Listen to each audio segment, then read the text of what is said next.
European Cricket Championship is proudly brought to you by Dream11, HCL Software, Junta de Andalucía and Stake.com, and the official charity partner, Share the Meal by the United Nations World Food Programme. Welcome back to the Costa del Sol. It is Group C finals day today, with three teams all tied on points at the top of the ladder. We also have Estonia here hoping to spring a surprise. By the end of the day, we'll have another team that have qualified for Championship Week. I'm Mr. Maximo. This is the Dream11 European Cricket Championship, and it starts right now.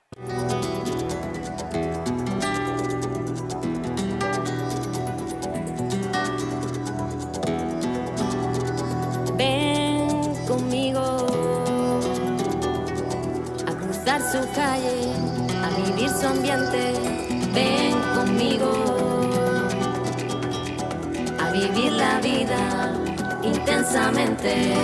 Conmigo ven, conmigo ven. Buenos dias, good morning to you. Bienvenidos, welcome back to Spain. It's great to have your company for the Euros of Cricket once again. And well, it seems like it's coming around quite a lot, and it certainly is. It's finals day again, Group C finals day this time. We have Italy, Denmark, Sweden and Estonia, who are all fighting for that spot in Championship Week. Already we know Spain have qualified. We know Jersey have qualified. We know the Dutch will be there. The three other group winners will be there as well. Of course, 7 teams will make it to the big dance in Week 4. Only one will be the European champion of 2023. So we're starting the day with the Group C eliminator. The teams that finished in 3rd and 4th place. It's Sweden taking on Estonia. And well, Sweden, they just missed out in the top 2 by a net run rate. I think that they're big favourites for this one. Estonia, though, they have shown they've got some bats that can handle the heat. Let's see what happens at the coin toss. Sir Rob Kemming is with the 2 captains. It's your call. Andalusia. Andalusia scored. It's Europe. Ball first. So Sweden win the toss, and their captain Shazeb Chowdhury has elected to field first. So I think that might be the fact that Sweden sometimes just a bit too attacking for their own good. They want to chase, they want to know kind of exactly how crazy they need to be in the second half of this game. They also probably want to put Estonia out there early with no real target in place and hope they can catch them on the hop. Having said that, Estonia, they've won their way into the top 4 on merit. They beat Serbia yesterday, but that was their only win in Group C so far. And when these two teams met before, Estonia, they battled bravely, but they weren't quite good enough to go with the Swedes. Also, these teams met in the ECI in Stockholm a little bit earlier in the year, the International Tri-Series in the 10-over format, and Sweden actually won against Estonia 3 times in that series as well. So look, Estonia, they're underdogs. They probably don't mind that. I think they've been playing better and better, particularly I think with the bat. They've been showing they can compete with the ball. You know, it'll be a handful, I think, to deal with some of the Swedish big hitters, but we know that Sweden, they're a crazy team, really. They're a team, they can be up, they can be down, they can be somewhere in between, but we know they are going to attack with the bat in the second half of this game. The question is, how many will they be chasing?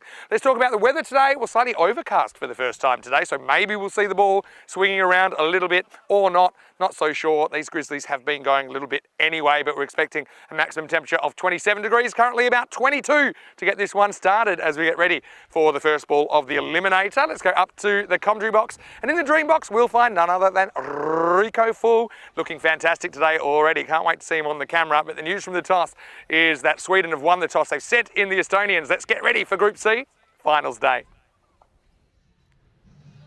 Muy buenos días todos, ¿cómo estás? Y bienvenido por un otro día de finales. Hello, good morning and welcome, cricket lovers, wherever you're tuning in from around the world, and welcome to finals day, Group C. We're going to start off with the eliminator, and let's put it this way: if one of these two teams is to go all the way and be the winners of the group, they're going to have to do it the hard way, and that means winning all 3 matches that they're going to play here. So it's a tough one. Sweden, as you heard from Mr. Maximo there, looking stunning in the middle, are expected to be the victors here. They've got a good record against Estonia, and they'll be hoping that some of their big guns at the top of the order do fire here today.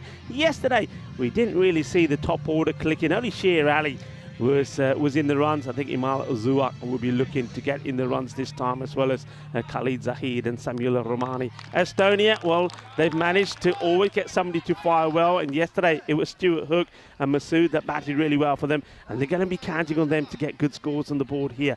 87% to 13 is the win predictor in favour, of course, of Sweden. We wait for our official timekeeper, Fredrike Constant, to give the umpires the thumbs up. Ali Assad and Nilkesh Patel, the umpires. Here we go, first ball of the eliminator here on finals day. And, well, the batter wants to get funky pretty early here. It gets called a wide. It is a wide delivery. Masood. I like Masood. He's an aggressive player. He hits the ball hard. And if he gets going, if he gets clicking, he can give his team a good start. Both of these guys have scored half centuries, and well, if they can both click here in this match number 11, the eliminator Group C, well, they could put a challenging score on the board for Sweden. Oh, that's a good delivery.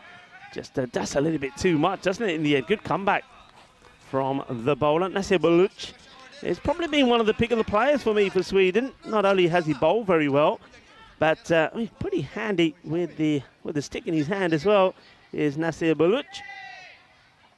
And that's what you've got to watch out from him. He gets the ball to come back in. He's always getting the ball pitched up, sort of with his left arm action. He's angling at middle, and the ball comes back in and takes leg. And there's that delivery, but that's well played. And that's going to be 4 runs. Cuatro carreras. It's almost like Masood knows what's coming his way. And this time he is the victor. Gets 4. It's the first 4 on finals day. The first 4 of the innings. Estonia up and running. The question is, how many do they need against this, well, pretty unpredictable Swedish batting at the moment? When they click, they are awesome. But they're running a bit hot and cold at the moment. Slightly wider this time, but gets plenty of bat onto it. It'll just be a single this time round. Liking the positive approach from both the batters. A very good morning to a number of people that are on the chat first up here. Hello to Liam Day, Kroom. Nice to have you with us, and Ben as well. Wide ball signalled. Hello to Ashvir Ramdat as well, who's saying his good mornings to everyone. Yeah, I think we're going to have a cracking day. Something about today, finals day, I think it's going to bring out the best of some of the players, some good players that we've seen in Group C. Baluch, once again going wider. They're running hard here, taking it on. Oh, that's a good effort from the captain, Chowdhury. And I think this one would have been close if he had hit. I remember Corey speaking yesterday of the number of times that the fielding sides had shies at the stumps, and well, the miss percentage was pretty high. I think the batter does make it there. That's going to be another wide. So let's say Baluch has, well, I think he's retracted away from his normal delivery where he's hitting the ball into the stumps and trying to get it to come back in. I think he knows that the batters are up for it, so he's just trying to get that ball to, without swinging, go right across the right-handers. That's why he's sneaking in a few wides. And that's why he doesn't want to go at the stumps, and this one will go all the way. Bole, el primero máximo el día en este finales día. 6 carreras, que guay, que genial. There's a lovely shot. 6 runs, Estonia. What a good start this is. 16 on the board. Not quite the over that Baluch would have wanted. 3 wides in it, and that's the problem with the wides. See, he wouldn't be bowling these deliveries, all that last one, if he didn't bowl the wides. Into the pads, they think about the single. Probably was on, non-striker committed, but the batter says no. Why take an unnecessary risk? 16 off the first over. Good start as we have a look at the bat versus ball war. 121 to 92 in favour of Sweden. So that's based on the scores and the matches, the teams that have had so far in the history of the European Cricket Network. It just goes to show that Sweden, when they turn it on, can turn on the style. But this is a good start from Estonia. I think if they can push on to that, 120 plus score, anything is possible here. I know they're the big time underdogs. It's time for Khalid Zahid to come in, and once again, there's the attempted funky shot from Masood. He's tried this a couple of times now, and he's not got it right. But this one, I mean, the ball is not there for the shot. I don't think it. He would have been far better off, I think, for me here. That was a little bit short, hitting this one straight down the ground, maybe looking to hit it over extra cover. Fuller delivery. It's a good comeback there from the bowler. He thinks, okay, if you're going to try and play that shot, try and play it to this ball. It's not going to happen. Namaste, salam alaikum, sasri akal, eyeball one, vanakkam to all of our viewers that are watching via the Indian subcontinent. Lovely to have you with us, and with all the other broadcast partners around the world tuning in. Full toss. It's a slower delivery. They're taking him on. In comes the throw. A bit of a weak throw there from Zakar Takawi. Watch out for him when he gets the chance to have a ball.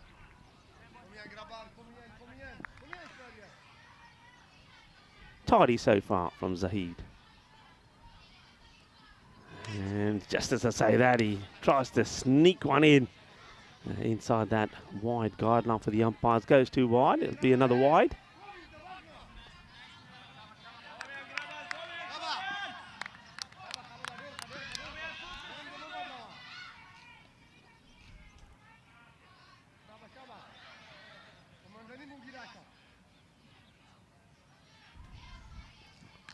Edge, and he's going to be gone. Good delivery. Masood will go. And that's the area that Zahid was looking for. And that's why sometimes, you've got to be persistent, all right? There's been a couple of wides from him and also from Nasir Baluch, but that's what the game plan is. Get it wide outside the off stump and get the batter to snick off. And unfortunately, well, the difference between Masood and Cinderella, as I say, well, Cinderella knew when to leave the ball. A straightforward, routine catch from Imal Zawak behind the stumps. It's going to be the first wicket, and it's an important one because I know that Ali Masood is a dangerous batter. Well, he may go, thanks to some fine bowling from Zahid. Makes his way 3 of the 5 deliveries that he faces. But another guy that is probably pretty keen to have a good knockout there is this guy, Chauhan. Has scored a half-century. And once again, he's an attacking player. He'll be up for this challenge. I mean, they come into this match as big-time underdogs. There's no doubt about that. But it's not going to stop them from playing their way. They want to try and not allow Sweden to dictate the way things go. The last time these two teams met was in match number 5 of the group. Estonia batted first then as well, made 114. This one gets played away out in the off and keen to get off the mark straight away. The batters just have to negotiate each other pretty well there so they don't collide. Yeah, Estonia made 114 for 5. And Bilal Masood made 60 of 26 deliveries. Ali Masood, who just departed, made 26. Sweden got there with 17 balls to go, winning by 9 wickets. And it once again was Imal Zawak and Sher Ali that were the main contributors. High in the air, and this one will go all the way and bangs into the scorebox. And I wonder if you have a replay here from the camera from the other side of Mr. Maximo, who's just joining us in the box. Well, this one woke him up, and just for a moment, I thought it may have sneaked into the box. A lovely strike. Well, there you go. And, well, Maximo gets a little bit of a surprise. Well, that's the Maximo surprising the Maximo, really. What a lovely shot that is. What a way to end the over. And over 2 comes to an end with the score 26 for 1. Apart from that delivery, not a bad over. This is how the table looks. So Italy, of course, surprised, I suppose, everybody with that big score last night and a big win over Serbia and took top spot. Oh, he's absolutely snookered him. This is terrible. You didn't need this at all. What a shame. Masood will go. It's going to be a long, slow walk back for Masood. I mean, they get this completely wrong. And as a result of that, well, look at this. I mean, the non-striker think that's an easy single. And, well, he's not looking at his partner. Look where he's looking. Watch the non-striker here. He sees the batter coming, he thinks, yeah, easy. Single, then he's not looking at him at all. And by the time he acknowledges the call, he's going to be run out. That is a big loss. And Masood will go, and he'll have to depart for 18. Oh, dear, oh, dear. And they didn't need that. They just lost 1 wicket, of course. And then we saw a big 6 being hit down the ground from Masood. And right after that, he doesn't get a chance to face another delivery. Ah, that's got to hurt. And if you're an Estonian supporter, well, that's a stinger, isn't it? He was looking good, hitting and striking the ball well. But Masood will have to go, and he gets run out. It means that it's an opportunity for another batter that did shine yesterday. And Stuart Hook batted beautifully. Next ball, though, it's a wide delivery. Yeah, Hook batted so well yesterday. Scored 57 runs against Denmark, and he scored them in a blistering rain as well. It's worked away. Nice delivery, though. Just that heavy ball into the body. Gets played away. So they do, as they have done in all their matches, Sweden, get Bulic to finish his spell. Wasn't his best of overs first up. He went for 16, did Nasir. Yeah, that run out is going to hurt. And, well, Gary Wheeler was saying great start. He's loving the shirts of Estonia. I've got to say they're right up there. It's one of our favourites. Doesn't quite get it out the middle. There's a chase on for the fielder. And makes the stop okay. Makes sure Taz that he's inside the field of play when he picks that ball up there. So leg buys. He misses out on this one. It's a rare bad ball, really, from Bulic. So it gets nicely stopped. And, well, Maximo, after that scare, has calmed himself and got his composure back. And he joins us in the box. Buenos dias, Maximo. Yeah, still a bit skitterish, though, is Bulic. Swings all around this one. Sahil Chawan. Yeah, first baller sat down. Normally you give me a little bit of a heads up there. I don't know whether you thought I was watching. I know. I was just turning on my computer. I knew it was going to come in, but still I knew it was going to give you a fright. I saw some of it about 2 meters away from crashing into the commentary tower. Yeah, good morning everyone. Buenos dias. Welcome back to the action. Oh, it's a pretty good Yorker. Almost a Yorker. It's hit back to the bowler, then it's thrown back. Bit of tennis about that. Bit of serve volley from Bulic, but yeah, interesting clash this. I love the approach of Estonia, even from the very first ball, an attempted ramp shot saying, look, we're not going to be passive here. We're going to try things. And so far, so good with a couple of exceptions. Obviously, the run out was avoidable. Often it just comes down to fundamentals. Batters losing eye contact there, and that was a bit of a disaster, to be honest. This will be the end of the power play. Estonia after 3, 29 for 2. Yeah, better over there from Bulic. He gets his line a little bit better. Just the one that he strayed down the leg, but he didn't get punished for it. So, yeah, Estonia, though, this is a big partnership, isn't it? Sahil Chauhan and Stuart Hook, 2 batters that we know can play well, can score big runs. And after this, really, it's not really too much more to come in terms of batters that have scored big runs. They'll scratch around, of course, but this partnership is pretty key. Yeah, it sure is. And Hook was brilliant, wasn't he? He took down Karimi yesterday, which you just don't see that often. Hit 5 huge sixes. This is a guy we've seen do it before domestically. Take you all the way back to the 2020 series when he first lived up to that nickname, Mr. Muscles, with an average of 224 in ECS cricket. It's still a record. Yeah. From the Corey Rucker School of Records, where just 1 or 2 days play, you can keep yourself in the record books for a while. Hasn't Khalid Zahid had a brilliant tournament, though, with the bat and the ball for Sweden? He just seems to keep on performing. Yeah, I have to say that both these 2 opening bowlers, Nasir and Khalid, have been, well, they've been instrumental with the bat as well. It's their partnership yesterday, really, that got that win over Denmark. Goes for the big shot, and oh, it's a half a chance. And I get the feeling that the timing from Saheed Ahmed was wrong here. He comes across. It would have been a difficult catch. If he had taken this, it would have been sensational. And you can see the captain there, Chaudhry, just saying, hey, mate, great attempt. Nice to see you go for it. But he doesn't get hands to it. Yeah, and you're right. Just misjudged the the flight of the ball there, Syed Ahmed, who's a very good fielder, might have got a bit of a fingertip on that. And that could be a nasty one that can kind of snap that top knuckle back. But Estonia, like I said, I don't mind them batting first here. That's been their strength throughout the tournament. I have a feeling they might have batted first anyway. I suppose it doesn't really matter when it comes down to it. You just got to play well. Oh, full toss, and it's adios pelota Maximo. Hook just walks the plank on that one as he turns on it, puts it into the jungle. Not a good delivery. It's a full toss, and this one I think may even get called for me. You know, it's pretty high. The batter doesn't come out for it. He stays in his crease. And let's have a look at this closely. Is it dipping enough? I mean, I've seen him called. I can see this go either way. Yeah, actually, you're right. Maybe just below the waist, but only just. He was kind of bent leg, but feasted on it anyway. And now he's going to get 4 more. It's not a great line from Zahid, who gets it wrong a couple of times and pays the price. Estonia fighting back.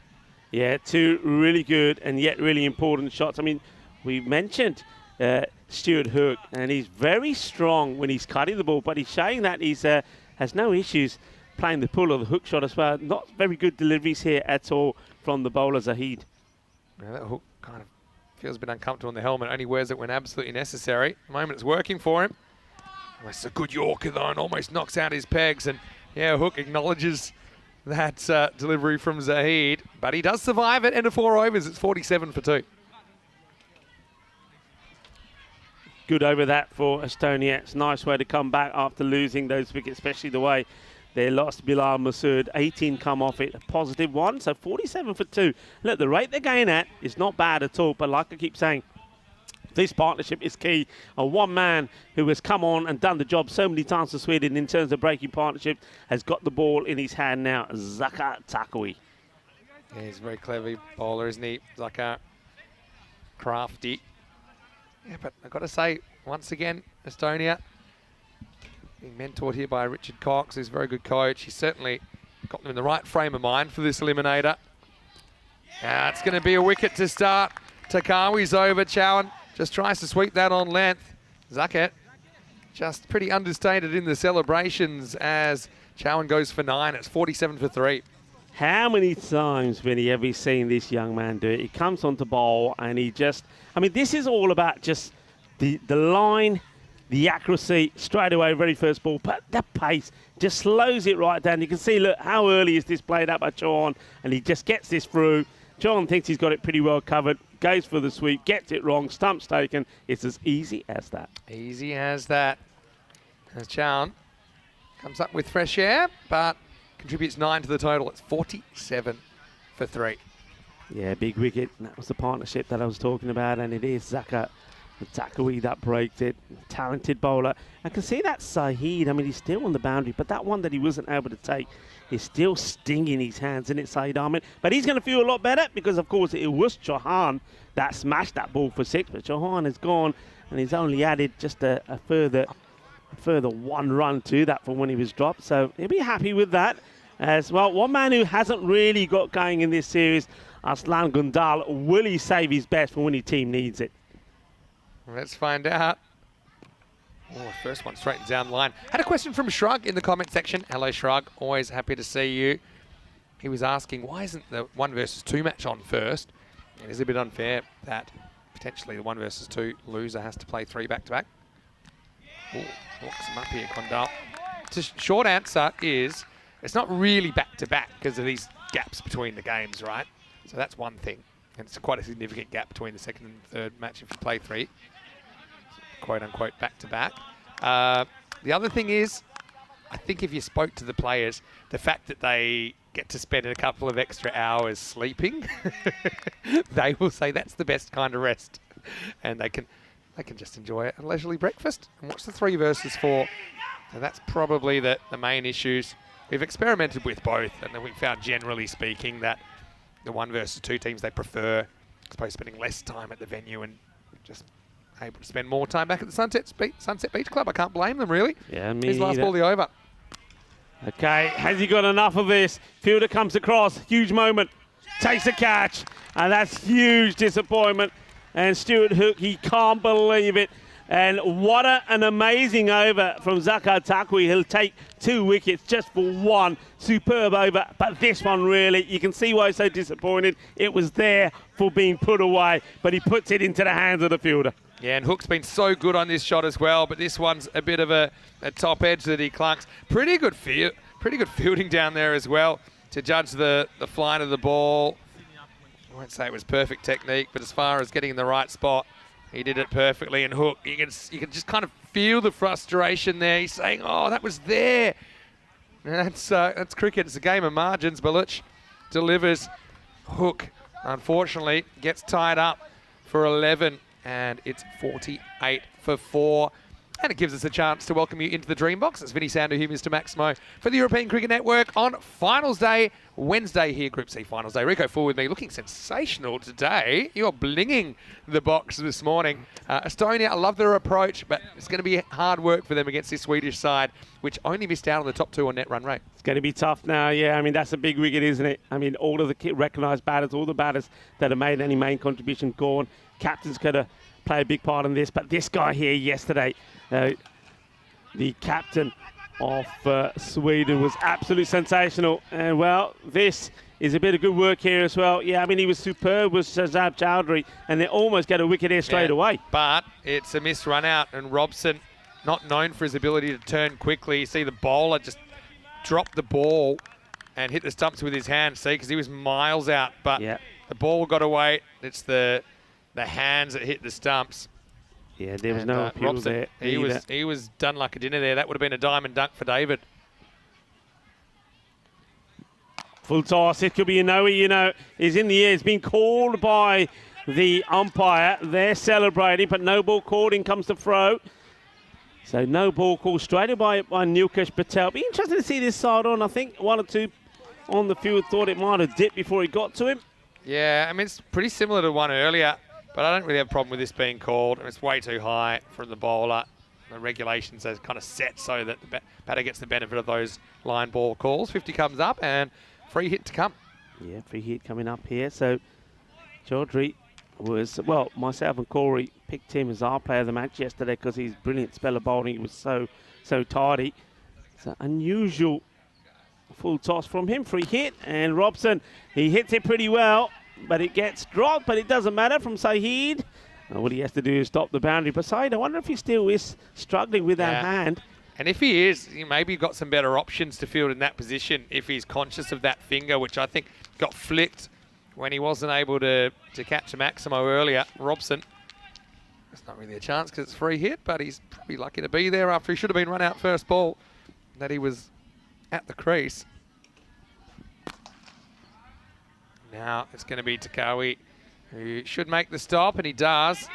Good teamwork. Robson. Trouble. Well, I think he makes this. Wasn't the best of running, though. I mean, it's a good throw from Takwi. I mean, maybe he just gets there, but this was close. But also, you've gone the longer throw to the faster guy. I'm a bit curious about this one, actually. He makes it in the end. But let's just say, I don't think Robson was in at the bowler's end. It was probably closer to the fielder. Good technique of the running there for all the youngsters watching. You have to stretch out and get there, and he does. So nicely done. Oh, what a stop. What a stop this is. Yeah, Chowdhury just stops it by any means necessary. Oh, I think Nilkesh Patel was also a little bit worried. These balls getting hit so hard and so far in this tournament. A good delivery, Yorker length. Chowdhury took a little time to get his accuracy right, get it right. Just apologies, we seem to have the wrong name up there for the bowler at the moment. This, of course, is the captain who is bowling. Don't know if Saeed's happy or not with this, with him getting credited with this over. He can't bowl more than 2 overs. It's good bowling though. Gondal takes it on, and he makes gotten going in this series. Gondal is one batter they'd love to click right now. That'll be the end of the 6th over. It's 54 for 4. Well, Rico, one thing that we are very, very passionate about here at ECN is trying to make the world a better place, not only on the cricket field but off, and that's why we've entered into this partnership with the World Food Programme. It's such a great initiative, and every little bit helps. Yeah, it certainly does. And, you know, we can all do our bit, and we can all do our bit to fight hunger by as little as 70 cents. That's all you've got to do. But look, click or scan the QR code, and it gives you all the information about the World Food Programme. Of course, share the meal. Yeah, that's right. Yeah, share the meal. It is such a great program. Actually, 100% of this money goes towards that cause as well. You're trying to reach our target of 44,182 meals before the end of this season on ECN, and we'd love for you to get involved. So, like we said, little as 70 cents, you can help. And if you're enjoying the action, that's a nice little way you can pay it forward as we get into over number 7, and Takawi took 2 for 1 in his first. Brilliant effort. He got the sunglasses on despite it being a cloudy day. He looks the part, doesn't he? He didn't have them on for his first over. Now he thinks, well, now the camera's on me because I'm bowling well. 2 for 2. Well, maybe I should look the part as well. There's Zaka Takwi bowling to David Robinson, who's trying to be aggressive. And he gets width on this one, but there is a fielder out there that makes the stop. And just to remind everybody that's at the ground in the fan zone, remember, we can all do a bit here as well. Every children's meal that you get from Purple Pepper, the whole amount goes towards the Shearer meal. And also, a little bit later on in the longer breaks, we'll have the Golden Arm competition. Well, this is high in the air.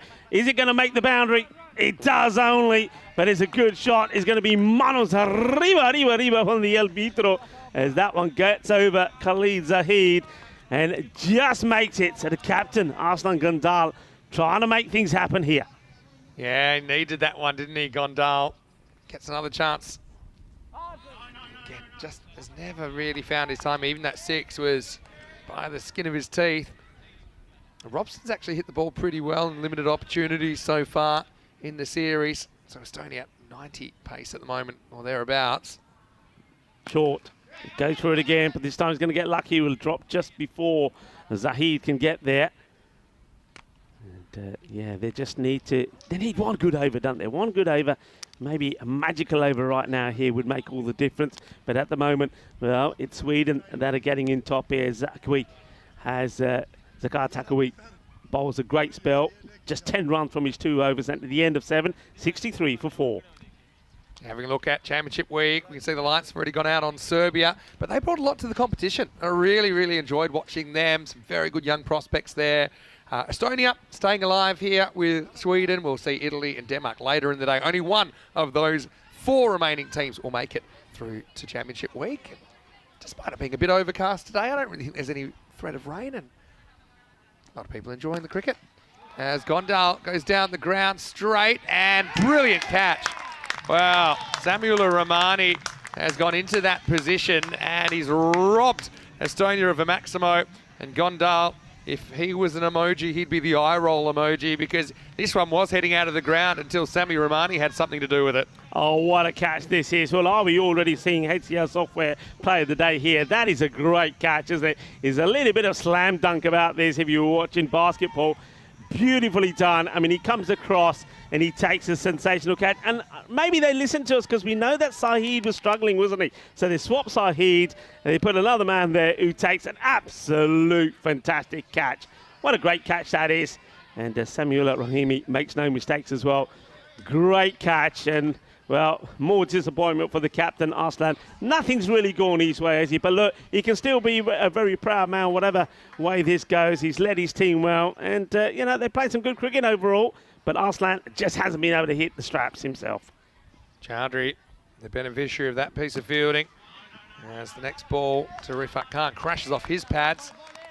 Yeah, so Estonia, like I say, I know it hasn't all gone their way this morning, but I've liked their approach. They've also been told, look, guys, got nothing to lose. Go out there and attack. Yeah. You know, let's try and get something on the board. Who knows, against 100 with Sweden batting the way they do, they might just blow themselves up. And we know that they're the kind of team that gives chances. So if you bowl well, don't give them too many bad balls. Create chances and take enough chances. Maybe if you're Estonia, you can just get one more game into this tournament and then see where you're at. Chowdhury, though, very experienced campaigner. Gets hit straight back into the stumps, and that's going to cost the Estonians a run.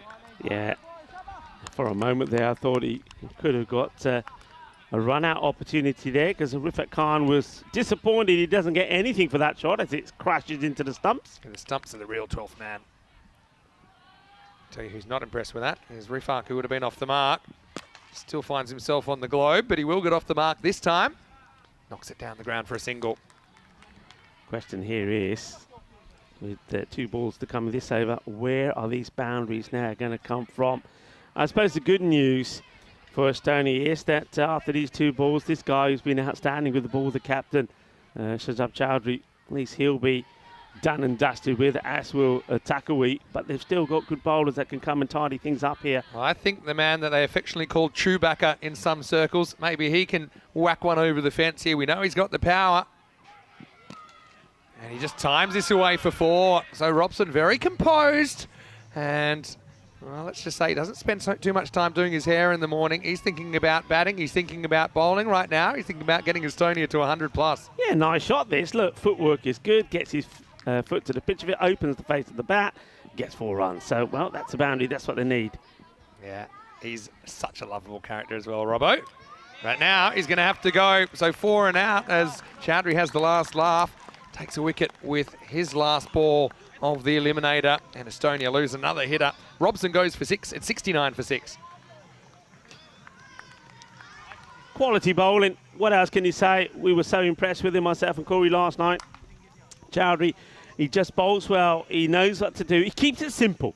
That's the thing about him. He keeps it simple. He's got the slower ball. He tries different things, and after being hit for 4, he goes full and straight. Robson goes across the line, and it's Chuck there for this start as the stumps get shattered. Another one bites the dust, and with the score on 69, once again, you know, you got to think, will they get to that 90 score here? Scrambled seam there. You can see it just kind of nipped away from Robson a bit. But if he had his time over, I think he's trying to hit that ball straighter.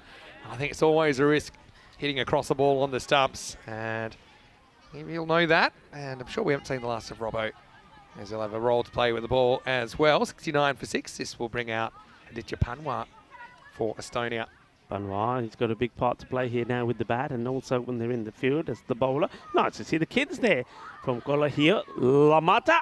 The kids really do add another aspect to this European Cricket Championship, don't they? I mean, seeing them here, watching the cricket, you know, they're getting the autograph signed, but also seeing them there playing some cricket as well, being put through the drills by some of the coaches. And I want to give a big shout out to the likes of Jay Wild, to Kevin, to, of course, our very own DDC, who's there as well, Alistair, and also Jay as well, part of the ECN crew, doing a wonderful job coaching the kids. Yeah, they sure are.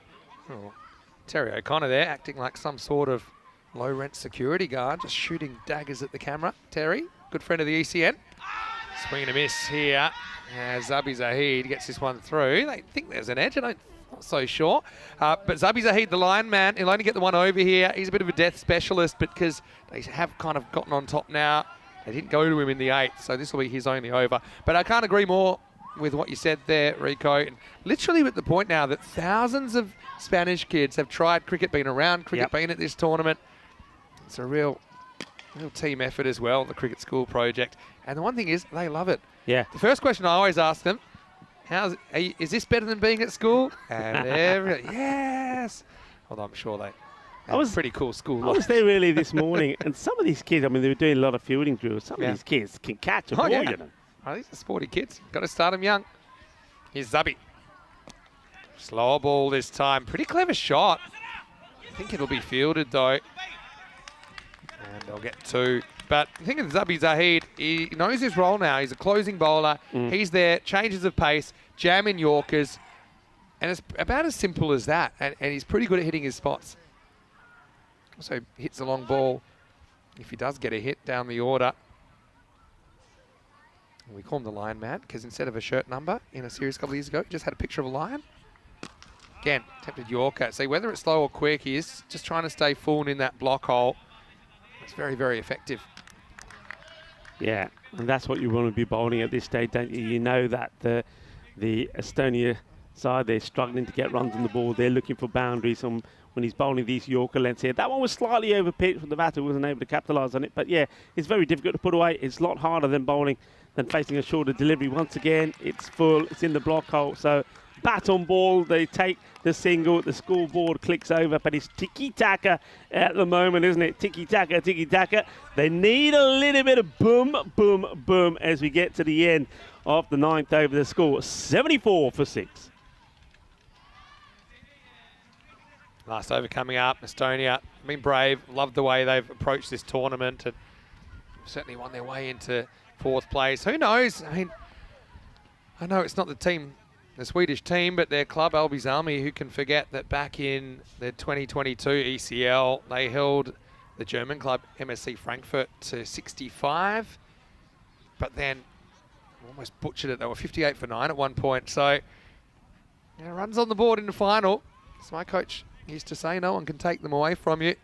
It's going to be Taz Hussain to bowl over number 10. So the Estonians, they'll want some early wickets and more wickets after that to make a game of it. Here's the 10th over. And once again, Sweden just sticking to that pretty simple game plan of trying to hit that block hole. It's been really tough for the Estonians to get anything going at the end of this innings. This is a huge over for me for this man, Taz Hussain. Remember yesterday, he bowled that one over and it went magical. He was blasted all over the place. So this is about him getting his confidence back. So I'm liking the fact that he gets this over. Just misses his spot, though, with big consequences. Maximo! Great shot by Panwa. Also good shot selection, not to try and drag across this. Proper cricket shot, gets a proper result, 6 runs. Yeah, and this was the issue that he had yesterday. He was bowling in that zone, and it was well liked by the Danish batters. So he's got to just find that short of a length delivery. Slow ball, and that's going to go as well. Again, it bounces, and it doesn't bounce on the field. Again, off the bat of Panwa, who goes back-to-back in the 10th. Well, Panwa says, there you go, Rico. You're wondering where the boundaries are going to come from. They're going to come from me. It's a slower one, but it's too short. It's also going down the leg side, and Panwa goes, boom, shakalagya. It goes all the way. So, okay, well, we said where they're going to get to that 90 score from. Well, now at the moment, with 3 balls to go, looks like they'll get there and a few more. Says a lot about the batting depth of Estonia that Panwa's batting 8 for them, but is still able to shape the contest. Low full toss this time. Not a bad spot to miss by Hussain. You see, that's a really good example, I think, that you're better off missing the Yorker slightly full than slightly short.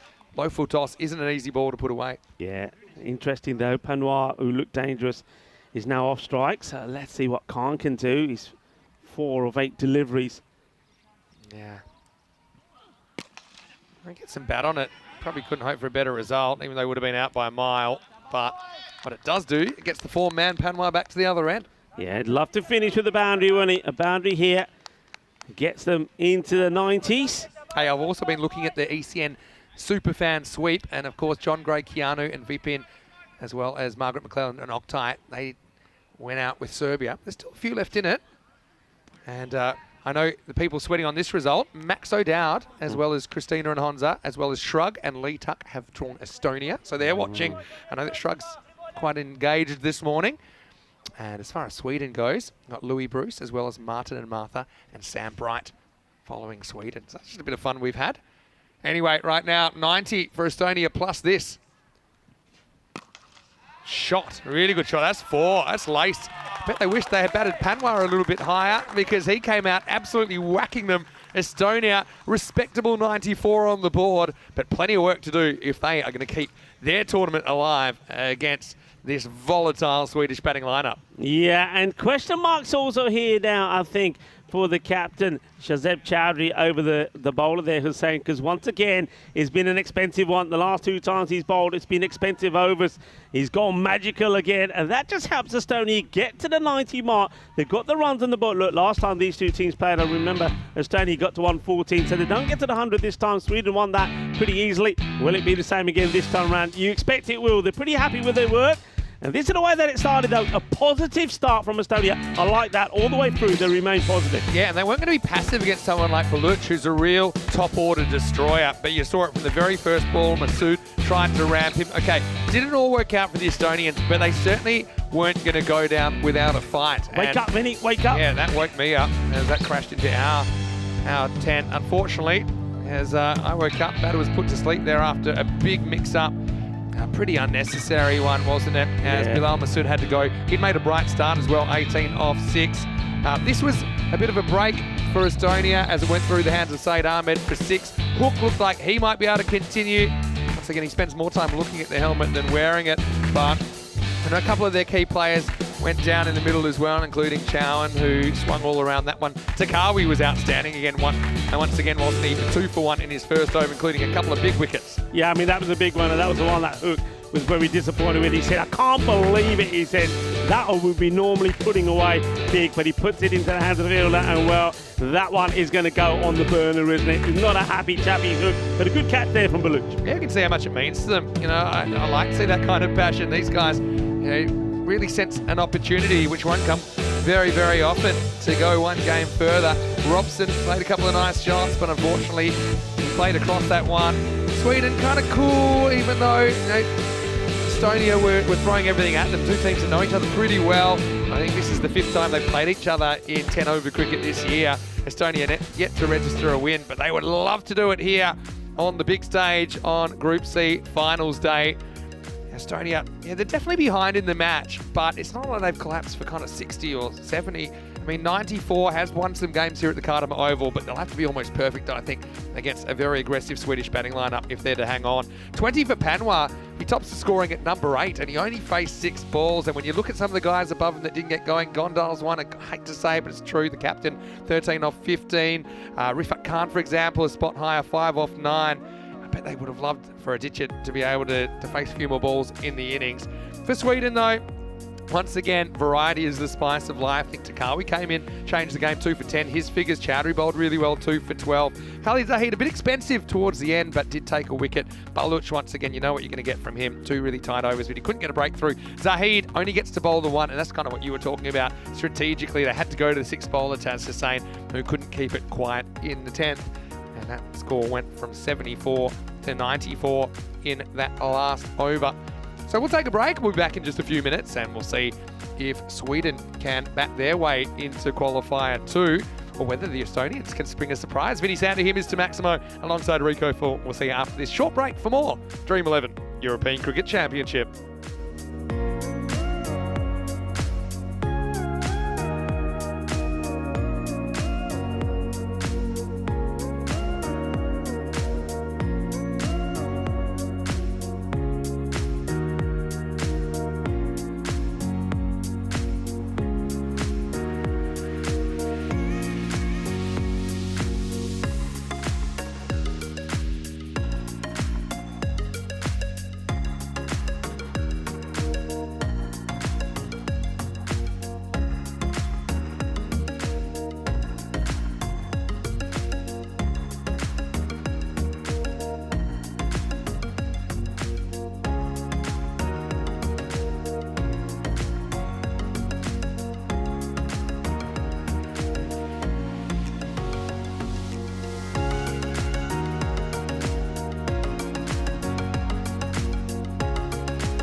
Australian Cricket Championship is proudly brought to you by Dream11, HCL Software, Junta de Andalucía, and Stake.com. And the official charity partner, Share the Meal, by the United Nations World Food Programme. Hola, bienvenidos, and welcome back to the Cartama Oval. A little bit overcast today. We're normally used to a very clear, sunny start to the day, but a fair bit of cloud cover here. And normally by this time the sun's burnt any clouds that are lingering around away, but not this time.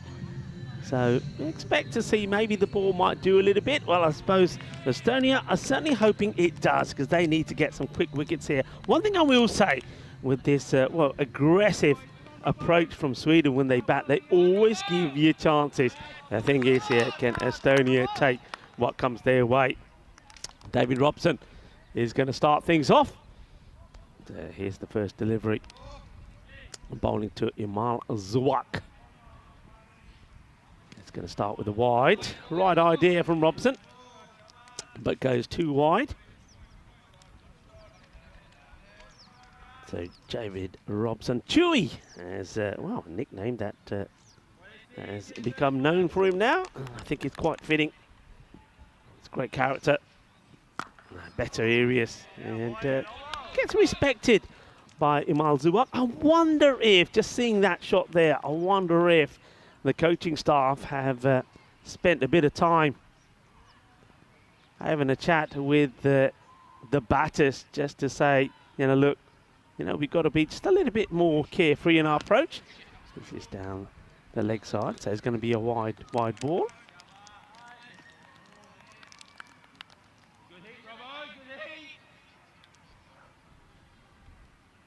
So, a couple of wides, resulting in the 2 runs that are on the board. It's going to be another one, and keeper does well here, because almost. It's going to go on the second bounce. A good work from Stuart Hook behind the stumps, but not so good here from Robson. Just not getting his line right.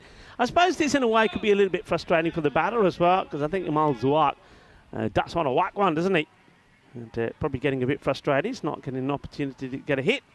It's going to be another. So another wide. And, well, you can see Chewy asking the question, well, why? Well, simply because it misses the leg stump. I don't think it does catch anything there. He's just querying that with the umpire. You can see that Saad Ali confident there's no touch. And, well, this time he won't have to worry about the ball and touching the pad or any other part of the body. It's a short delivery. Bad areas at the moment here for Robson. He started with the idea of getting the ball wide outside the off. He went 2 wide, so it was called a wide. But then after that, he's gone down the leg side every ball. And this one again, look, it would have been another wide, but I think Zuak says, nah, I've had enough of this. I want bat onto ball. I want some runs. The first runs off the bat, 8. Here's the score. Again, he's down that leg side. So even though he comes from the other side to try and make that happen, looking a little bit dejected here. Things not just happening for him. I think this is where, I haven't seen anybody just go up to him and say, hey, buddy, come on, don't worry about it. That's what you need to do here sometimes. That's all the bowler needs. Somebody just to have a little chat with him and say, hey, you're okay, don't worry. And, well, this is going to go all the way. Manos. Arriba, arriba, arriba, Vitro, porque eso es 6 carreras. And 6 more. And once again, though, it's all about the line. It's short. It's down the leg side. This is easy pickings at the moment for Imal Zuak. As Mr. Maximo Bunisandu comes back in to see, well, I like his namesake, a Maximo. Yeah, look, for Estonian fans, not the start they were looking for. 15.5 and over, and Robson just hasn't been able to get his control in his first over so far. Oh, this one, I think, edged onto the leg by Imal Zuak. And as a batter, I think you can feel that. If you're opening the batting, you got a sense that, hold on, this guy's not really putting it where he wants it. So I feel like I'm in charge of this situation, not the bowler. Whereas someone like Baluch, when he gets it right first up, you feel quite reactive as a batter, thinking, I'm going to have my hands full here. But right now, Robson's been spraying them.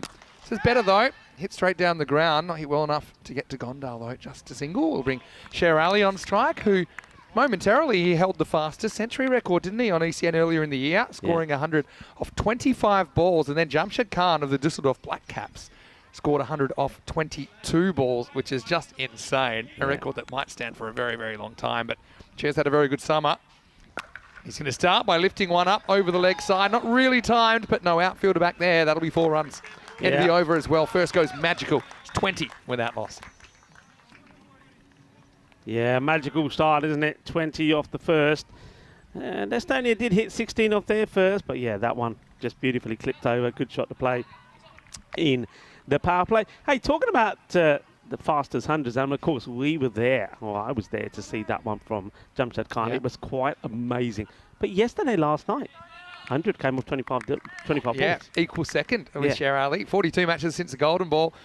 Still waiting for our first Golden Ball of this ECC. We only had one international Golden Ball here at the Cardamom Oval. That was last year, Belgium versus France, although Italy and Austria played one just 2 days before this tournament started at the Roma Cricket Ground.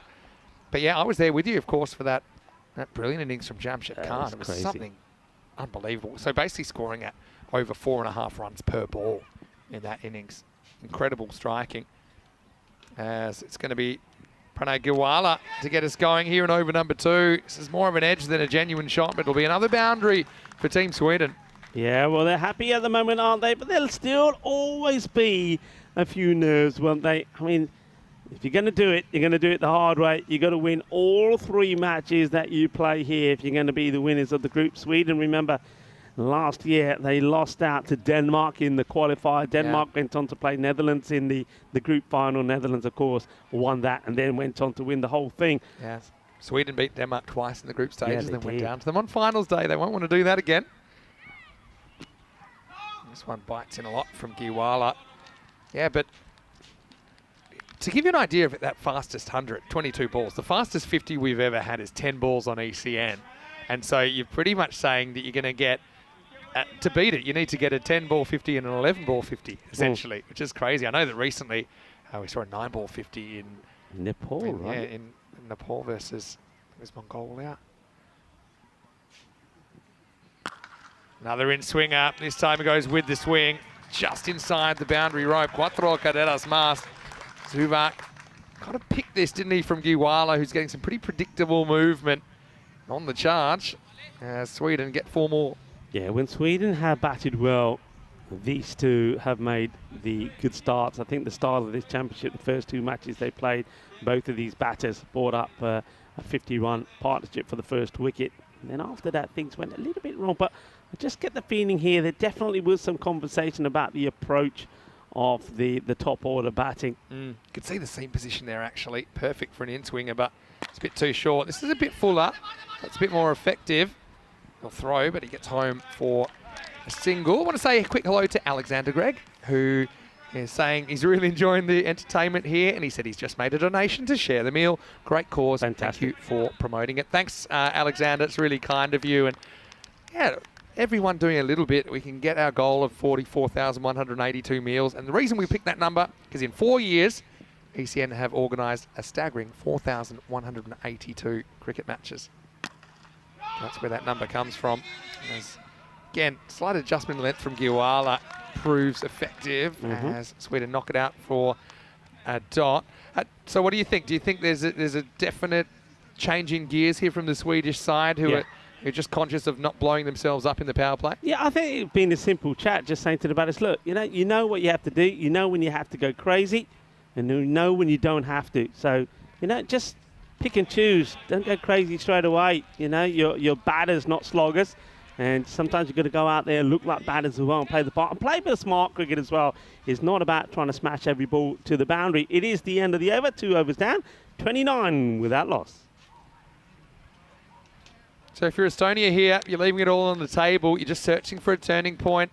The captain's going to have to try a few things, maybe some funky fielding positions or bowling options. Have a look at the table. You can really see it was a case of the haves and the have-nots. Yeah. Italy, with a huge win last night, actually put them over the top of Denmark into first place. Not that it mattered too much because it was all about the double chance, wasn't it, last night? Sweden finishing just out of second place by 1.5 points on net run rate. But if all things go the way that looks like they will, You know what I like to see? Half an hour, it'll be those top three. Having seen that table, we haven't seen our Maximo chart. I like to see the Maximo chart for this group and see if, again, it sort of matches up with the standings. Because, you know, one thing that we've said, and we've been saying this all through the year, even when we've been at the European Cricket Series, is when you look at the standings, the number of sixes a team hit sort of almost decides where they are on the standings as well. I wonder if it's going to be true for this one. I'll get tell the feeling you, it might be, you know. As usual, I've got the numbers on my fingertips, Okay. but I'll tell you in a second. But first,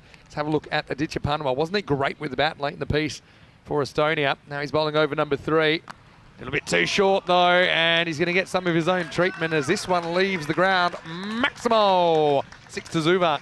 Well, you can see the captain of Sweden there sitting, Shazab Chowdhury. He's enjoying that one, isn't he? Looking a little bit relaxed at the moment.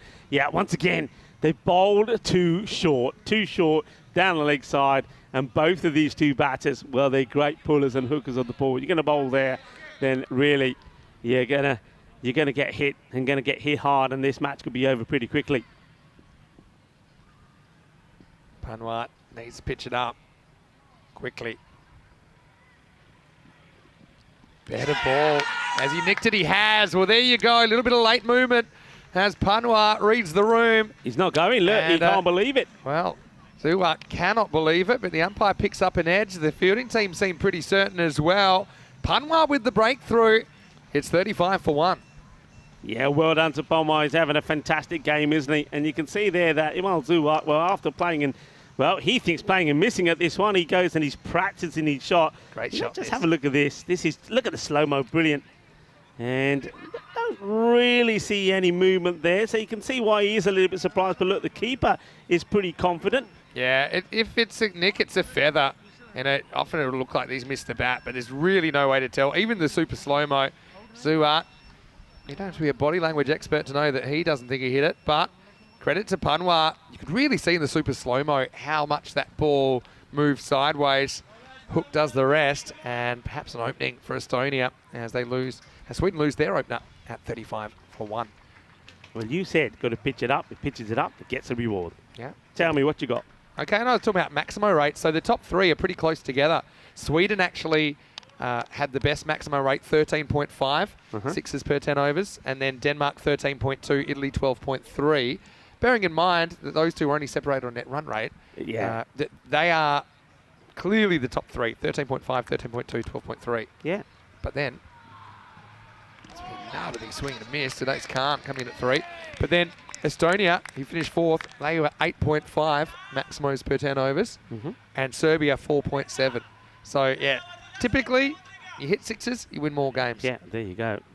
It's not really. And isn't it interesting how net run rate decided our top 3, and yet look how close the six ratio there is as well. So it goes to show that it is very much. You hit the sixes, you'll do well, and this is what we're talking about here. And it is going to go all the way. I think it is, yeah. Well, there you go. Well, Sweden, they are at the top of the pack. They're hitting the sixes. And they get another one here as well. So Khan, you can see what his intent was as soon as he went out there. Hey, look, I also want to say, if you have cats, dogs, rabbits, gerbils, hamsters, whatever it is, well, be nice to them today. It is World Animal Day today. And it's all about raising awareness to improve the welfare of all animals. The next delivery here, and this is a cracking shot. This will go all the way as well. Bolle, ginna zona. Shaka Lagia. So the day, not just for domesticated animals, for wild animals, endangered species, those that are threatened by an environmental devastation or lack of protection. The day is a reminder not just to love the animals in our homes, but to appreciate and respect all living things that are part of our ecosystem. World Animal Day today. Yeah, nice cause. I know something you're very passionate about as well, Rico. As they decide to take on this run, they'll get away with it. Good chance for a run there. One more to the total. End of the power play. Sweden in control at the moment. In fact, they're over halfway there already. It's 48 for 1. Yeah, you'd expect them to get there quite comfortably. The sun also starting to break through here now. I didn't think it'd be long before we start to see the clouds burnt away by the sunshine here on the the Andalusian coastline of the Costa del Sol. That's where we are, 17 kilometers from the beautiful city of Malaga. We are, of course, in Cartama. And if you want to come on down, if you're in the area, if you're in Andalusia, well, we're on the road between Cartama and Coin. And come on down and get involved in the fan zone. Get involved with the Share the Meal competition. The Golden Arm, of course, that's happening as well. I know that Jay and also Ashwin will be, once again, leading the role for that. And, of course, you can come down and have a meal courtesy of Purple Pepper, our catering partner, and also maybe have a cerveza courtesy of Victoria Cervezas. That's a nice looking shot. Work to be done here by the fielder. Does well, gets a hand on it, batters.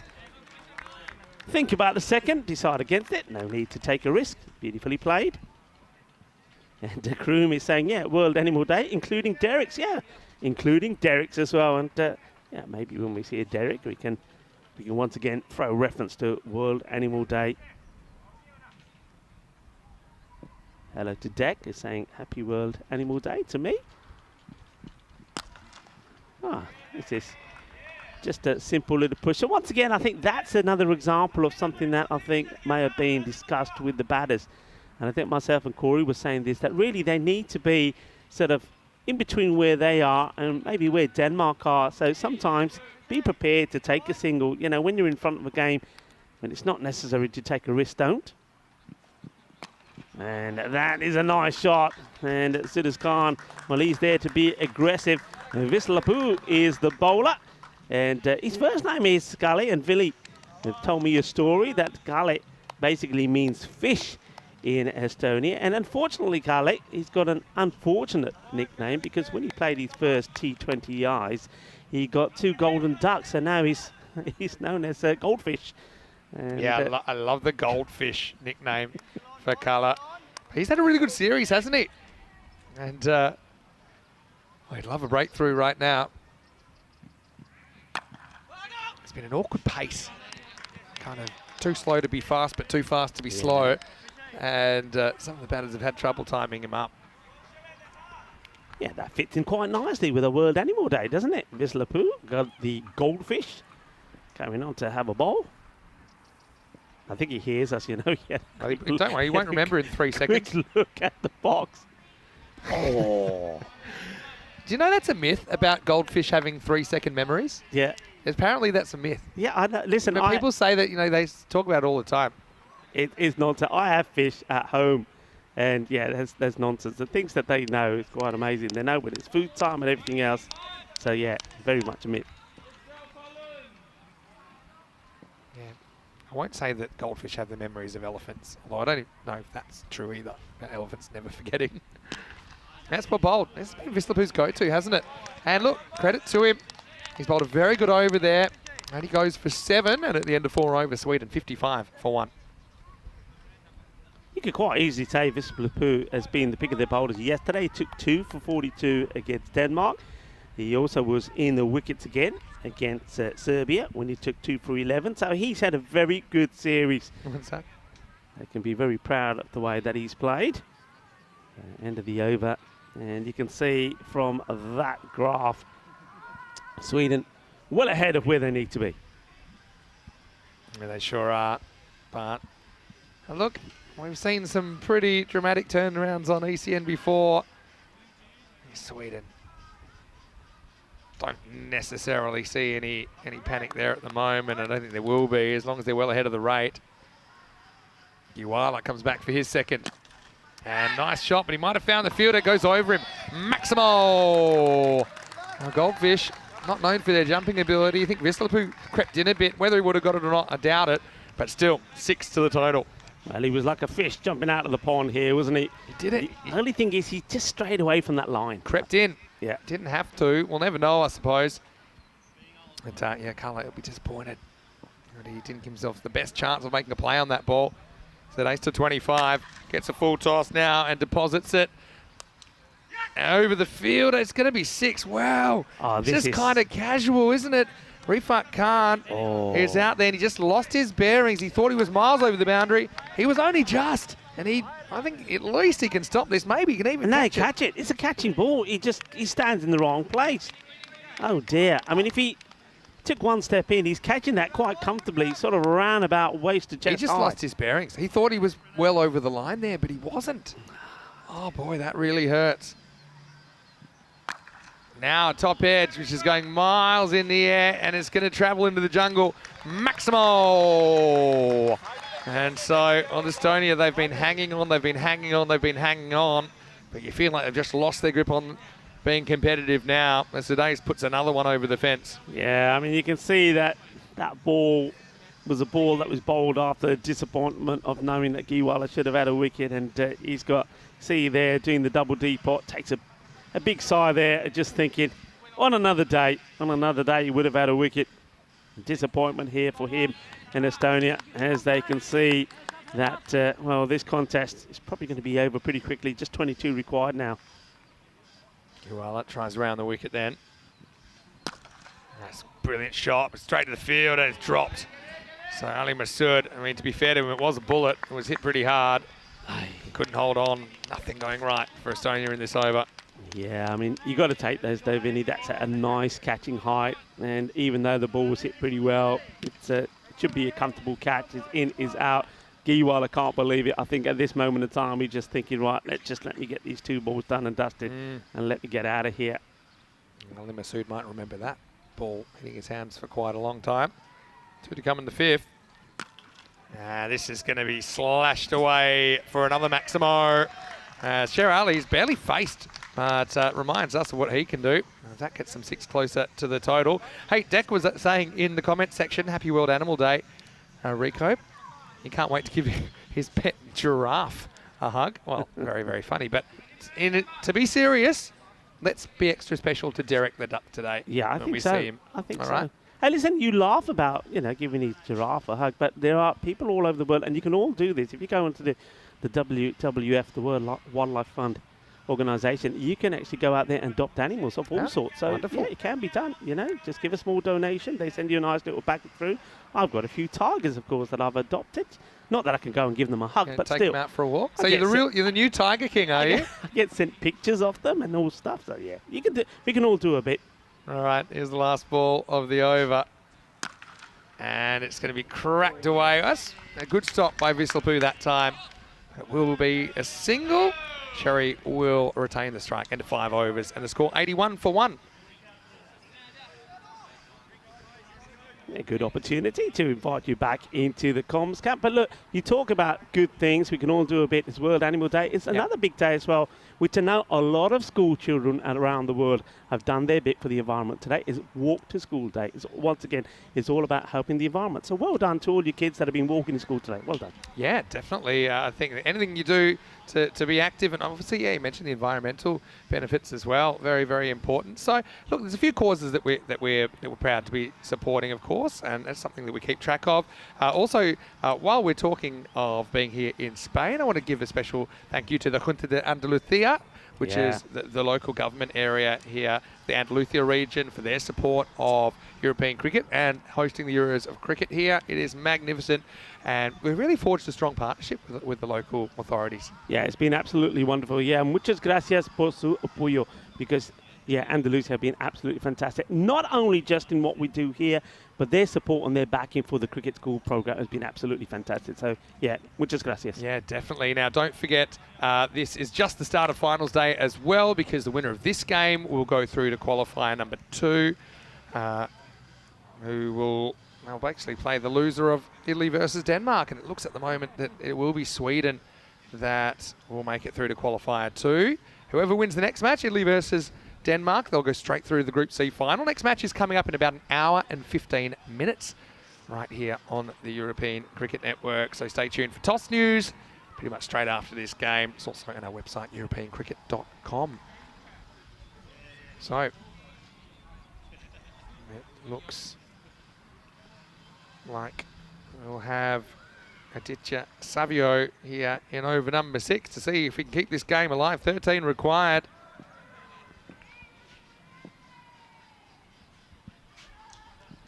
Starts with a wide and takes them up to 82. I'd say Estonia is a bit of a unique case in European cricket as well. I think if you look at suppose, the demographics of their team, also the fact that they've actually got some really good facilities going up there. I love that. Terry O'Connor has now been there for about a year and a half. As this is lifted up and over, and brilliant fielding. Yeah. Well, I'm pretty sure Colour's got this. We'll have to check it out on the replay. But yeah, also I was going to say, a smattering of native European, Estonian players here. Brilliant stop. Well, forget Goldfish. He's a shark, isn't he? He's like a shark. How about that? Like a fish out of water. What a stop. I reckon he's okay there, you know. Yeah. I think he's touching the ball here. Let's go off it. So even if he does hit the rope there afterwards, he's done a great job. Yeah, brilliant work. This is dragged. This will be 4 because it just gets dragged into the gap from Sudesh Khan, who's made sure that Cricket Sweden are going to advance on finals day. So it will be the top 3 that we kind of predicted. But I was going to say, you know, Terry's worked very, very hard to also kind of draw up procedures, and at the board level just try and professionalise things. So things like, you know, the separation of powers of the administration of the game, things like national team selection, these kind of things that I think that Estonia are a little bit ahead of some other countries as far as that goes. Another drag, and now they've moved the fielder to where that last one went, so it's going to go where he was before. Well, that kind of sums up being a captain sometimes. Sudesh Khan will get within reach of his half century, moves to 46, and now just 4 runs required. Yeah, I like what Estonia have been doing. I mean, a little bit like Croatia, Serbia and Greece, Bulgaria as well. We know, I mean, in all of these countries, cricket and the development of cricket is excellent. And I think just for the players to come out here, those of them that have never been here before, well, this will be the end of the match. Bye-bye. Well, not just bye-bye to the match, but adios. That one has taken off. That's going to go into the other field. That is a biggie, a big hit, big runs, a monster hit to finish things off here. And Sudesh Khan, what a knock it was from him. And I think that probably brings up his 50 as well, you know, so he's going to finish with 50 to his name, and he does it in 16 deliveries. He'll finish with 52, but a sensational victory here from Sweden. But once again, you know, I know Sweden will go on and they've got to do it the hard way. He says, yeah, it's as easy as that, well batted. But yeah, just to talk a bit more about Estonia and some of those other nations. I like what they're doing. I like what the development is. And if you want to know more about what some of the federations are doing, look, I want to say stay tuned at the end of this match, because we will have a fantastic moment for you to see what's been happening in the ECN studio when Daniel Weston will be putting some questions to Mark Latter of Guernsey. And you'll hear a little bit more about how the ECN and also the federations have come together and some of the good work that the federations are doing. So that interview will come up in right after this match. So listen out for that. But I want to say, look, I know it's time to say goodbye to Estonia. I know they'll be around here. And I'm looking forward to mingling with them, because they're a great bunch of lads, the likes of David Robson. Certainly will be in the bar later, I think, having a few victories and seeing how the rest of the day pans out and who's going to be crowned the champions of the group. But they've added so much value to this, and they've added a little bit of colour as well, because I'm loving their outfit. So we can have a look at this now, Vinny. Yeah, you can see Sweden have made it through to qualifier 2. They'll play the team that doesn't win the next game between Italy and Denmark, of which the toss will be happening pretty shortly. Of course, the winner of Italy-Denmark straight through to the Group C final. So still 3 big matches, consequential matches here in Group C. The next game starting in around about an hour and 10. Let's roll the highlights. Estonia, got to say, I love their playing kits as well, with the national flower, the corn flower of Estonia on the sleeves. And look, I suppose they would have wished to be a little bit more accurate. I mean, Robson couldn't really find the handle in that first over. Still, you can't deny the attitude from the Estonians, who really gave it their best shot. It's a really good shot of what Aditya Panwar did here to get that ball grazing the edge of Imal Zubak's bat, and Stuart Hook took the catch. But I suppose Sudesh Khan, he came out, he put this game to bed pretty quickly, kind of dominated the strike, dominated the scoring, and despite the best efforts of the Estonians, they just didn't have enough runs on the board. Yeah, I mean, once again, there were a couple of chances there. If they would have made a difference or not, I don't know, probably not. But yeah, I mean, that's one of them there. You've got to be catching that inside the field of play. But that's the way you got to be. I mean, Veselupu, I think he's been absolutely sensational. He's been my player, really, for Estonia. I know that some of their batters have batted well, but in terms of desire, in terms of passion, and in terms of some of the fielding that we saw from him and bowling, he's been absolutely brilliant. Yeah, he's been sensational, really. And that was the shot that finished it off. Also brought up Sudesh's 50, a pretty lightning 50 as well, off just 16 balls, as we have a look at those aerial shots of the Khartoum Oval, the home of European cricket. And Sweden looking at home against their northern neighbours here in the Group C eliminator. Top 3, all that were required to overhaul that score of 94 in the 6th over. With Sudesh Khan, 52 of 16. Came out, hit the ball really, really well. 6 maximos, 3 fours in there. And once again, Sweden just able to clear the boundary more often. I think that's been a really good indicator of success in this tournament. Aditya Panwar, the only successful bowler, but also I want to give a shout out to Kala Vislapu, the goldfish. Look forward to seeing him soon. He took none for 7 of his over. And he just kind of did his best to keep the Swedes quiet. So, look, to the Estonians, great to have them as part of the competition. Really looking forward to the prospect of having European Cricket Series in Estonia again soon. Of course, we had one back in 2020, but it's been too long since we've been back there. So big thank you to all of our viewers in Estonia. Of course, great to have the players and the officials here as well. So we've got a little bit of a break to the next game. So what we're going to do, we're actually going to take you into some bonus content. And I know that ECN founder Daniel Weston, he's been doing a great job, like you said, kind of getting the stories behind the story. And he sat down with Mark Latter of Guernsey a few days ago. And so we're going to bring you that interview straight after this. But for now, Vinny Sandu here, Mr. Maximo, alongside Rico Full. Corey Ruckers will be in as well for the qualifier one starting in around about an hour's time. But for now, enjoy this fantastic bonus content as Daniel Weston had a chat with Mark Latter of Guernsey.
So Mark, what were some of your first cricket memories? Back home in Essex, London, my grandparents and my parents were quite involved with Chingford Cricket Club, which was pretty much a home for Essex cricket at the time. So Trevor Bailey, Doug Insole, Keith Fletcher, all those sort of names were around about that sort of, they used it as a second outground. So my granddad was secretary, my nan used to do the teas, and my parents, my mother and her sister used to do the scoring and all that sort of stuff. So when I was very young, I would be going up there to see some of the games, and then gradually got a little bit older and was around the outfield and bat and ball and watching the heroes play cricket. So that sort of started to come into the young Graham Gooch and people like that, which took us through to probably about 81 and the Botham Ashes, and that was then when everything sort of exploded more so. Although I probably played more football than cricket then, bizarrely. Right, but so cricket was in the blood from the family, and yeah. But it was a pretty clear cricket in the summer, footy in the winter. I probably exclusively was involved in football, playing school, captaining school, districts, Essex areas. Never to any great standard, but enough to keep on getting picked. It was probably when I went over to Guernsey when I was 18, when my auntie lived, that I started playing for worked at a bank. They had a side, which was the Griffins, which obviously became the Griffins that you know and love well here. So I was a Griffin in the old days when we were well behaved. And that was where I started really playing again, picked it up and got a bit of a bug for it, but predominantly only playing in the local leagues in Guernsey. And we didn't have options like this when I started playing. So it was, club cricket. I was decent, but no more than that, which is why I'm now an administrator. And but you were more focused on a longer form of the game. So your club cricket team in England, were they playing 2-day cricket or? 50 over declaration stuff, points, which I've never still understand in cricket, and the way you win this many overs, give them 5 overs back, win it by 110 overs or something. But yeah, generally longer form. I mean, T20 wasn't really a thing. Conversely, when I got to Guernsey, T20 was pretty much it. We kind of claimed to have invented T20 because we've had the Evening League, the Roselle Shield, which the guys play for, which gets them into the ECL, which Griffins, Indies, etc. have won previously. That's been going for like 70 years. And effectively it's been played from 6 o'clock after work on a Monday to Friday. And initially the overs were decided by when it got dark and unsafe to carry on playing. So it could be anything from 14 to 28. And in the last few years we've put it more regimented and had it specifically at T20. Or reduced as you get into the shoulder months. But so our really short form cricket really came in Guernsey, whereas in the UK it was a bit more traditional and it was whites, whereas we're pretty much now all coloured clothing, etc. So you went to Guernsey after high school, did you? Yeah, I left. I used to go across in the summer holidays, most of the holidays, where I lived in Essex compared to Guernsey. Guernsey was a much nicer place, and lived with my auntie. And one day I decided not to go home. And I remember my uncle saying, if my mum cries in the morning, you're getting back on the boat tomorrow. And she sent my clothes 2 days later, so that told the story. Wow, incredible. So yeah, the culture around Guernsey cricket is right from juniors and through the school system as well? Yeah, so we've had, if you go back, we were originally Channel Island Cricket Board. We were attached to ECB. So Jersey and Guernsey, despite all the rivalries, etc., came together and built cricket across the two islands. And that's sort of pretty much been through the 80s, 90s. And then into the early 2000s, we started looking at the ICC option. 2008 affiliate, 2009 associate status. And in the years just prior to that, the sort of Channel Island Cricket Board took a step back and the Guernsey and Jersey pretty much went their own ways, knowing that they would both be looking openly to get that status with the ICC, which both got Jersey just ahead of us. And obviously we've carried on then through that way and really detached from the UK generally. But yeah, programme is right across from under nines, our Future Stars programmes, right up to the Channel Island over 50s, which is the only team that sort of is a relic of the previous history. Right, and cricket's been played in school in Guernsey as well? Yeah, we've got officers who go into school, and the size we are, we can get across every single school and have a presence in there. So that's teaching the basics in secondary school, in primary school, which obviously is then looking to get those kids into our programmes. And then in secondary schools, it's trying to unearth the next chap who can come out here and smoke sixes, because we have a population of 65,000. We've probably only got about 8,000 school kids, boys and girls, right across secondary and primary school. So on the plus side, we don't miss anybody. But on the minus side, we've only got 8,000 people. Sure, yeah. And do you have indoor facilities to train all throughout the year? Yeah, we had a really good state-of-the-art centre, but that's through economies, etc. It's now become a football stadium, indoor football centre. Predominantly, we use Elizabeth College, which is one of the private schools. So we have indoor facilities there. Another couple of schools, we use their halls. We've got a lot of outdoor net facilities. So we're fortunate weather-wise, although we're only just south of England. We tend to get a longer window, so as soon as we can get outside in late March, we'll get outside and use the facilities outside and take it right the way through till September. Yeah, and you're playing on grass wickets predominantly for your league? Yeah, so all the weekend cricket is grass. The evening league is a mixture of mat in the lower divisions, and then we have in the evening league one, the Roselle, we do have one round of the league on grass. Yeah. Really just because nowadays we're playing on mat or grass in ICC. So it's just basically giving us the prep on both sides. Yeah, sure. And women's cricket in Guernsey? Yeah, how's that developing? Come on really leaps and bounds. I mean, at the beginning we had the Sirens, which was basically playing against young boys' sides, the odd touring side. But in the last 3 or 4 years, it's really taken off. So when the T20I status was given to women's games, we played Jersey in the first one of those, which was before the men. And that's carried on through, and then we've just recently played a series in Austria and won that 4-1. And underneath that, that's now starting to see a lot more girls come through. So we've got an under-13 squad now. We've got a under-15-18 in the secondary schools, again, using that opportunity to get in there to drive it, and that's growing. There's a good hockey, netball, rugby background for girls' sport off the island as well, because people get bored playing each other. So they'll look to the UK and travel and play leagues. So we're giving them that option. Our USP is basically we're the only national sport in that. A lot of it's club stuff. So we look to try and attract girls in the summer to come and play nationally and get a chance to go to, like the girls did recently, Vienna. Yeah, that's wonderful. And how often does your men's national team get the opportunity to train together? We try and do, during the year, the main season, we'd be looking weekly around their playing commitments domestically, because it's pretty much a 7-day-a-week programme. And then obviously ahead of tournaments, then we would gear it up and increase that. But they would train right through the winter as well. So we try and open the squad up prior to winter just to see whether there's anybody out there we have missed, albeit, as I said, it's unlikely in the population size. The new person comes into the island through work who turns out to have played cricket at a high level, so we get them involved. But generally that squad will get together before Christmas and then come down to the playing squad after. So where do you see the big strengths of cricket in Guernsey? I think our size is twofold. I mean, on one side, we obviously have a numbers problem, but on the other hand, we can get together at the drop of a hat. So if you're in Germany or Italy and you want to get the squad together, that's flights and planes and people staying over weekends. So the immediacy is a benefit in many ways, in the sense that we can get together and train a lot. It's a great place to live. It's a great place to play. There's a very big sporting background. Individually, we've had world champions from a place that's 26.5 square miles. So we've always had a good pedigree, and we can back off that in terms of not only the players but also administrators and staff around the system, which ultimately, as you know, if you don't have those people behind you, then none of this, or even just a simple game on a Sunday, happens. Yeah, absolutely. Yeah, the people that I've seen and met and become involved with and played against from Guernsey are just fantastic people.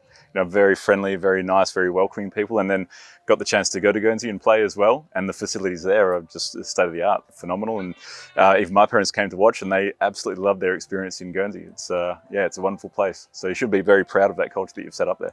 Absolutely. I think Guernsey hospitality is something we always make a big thing of. And likewise, with the boys when they're playing and representing Guernsey, we like to play with a smile on our face, but play hard. And obviously, winning helps you smile.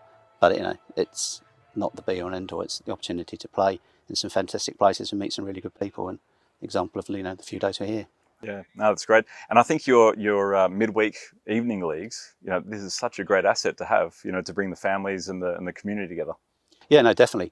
We try and make sure the games are played regularly at the top end at our primary ground at KG5. So yeah, you can create that environment of atmosphere. People know Tuesday night is Evening League One cricket, and they can go down and watch it. We don't have like the UK, where each team has its own club, so you have that individual club alliance and structure behind it.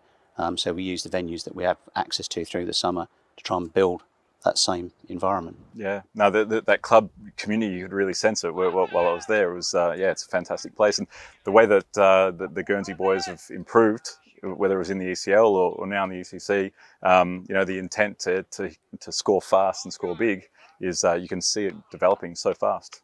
Yeah, no, we've got a really good group of guys here at the moment. I think, results don't lie, but I think, they're a better cricketing side than sometimes the results. And I think the environment we've put ourselves in, especially with what is a very good Jersey side at the moment, and it's very easy to benchmark ourselves against Jersey because they're just across the water, can be a bit lazy. They're a very good side, but we come up against them a hell of a lot. But we don't back down, we keep on having a go. But yeah, I think we've got some good skills, we've got some really good players, and there's still a lot to come from this group. Yeah, and talking to a few of the boys this morning, they enjoy their golf as well? They do. A lot of them are multi-sported. Adam Martel, spinner, he's just won the Guernsey Championship, Club Championship. So that proves his skills. And then we've got a couple of two lads there who play for Guernsey at hockey as well, Matt and Zach. So yeah, there's multi-skilled guys there. Yeah, no, it's wonderful. Mark, thanks again for being at the ECC. Thanks for being a great person in the European cricket community. We love having seeing and playing with and the experience of Guernsey cricket, is only a positive one. And very, very good people involved. So thanks again for being here and thanks for your time. Thank you.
The European Cricket Championship is proudly brought to you by Dream11, HCL Software, Junta de Andalucía and Stake.com, and the official charity partner, Share the Meal by the United Nations World Food Programme.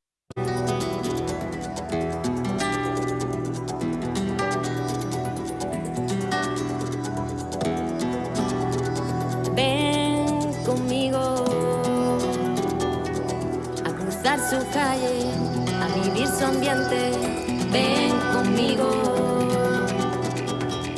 a vivir la vida intensamente. Conmigo ven, conmigo ven.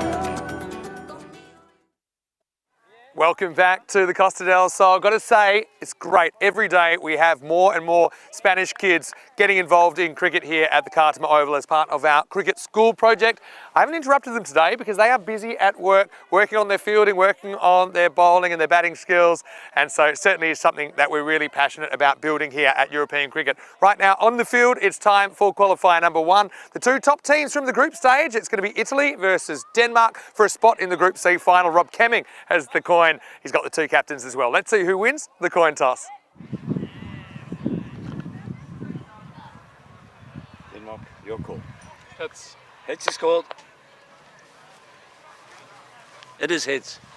We have a ball first.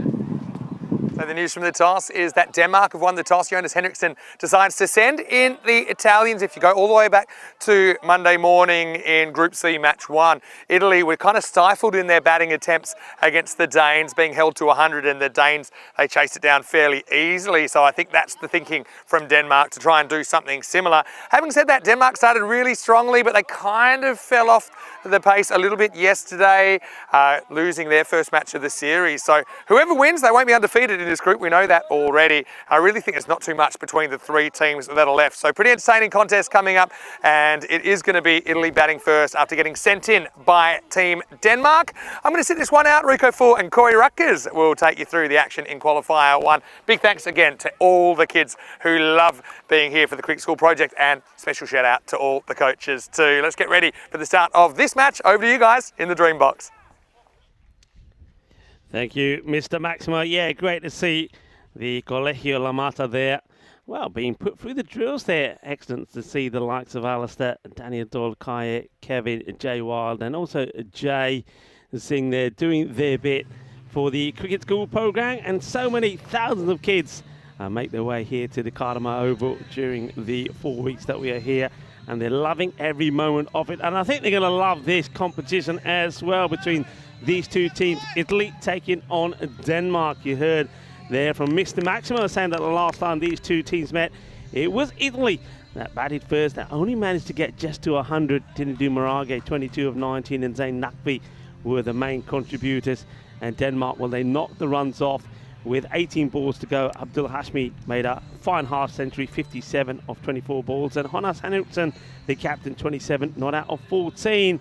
So it's a bit of a surprise maybe then that the win predictor is predicting Italy 58% to 42. Not much in it though. And I think a lot of that is to do with the way that Italy have bounced back after that defeat. Of course, they've had good victories. They had piled on the runs against Estonia batting first, and they put 174 on the board, winning by 82 runs. Then we saw them also put 135 on against Sweden and hold on to win. And last night, well, we saw 194 put on the board. Only 2 wickets lost. Amir Sharif getting a century, 104 of 25 deliveries. So they're looking to get the same start again. Dinadu Marage, who had the night off, well, he's back in action. He's a non-striker. The man facing the first delivery will be Zain Nakvi, and he's going to face up Ishan Karimi to bowl the first. And he'll get the little nod from our official timekeeper, Frederica Constant. Tyrone Peters will put the hand down, and we're ready to go. Let's play some cricket, international style. And he's gone. First ball. What a catch. It's going to be a royal duck. Well, this has been hit beautifully, but what a catch that is. Lucky Malik takes the catch. I'll tell you what, there's no luck here. This is a sharp catch, and it's been well hit. The batter's going to consider himself very unlucky, Zain Nakvi, to be caught here. But that's your royal duck, where he's wearing the royal blue. It's a royal duck. for Zayn Nakvi. Just have a look at this. I mean, he hits it pretty well, but what a sharp catch this is. Fantastic. Loving the slow-mo here as well. Look, he rocks back, hits it hard, but an outstanding catch. Just have a look at this again. Lucky Malik, well, he's flying through the air. All that's missing is the cape. It's going to be a golden duck for Zayn Nakvi. Well, it is World Animal Day today, when we're going to see Derek. Derek is going to be happy today of all days. Nakvi goes without scoring. Oh, what a fantastic moment that is for Karimi. But well, talking about Karimi, that was creamed by the batter, but what a good catch. Outstanding work. Lucky Malik takes the catch, and Italy, they're one down of the very first ball.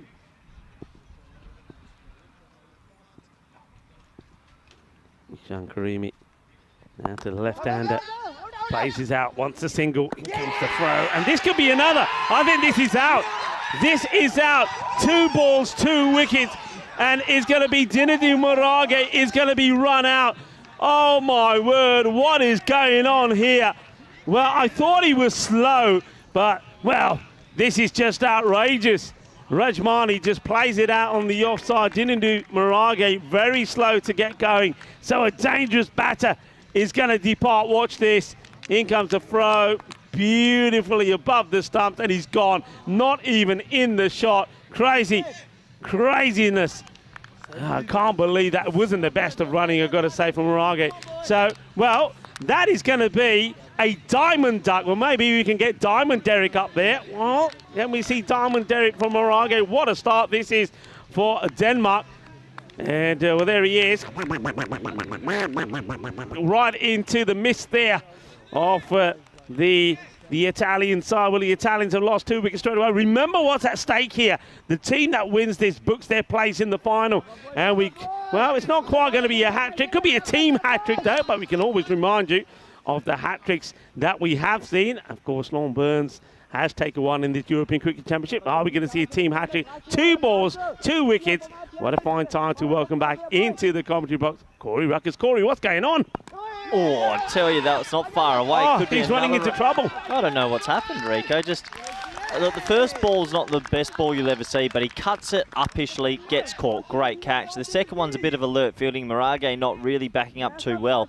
But what a dream start this is for the Danish, who are, well, no runs on the board and 2 wickets.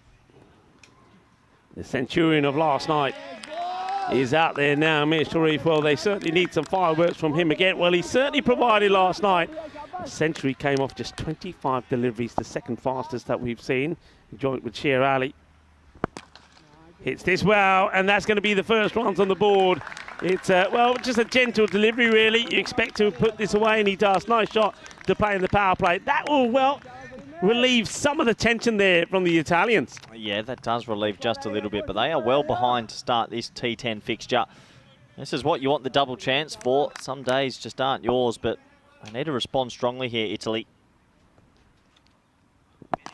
High in the air, you're kidding me. It's going to be 3 in the first over, Rico. It is. 3 wickets in the first over. The Centurion Sharif, he'll have to go. This is an absolute dream start for Denmark. I can't believe it. Can't believe what's going on here. Italy, well, after piling on the runs last night, and, well, they amazed a lot of people by starting the night in 3rd place and then taking top spot. Well, they're not batting like the team. Top spot, good delivery, though. Look at the seam on that. And it's a horrendous shot, I have to say. It's not a good shot. It's an ugly shot that time. That's a dirty slog from Sharif. And, well, what a great start for Denmark. To come out here, affect 2 wickets, win the field very well with that amazing catch and that run out. And Karimi has done it again with the ball. And Italy, they're on the ropes. First over complete. And the score is 4 for 3.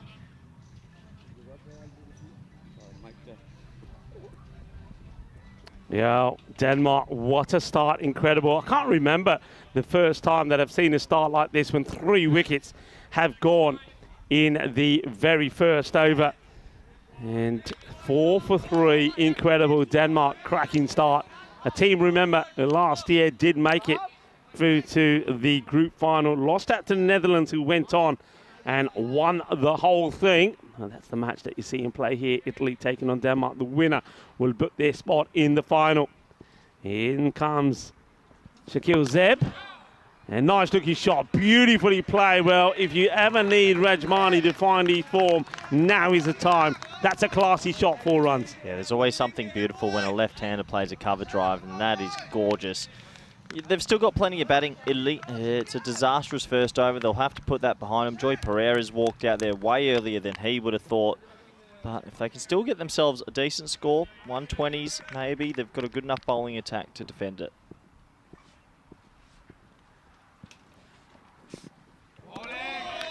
Good comeback there from Shakil Zeb after being beautifully driven through the covers for 4 from Sandhu. But yeah, this is a big partnership here. Joy Pereira, we know he's a good batter. He's an aggressive batter, hits the ball hard.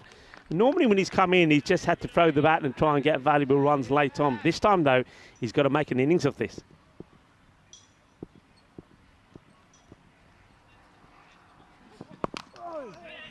We'll take the single.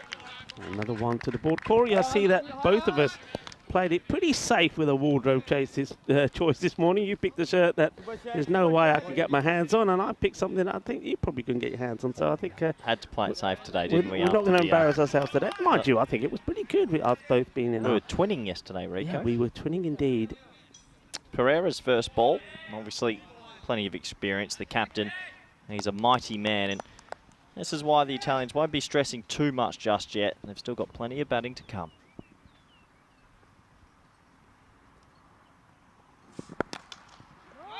To the fielder, no run. And Denmark have had a good ability of doing this thing yesterday as well. They had 2 wickets in the very first over for no runs against Sweden, so they start well.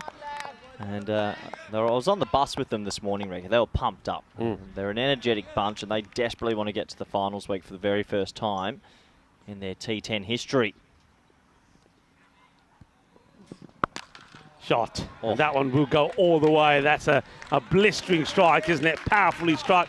And that is what Joy Pereira can do. Well, Joy is trying to bring a little bit of joy for the Italians. At the moment, it's just been pain. Yeah, so that was a slow ball outside off stump. Just leans on that drive all the way for 6. And, well, Mr. Pereira, Joy Pereira, he's so powerful. He basically just check drove that for 6. While he's there, Italy can fight back.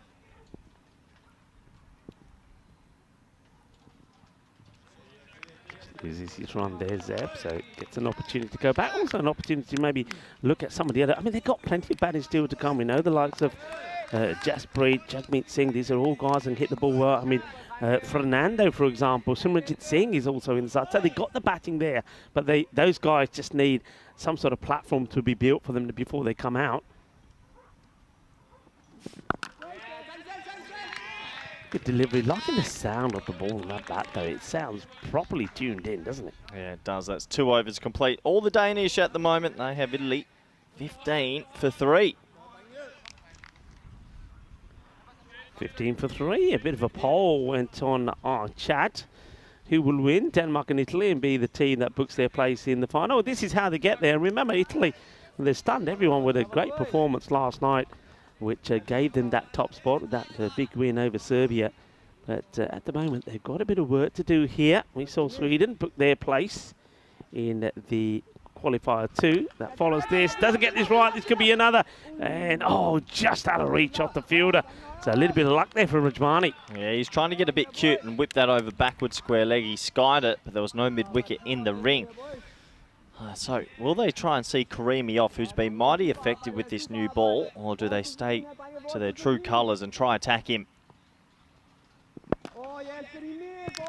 Nice looking shot there from Pereira. Just gets himself to the pitch of the ball. He's quite happy just to play this out for a single and just keep the scoreboard ticking. I think he's probably thinking the captain, yeah, just see him off because he has been dangerous, Karimi. Also, you don't want to lose this game. You have to play again versus a dangerous Sweden. Yeah. You have to play 3 on the trot to win it. It's not easy in the heat. Goes for the shot. Does he get enough of this? No. Oh, the fielder runs all the way around it. I mean, if anything, he's got to try and stop the boundary. But I think he's interested in the catch, but he takes the wrong route round to this ball and then finds it bounce after him and go to the boundary 4 runs. He must have lost it at some stage because he's run a really peculiar way to try and get to the ball. So He'll be disappointed with that. 4 free runs. It should have at least been stopped for a single. Yeah, well, Sandhu gets into double figures. Munir won't be happy about his stamp there. Just going down the leg side, I think. This is a missed opportunity for Rajmani. Normally, you'd expect him and most left-handers to put this away. Yeah, that could have been clipped over the square leg boundary. Missed out. Karimi's bowling good over again. Shot! Oh, this one goes a long way. I'm going to have a look. Yeah, it's on the heel. About a third of the way up. What a cracking shot that is. Shaba kinna sona. Shaka lagya. Boom blastic. What a lovely shot that is. Full bat flow, full bat swing down the crease. Turned it into a half volley just, I'll say. But he committed to the shot, Rico. He didn't pull out of it. He gets 6 for the reward. And, well, he's looking good, Rajmani. Oh, that's a beauty. That's going to be 6 more. Bolle, bolle, bolle, horns from Tyrone Peters, as that one is a slog sweep, which goes for 6. Yeah, that means after 3 overs, Italy fighting back hard now. It's all the threes. 33 for 3.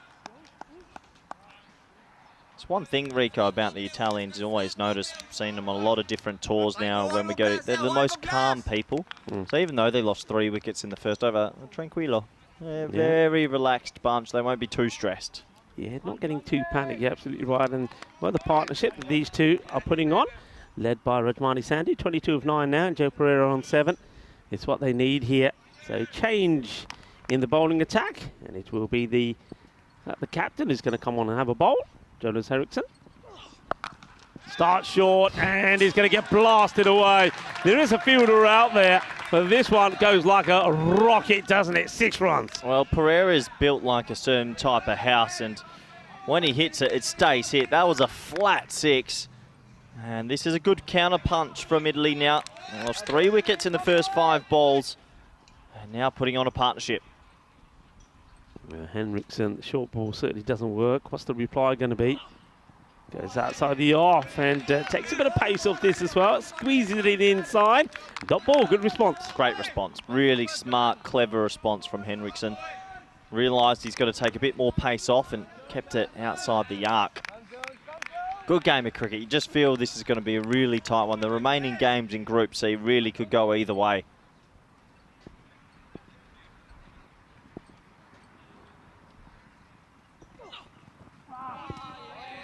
This time he goes for the shot. Once again, a little bit slower, looking for the cut shot there. Pereira misses out on it. And maybe here, as we see the battle of the 2 captains, I think Jonas Eriksson is probably finding that there might be a little bit of a weak shot outside the off stump here from Pereira. Yeah, doesn't want to get it anywhere near him. Still got to be careful though. If you get too short, too wide, you'll probably get hit away.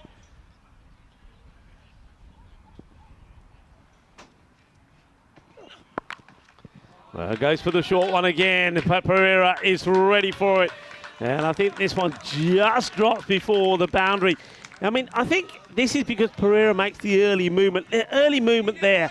So you see Eriksson, he bangs this one in, but still he gets enough off this one bounce, 4 runs. Yeah, I mean, if he's not premeditating the short ball, maybe he brings in deep cover and puts his fine leg back for that ball. But I think you're right, Rico. I think he only bowled it short because he saw Pereira walk at him. Yeah. He actually beat the bat there. It's a top edge, but sometimes it doesn't go the bowler's way.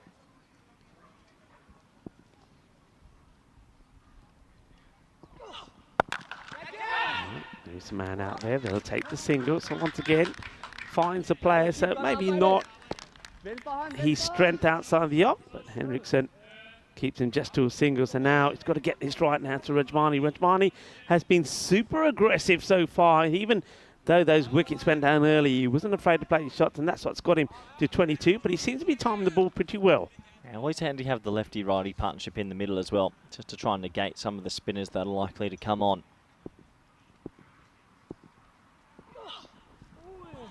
That slower delivery again. And well, Rajmani should know all about slow deliveries because he bowls a pretty decent one himself. But, well, he's been undone by a couple here from Henriksen. The over comes to an end. 11 come from it. And at the end of 4 overs, Italy starting a little recovery here with this partnership. 44 for the 3. Yeah, quick recovery from the Italians, the Azzurri in their blue. That's what you expect from such a good team that's made 2 consecutive finals weeks. They'll want to make it 3 in a row. Have a look at that. It's not very often, Rico, we get 3 wickets in the first. Nah, that was quite surprising. I mean, the first one was, well, it's one of those, I think you'd have to say Zain Naqvi maybe a little bit unlucky, hits it straight to Lucky Malik, took a great catch, but then the run out of Dinadu, I mean, Dinadu we know is a super batter, and he goes for that scoring with a diamond duck. And then we saw Amir Sharif, the man who scored a century yesterday, hits one boundary, and he gets out. Malik with the catch again. Firmly hit. The fielder's got work to do here. And Rajmani, well, he loses his bat here. I wonder if this strikes him or his bat at all, but I think taking evasive action to get out of the way of that one, it will just be a single, and Pereira says, sorry, buddy, here's your bat back. Yeah, not too sure, Rico. I lost it. I just was flinching from getting hit and sprawled away. Lucky that wasn't a little bit straight. That one would have hurt. Yeah, a little bit of matrix action there from Rajmani, but now he has to gather his composure again as he faces Mahmood. And this is crunched high in the air, but he doesn't get the middle of the bat. Opportunity and taken. Great catch. Nicely done. A man who likes his celebrations. And he has a lovely smile, doesn't he? And I think that's old Munir that takes the catch. So they get the breakthrough, and Mahmood gets it. I think the shot was on there for Rajmani, but he goes more aerial than distance. And they don't make any mistakes in the field, do they, Denmark? No, they'll be disappointed, will Rajmani Sandhu, though. That was in the half volley, but he's hit it straight up.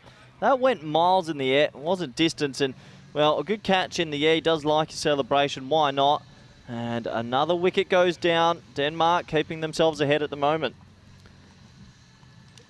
Yeah, it's an opportunity maybe to welcome all of our viewers to the Comscam, and it's great to be with you again, Corey. Of course, we were doing it in the night yesterday. Now it's time to do it in the day. And hey, look, show people your shirt. I'm loving your shirt. I'm liking the old peacock. Peacock Wednesday, Rico. Yeah, Peacock Wednesday, yeah. It's a lovely shirt. It's a nice shirt. You look good as well, Rico. Thank you very much. And look, I mean, we do a lot of good, the European Cricket Network, and I think it's worth mentioning that one of the things to doing for charity, our charity partner, is Share the Meal. And this is all about, I mean, we know the facts. I mean, 1 in 10 people around the world are hungry. There's not enough food. And one thing that we can do, and one thing our cricket community can do, is come together with our Share the Meal initiative. And you can just scan the QR code, find out a little bit more about Share the Meal, and do whatever you can to help. Absolutely. Why not? Make a game of it. Couple of clicks away. Every time you see a catch, donate. Well, nobody's catching this one, Corey. This is into the next field. What a hit that is. Fernando, this guy comes out and just hits boundaries. Well, this is the thing. The Italians are such a chill bunch. Even though they've lost wickets and you'd say are behind in this T10 International, they still have the cavalry and the experience to get them through. That's a fantastic shot first ball. You've got to have some sort of minerals about you to get your first ball that far over the hedges. Superb hit, Fernando. Can he stick around? I mean, he's got Joy Pereira out there with him. I think these two know each other well. He's got to stay there as well. The 50 came up with that huge hit. Firmly struck. Work to be done by the fielders out there, but they can't get there. Well, this is precision placement, isn't it? A great effort from the field. Kafi cautious, kitty fielding there, but Joka lag gaya. Bahut badhiya shot Maria. Nice shot. Great effort out there as well. Just goes over the outstretched arm, I should say, of Henriksen out there. But what a little cameo already. 10 off 2 for Fernando. Will he go again? Oh, he does. He tries. He gets a little edge, and well, fortune favours the brave. He goes 6 for 4, and there's the multicoloured pen I want, Rico. Yeah, you know what? I think Bullshit knows all about it. So he's teasing you. He's only saying that when you're on comms here. Yeah, that's the one you want. Well, maybe they'll give you a little present. It'd be nice to see you with that pen, maybe, in Championship week here when you're with the Spanish side. Yeah, I wouldn't mind a pen like that, actually. That'd be good fun. Last ball of this 5th over. But Fernando is there to attack. We know that. And, well, he's hit 3 boundaries, but this should and will be the end of him, I suspect. Yeah, it will. He will go. So Fernando, very much sort of Swedish style, comes out, hits 3 boundaries, and now will have to depart. Is another one. Bites the dust. It's going to be 59 for 5 at the end of 5 overs. Yeah, well, it was wide outside the off stump, and he just looked to hit it straight. Maybe could have gone and used that extra cover region. credit to the Danish, despite the chaos of the Italian batting lineup at the moment, they're fielding quite well. They're sticking to their plans, and they'll feel, Rico, another wicket or two here. They might be able to pull away. Yeah, I think so. The Italians still will have that mindset to try and hit big. I mean, Zayn Ali coming in here now. Now, this is a guy that we've seen right up there, the top of the order. So they're just mixing it about a little bit maybe, and perhaps they thought, well, if we're super aggressive and we do lose some of the big hitters earlier, somebody like Zayn could maybe come in and tidy things up slightly. Well, they need something from him. Still gets some applause there. It was a short innings, but an effective one. 14 off 4, 1 6 and 2 4s. Yeah, I think they would have liked just a bit more, but that can happen sometimes. You can see the left arm seam now of Delaware Khan. He's got a slingy left arm action around the wicket. He'll usually keep it pretty wide of off stump, and with that sling, he actually gets it to go back away from the right-handers. No, that's not a good start, is it, down the leg side? So it's going to be a wide straight away. I'm sure he'll get it right. That's his loosener, and the batter not able to get anything on this Pereira. Yeah, boy, isn't Pereira now the key? He's got the most experience. He's on 19, and there's still 5 overs to go. Oh, that's worth an appeal, you know. And a little shake from the umpire. It's worth having a look at this again. I suspect he's saying it's going down leg. He's very wide. That arm's coming from wide. You know, it's close, but you have to look at where he releases the ball from. It's actually very difficult to get an LBW from that wide, especially with seeing it. Look at that angle coming across. I can sort of understand why that's probably just, and I mean just, either clipping or slipping down leg. Oh, wow. Interesting one, this.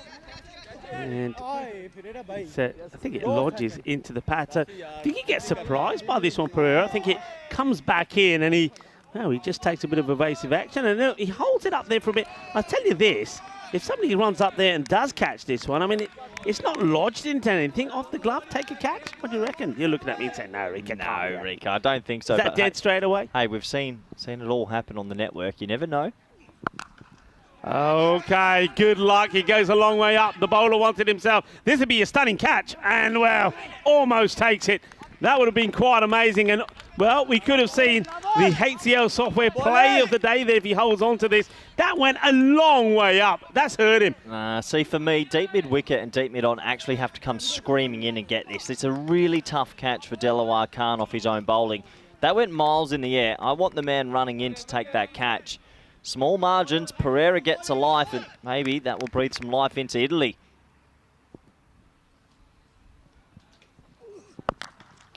This one looks like it's going to have the legs to go with the boundary. Yeah, it will. Shaba, Ginna, Sola, with the Italians are applauding that. They'll be happy.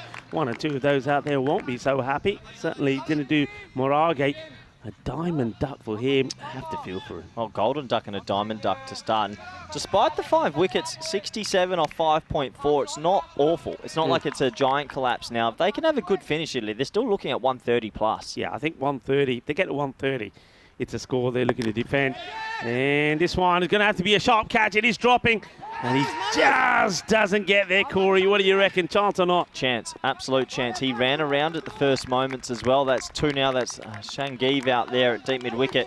He was running around at first, and that cost him a couple of metres. And that's both batters, Rico, dropped. And if they were both taken, you add 2 wickets to the board and say it's a 70 for 7. Then you're well behind. So big moment. It takes us to the end of another over. 6 overs complete in this pretty interesting qualifying final. Score 69 for 5.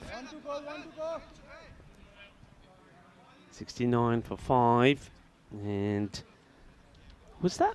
I'm just having a look here. I think there may not have been the end of the over. Looking at this, I think there might have been 1 to go. So looks like Dilawar Khan. Yeah, was still 1 to go, so he comes back. Well, is this going to be a bonus for Denmark or Italy? Let's see. Let's see if that score changes or the wicket changes. It's going to be the score. Well, they'll have that one again, and that is going to be 6 runs. Bolle. So the Italians, well, they're the happier side to have that one bowled. Rightly so, though. And at the end of the over. 6 overs complete. The score 74 for 5. Yeah, what a shot that is. He's such a danger man. And just thinking, will that drop catch come back to haunt them? We started this innings pretty crazily. You don't often see a golden duck and a diamond duck to start a match. Good cameo from Sandhu, good cameo from Fernando, but they just want one of these guys to do a bit more than a cameo, get a score in maybe the 30s, 40s, and then you've got something to defend. Yeah, but you know what? I look at the batting lineup there for Italy. They all bat, you know. Yeah. They all bat. I mean, you got the likes of Simranjit Singh right down there as well. Jagmeet as well. Blast. 6 runs. No doubt about it. Hit long, strong, and hard. Seis carreras más. Well, you've made a good point, Rico. They seem to bat deep, and we haven't seen many of their sort of lower to middle order. But what I'm noticing, they've got players that can come out and hit a 6 first ball, and that's exactly what you want in T10 cricket. And they can hit it both sides of the wicket. Poor old Safi, he comes in, bowls a half-decent delivery, and he gets hit for 70-metre 6 over extra cover. Yeah, Chararula, Safi. He says, okay, they'll have to wait a bit and do a bit of thinking while that ball comes back. But what a hit that was. That was powerful. Yeah, it looks like they've got the ball back. That did go quite a journey. Big test here for Safi. He's been pretty good with his leg spin, but right now, Italy are really fighting back. Slices it. Chance, got to take it. A really good catch. Well taken by the captain, Jonas Henriksson. He comes in. That's dying on him, isn't it? It's a starving, but he gets the dive in. Good anticipation. Good catch. So another wicket goes with a score on 80. Italy are now going to be 6 wickets down. This is a good game at T10. It's a bit topsy-turvy. Every single time I think Italy are getting right back into it, the Danish seem to take a wicket, and their fielding, well, fielding wins T10 competition, wins any format of cricket. Their fielding's been exemplary this morning. Zayn Ali goes for a proper T10 innings at 13 or 4, and that means it's Jaspreet Singh's time to come out at number 8.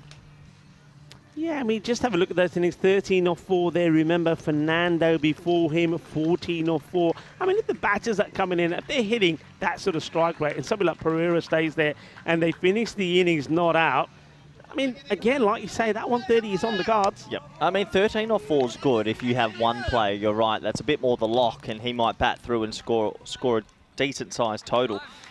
So Pereira is that sort of lock player at the moment. So we've got multi-balls activated. A couple of balls are on the field currently. But Italy, they're being tested here, and it's good for us to see that lower order. Can they still whack it? Yeah, certainly yes. Jaspreet Singh. Well, we've seen him do good work with the ball. Jaspreet picked up 4 wickets yesterday, didn't he? Had a good day. Let's see what he can do in this match with the bat. Hello to Maya in the chat, and Dear Maria as well. Shrug is with us as well. It's up in the air, but he gets enough of this to get over the fielder. Zeb can't do anything about that, so well, just what the Italians want. Batters to come out there and hit boundaries. Yeah, how many of them have hit a boundary off their very first ball? That always calms you as a batter as well. Didn't probably go in the region he'd hoped. Probably wanted a bit more through point, but it doesn't matter. It's 4. And this is a really good final at the moment. That's a nice looking shot. Good work from the fielder as well. They'll get one. Yeah, he plays this well, goes back onto his stumps, makes good contact. The sort of shot you expect batters to play when they've been in for a bit. Yeah, it's good batting. Pereira's on strike. Pereira is so important in this final 20 deliveries. Up his chance. Oh, wow. He goes for it, the acrobatic style. I wonder if he was trying to get a little bit of mayo on this. That's Mahmood out there. Let's see. And well, he's actually, I was watching him at point. He started to move right. I think he wanted to try cut a 1, and the ball gets cut to his left. So that's why you saw his body twist so much. Yeah. Half a chance, but Denmark have been taking things like that. Yeah, they have. You can see he's a bit disappointed. Now, looks like he just wants to push on the single there. He doesn't, not sure why he would have wanted a single. Pereira wouldn't have been too happy. I think Pereira really has to try and stay on strike, doesn't he? 30 of 16. He's got to stay on strike. So that was the end of the over. He will stay on strike. 89 for 6. 89 for 6. So we have a look at the tail of the tape. And we're down to the final 3. We said goodbye to Estonia earlier. Serbia's gone. And tomorrow, Well, we don't stop, do we? We've got Ireland, Austria, Hungary, Finland and Turkey. Interesting group. I think that obviously Turkey going to that least experience, but those other 4 nations, they'll fully believe if they play good cricket, they can get through. Yeah, they definitely will do. You can see that slowly by slowly, teams being eliminated. Nobody's been eliminated after this contest, of course, but once they will put their players in the final. That is wild. That's the only way to describe this. It's a fantastic take from the wicket-keeper, Abdul Hashmi. Well, this is probably one of the best takes that we've seen because this was wild. Let's have a look at this as well on the height. No, that's okay. It was close, but just around about thigh height. Good keeping. Yeah, fantastic stop. Brilliant. Otherwise, that would have been a minimo. And now the slow full toss, but we've often said, haven't we, that in this format, that delivery sometimes ends up being a wicket-taking one. You'd much rather bowl that than something that's short down the leg side. Munir loves his cricket, always got a smile on his face. He likes the celebration as well. We saw him take a very good catch earlier. Let's see if he will have something to celebrate here or not. He's not going to celebrate this. That is just class. This is whipped away for 6. What a shot. And the timing on this from Pereira. That's why I said Pereira. They've got to try and keep him on strike here. That's a phenomenal shot because that ball's outside the body line, so he had to catch up with it. And that is pure timing from a gigantic human. Really hard to catch up with it when it's outside your body line, and he does exactly that. 6 runs. Delightful shot. And then this one, I think a little bit of pace off this from Munir, and he creates a false shot from Pereira, Joy Pereira. The dot ball, he would have hoped to have brought the 100 up with that one. He was ready for it. Doesn't really come up that much as well. Yeah, that Group D I'm looking forward to. Some very good teams. I think Austria, look out for Austria. They're always a bit of a dark horse in this format. Shot. Volley, volley, volley. Brrr. And just like that, Pereira moves into the 40s, and the Italians notch up the 100. It's a good place to be. There's still 2 deliveries to come in this one, so 14 balls still to come in the innings, and once again, they're wanting the 130 here. And this is another. That is huge, huge, monster, ballistic, brutal hit. And Pereira, the captain, turning on the style. Well, we saw him batting like this in Rome, didn't we? And when he does, well, they get big scores on the ball. But just look at his movement here, walking down. It's in the slot. It is the slower ball. That's what Munir goes for to try and throw him. But he keeps his shape and he bangs it big. This is a genuine captain's knock. He came out there in the first over batting at number 5, and he's still there. 48 not out of 20. Seriously good from the Italian captain. Good delivery, good comeback. This time you see he stays in his crease. He thinks, right, if you stay here, maybe I'll get a short one because he thinks they're going to come walking. But it's well done from Munir. It'll go magical. 20 come off it. The score at the end of 8 overs, 109 for 6. Yeah, seriously good game to watch. I'm enjoying this. When they go 13 and 13 off the final 2, they get to 135, and we think that's bang on par. So they've done it the hard way, the Italians, but they've fought back well, and Pereira, the man mountain, with a bit of support from some others, has helped them get up to something defendable. And Delaware Khan is going to bowl his second.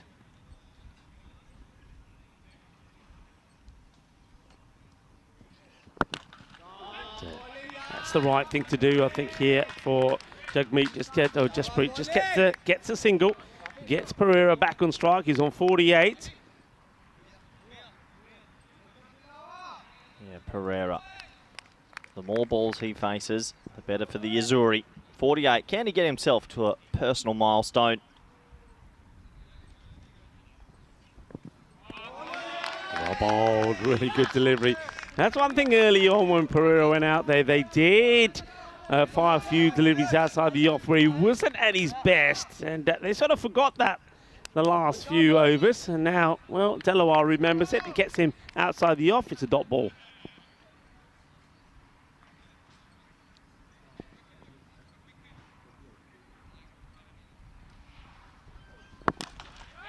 Shot, bel corpo. This is going to be 4 runs. It's going to be a half century. Oh, what a fantastic knot that is. you know what? We've seen some half centuries. We've even seen a century. But when it counts, Corey, is when you're under pressure. That is a terrific knock. Yeah, captain's innings. He came out 3 wickets down in the first over, the man mountain, and he's gone and smashed a beautiful 50. Really, some serious striking.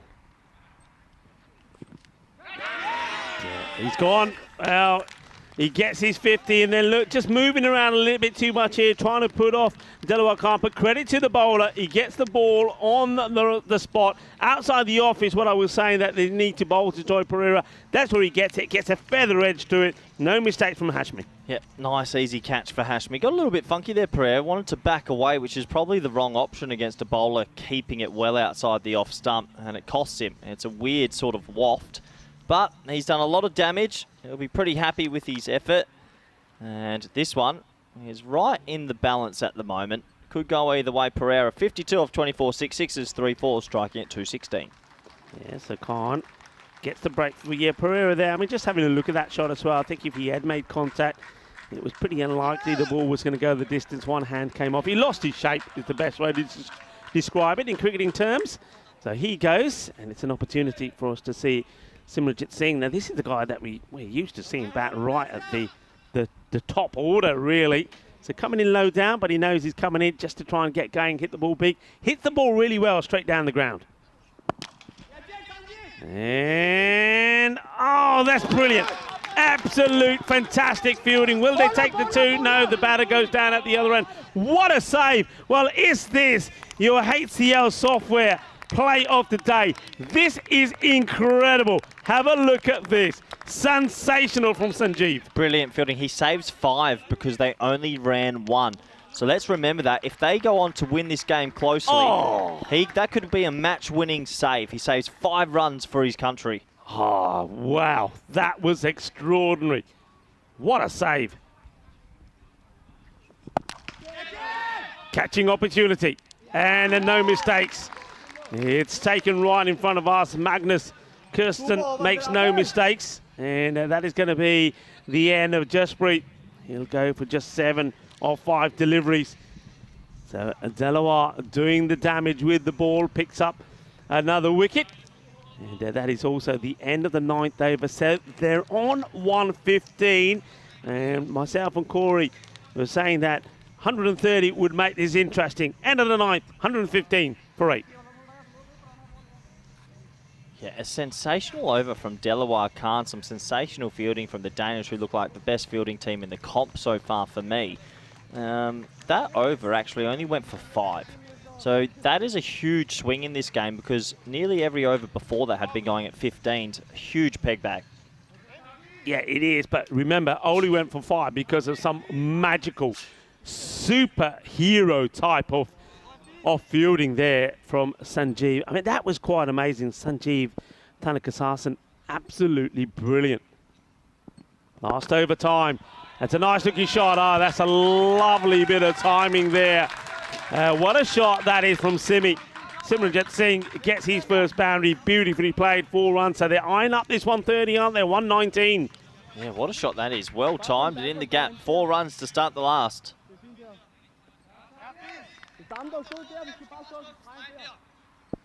Simranjit and Jagmeet Singh. 2 Singhs out there for Italy. Slower delivery. Hits hard, and that's going to be 4 runs as well. Great placement, great timing. And you can see just a little bit under pressure here. Munir tries to do something different, but Simranjit, he doesn't lose his composure, doesn't lose his cool, and brings up another boundary. 123 for 8. Game on here. What a game we're going to have. They needed that. Munir's going the distance in this one. He's already 28 off his 8 deliveries. He needs to be able to produce a Yorker.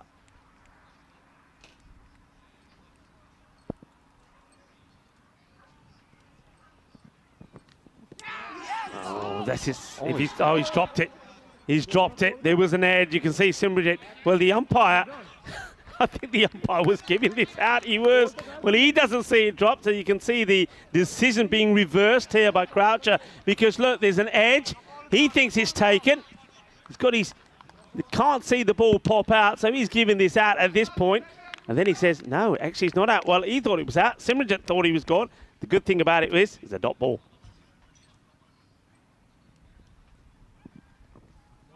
could be a wide. It will be very, very close, but the correct call, I think, for me, for Charles Croucher. So, well, the run that never came with the ball before comes courtesy of a wide.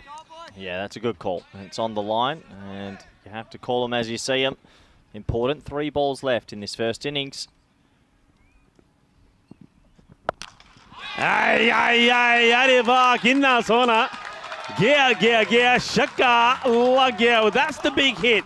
That gets him to the 130. Now it becomes interesting. Italy, they had a disastrous start. But, well, with every batter that came out, they managed to find the boundary ropes and they got themselves to a score. Oh, they'll be feeling pretty happy, I think, Italy, after what they were after first over. Munir's gone the distance. His slow ball's been picked and, well, they bowled him 2 overs at the back end. They usually do this, but this time it's not working. And will they go for it? Decide not to. Munir is just sort of saying, go on, if you want to go, I'll pick it up and I'll get you. Teasing them there, but it's another dot. There's a couple of dot balls in this over from Munir, but it has gone for a few as well. 15 have come from it with a ball to go. Simi will want to go big. And it should be fielded now. They've got to go for 2 here. You've got to turn and go. You've got to back yourself. In comes the throw. It's to the keeper's hand. He's got a lot to do. Oh. It hits the batter. Now they could carry on running. Now this is where, well, it's totally accidental. They take 3. Well, you can do that. Okay, this is where it comes into the spirit of cricket. But they've run 3, so that'll be 3 runs. The ball came flying in. It hits the batter. And it deflects away. Now, the non-striker at this stage didn't know that it hit the batter, so he just runs. But realistically, that's just 3 runs, end of it. And no one intentionally means to do it. Usually it's kosher not to take the 3rd run, but I don't think the non-striker knew. He knew nothing about it. He's running. He's got his back to it. I mean, they're discussing something here, but I don't think there's anything to discuss. It's purely accidental. I think it will be 3 runs. It is the end of the innings. The 2 Italian batters, when they're not sticking around, I've got to say, that's a good little knot there from Simranjit Singh. He certainly had his aloo prawntas today, haven't he, this morning? He didn't bring any for me, though, did he, the cheeky man? But anyway, 15 runs from him. Well, was it 15? I suppose he's got 3 more to add to that, really. That hasn't been updated yet. So it could be a score of 18 from him. And Italy, after it, well, have a look at this. This is how bad it started. It was a disastrous start because that's the very first ball of the innings. It was a royal duck. Kisses all around there at the moment from Lucky Malik. And then that wasn't bad enough for Italy. How about this? Dinadu Marage, he goes for a diamond duck, doesn't face a delivery. No, horrendous start. Denmark came out, they went bang, bang, and then there was the first runs off the bat, over mid of 4, but 1 ball later, a 3rd wicket would go down remarkably, and, well, no one did believe this. Italy 3 wickets down in the first over, and we thought, are we going to have a boil over of a final? But the Italian batters, especially Pereira, the captain, they came out, they clicked, they backed their ability, and they came back well. Yeah, I mean, this was an amazing hit, wasn't it, from Rajmani Sandhu? We thought, well, maybe he's going to click. We know he's made a few runs in the 20s. That was a delightful shot as well. And just then, the recovery started to come. This one was a blast, though, from Pereira. He absolutely smashes it. And, that was one that he played out on the offside. And this time, well, he had Rajmani doing some of the Matrix style, didn't he? Well, he was almost taken out, but a very good partnership, that one. Yeah, seriously good partnership. They had a little bit of luck, some of the Azuri throughout the innings, but overall, I think they fought back well. There's the pen that I'm going to steal in the next 15 minutes. Denmark, though, credit to them, their fielding was exceptional. They held on to some tough chances and made some even tougher look easy. This was one that avoided Delaware Khan. Not so simple, that one. They got us right down to the back end, and despite the wickets, Rico, they kept on hitting 6s. Yeah, I mean, we had a quick look at that batting lineup, and we know that they bat all the way down. And if you thought that we were joking, well, you saw that towards the end there from Simranjit as well. He came out and he played some lovely hits. I mean, there were some big bombs in there.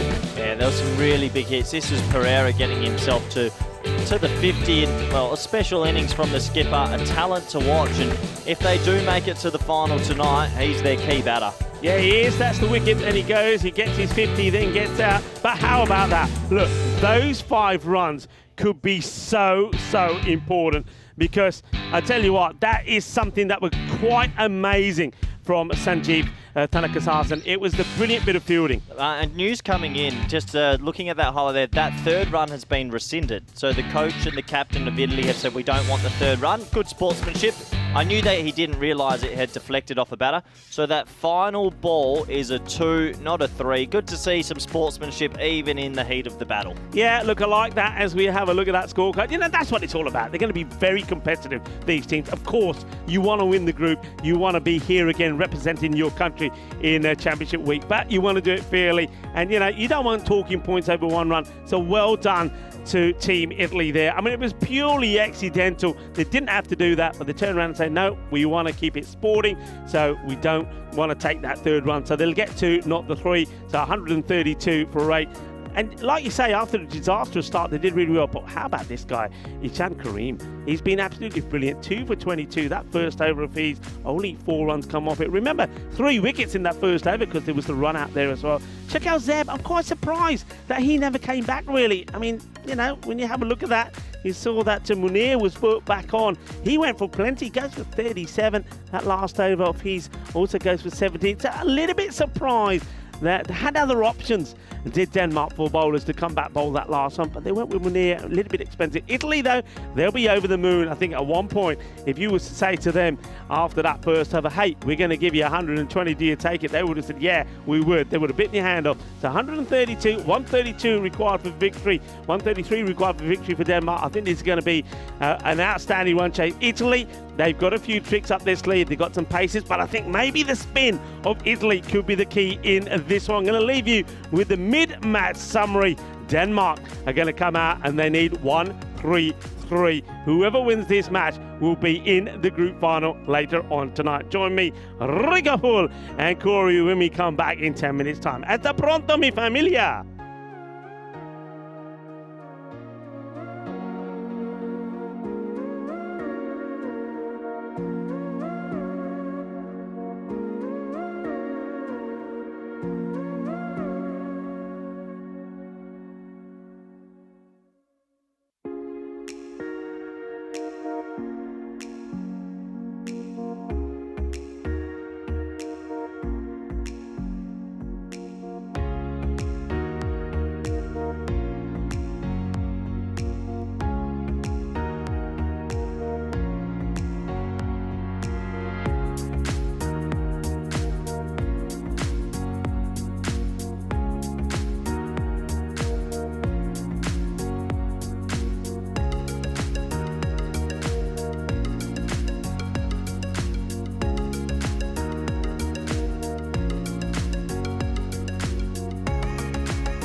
European Cricket Championship is proudly brought to you by Dream11, HCL Software, Junta de Andalucía, and Stake.com.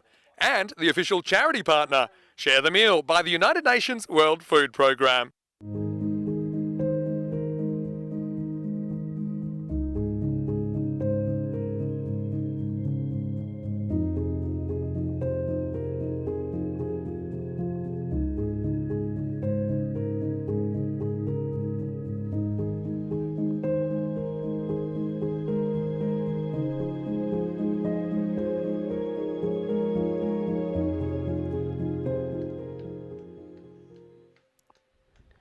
Yes, please do scan the QR code there and do whatever you can help to share the meal with just as little as 70 cents. You can ensure that you help to provide a meal for millions of hungry people around the world. And speaking of share the meal, I think we saw the share the meal moment of the week there as well. A lot of people talking about it. That third run there right at the end from Simranjit when 3 were run. I mean, an accidental deflection off him. They ran 3, but Italy say, we don't want the run. We're going to keep it just to 2. So good sportsmanship. And that, I think, is the share the meal moment of the week. This one goes up in the air and, well, oh, that's 4 runs. Oh, dear. Oh, dear, oh, dear. Dinadu Moraga, what have you done? Well, a little bit of brain freeze here. Or as Charlie would say, is that a brain fart? Yeah, it is. Well, look, the stop is here. And Dinadu, look what he does. He says, I can't oh, no, I don't believe it. I don't believe it. Corey, welcome back. Dinadu, what did you do? Well, that's a man of 21st class games. He's got a golden duck and then he's picked the ball up over the rope. And that just shows sometimes cricket isn't even an easy sport for the best of them. Oh, dear, oh, dear. Well, you won't want to see that moment again, really. And this one may be a wide, it will be. So, yeah, the thing I like about that, I don't know if we can save that and show that again, because that's a classical moment. But what I like about it is he knows not to, because when the ball stops, he says, no, I can't touch it with my foot the other side, but he still does. Oh, dear. Yeah, that is a good one. That is a good one. Bless him. Dinadu's a very good player, but that is a bit of a blue to part. Interesting game we've got on our hand, Rico. 13 and over. It's right about that par region. It's a nice delivery. He gets that one to shape away from the batter, so angles it in, shapes away. So that's better from Amir Sharif. Yeah, well bowled as well. Bit of swing there. Danny Kathaisen is on strike now. Here's just one more look at it. Oh, look. Right now he's thinking, okay, pick it up. Oh, wait, no, I can't. Yes, I can. No, I can't. Oops. Oh, bless him. Uh-oh. I think that knowing the Italian boys, they'll have a good laugh in the break about that together as a team. They're a very tight-knit group.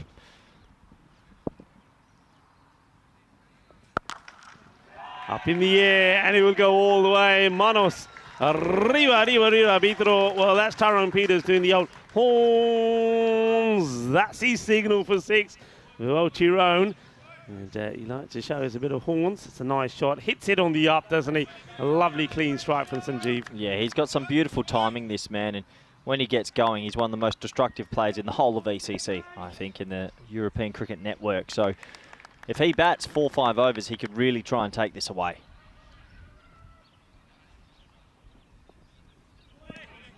Too wide again, and Sanjeev Thanakathasan is the batter here. I don't know whether the bowler said something to him there or whatever, but Thana wants to give a bit of it back. And sort of, I think it might be his opposite number, Hashmi, saying, hey, you don't have to chase those, and Thanakathasan saying, yeah, I can play it over there. Uppish. It doesn't carry. They take the run as well. That's very good running. They basically go on the hit, and if you do that, you're always going to make it. Yeah, good running. These two got a good understanding together. Push and go. It's an easy single. Hashmi may be a little bit guilty of ball watching, but it was a terrible throw-in from the fielder out there, Simranjit Singh. Good start for the Danish here. Important power play. Power plays, if you can have a blinder of a power play and somehow get to 50, you can almost kill the game straight away. Good delivery. He does get that one to shape away, doesn't he? So he draws the batter into the shot, and Hashmi He's quite lucky not to get anything on this. Well, this is a similar chase we got. You and I were on the air when Denmark had to chase, I think, 1-3-5 versus Sweden. And they were coasting after 5 overs, 6 overs. We're like, oh, they've probably got this. And then they had 2 really low overs, I think 3 and 4. And then the chase balled away. So will it be similar to yesterday? Well, he's appealing, but the catch hasn't been taken cleanly by Sujit Willakadage. That is the end of the over. And as we watch this again, once again that movement comes into play. So he finishes the over well, doesn't he?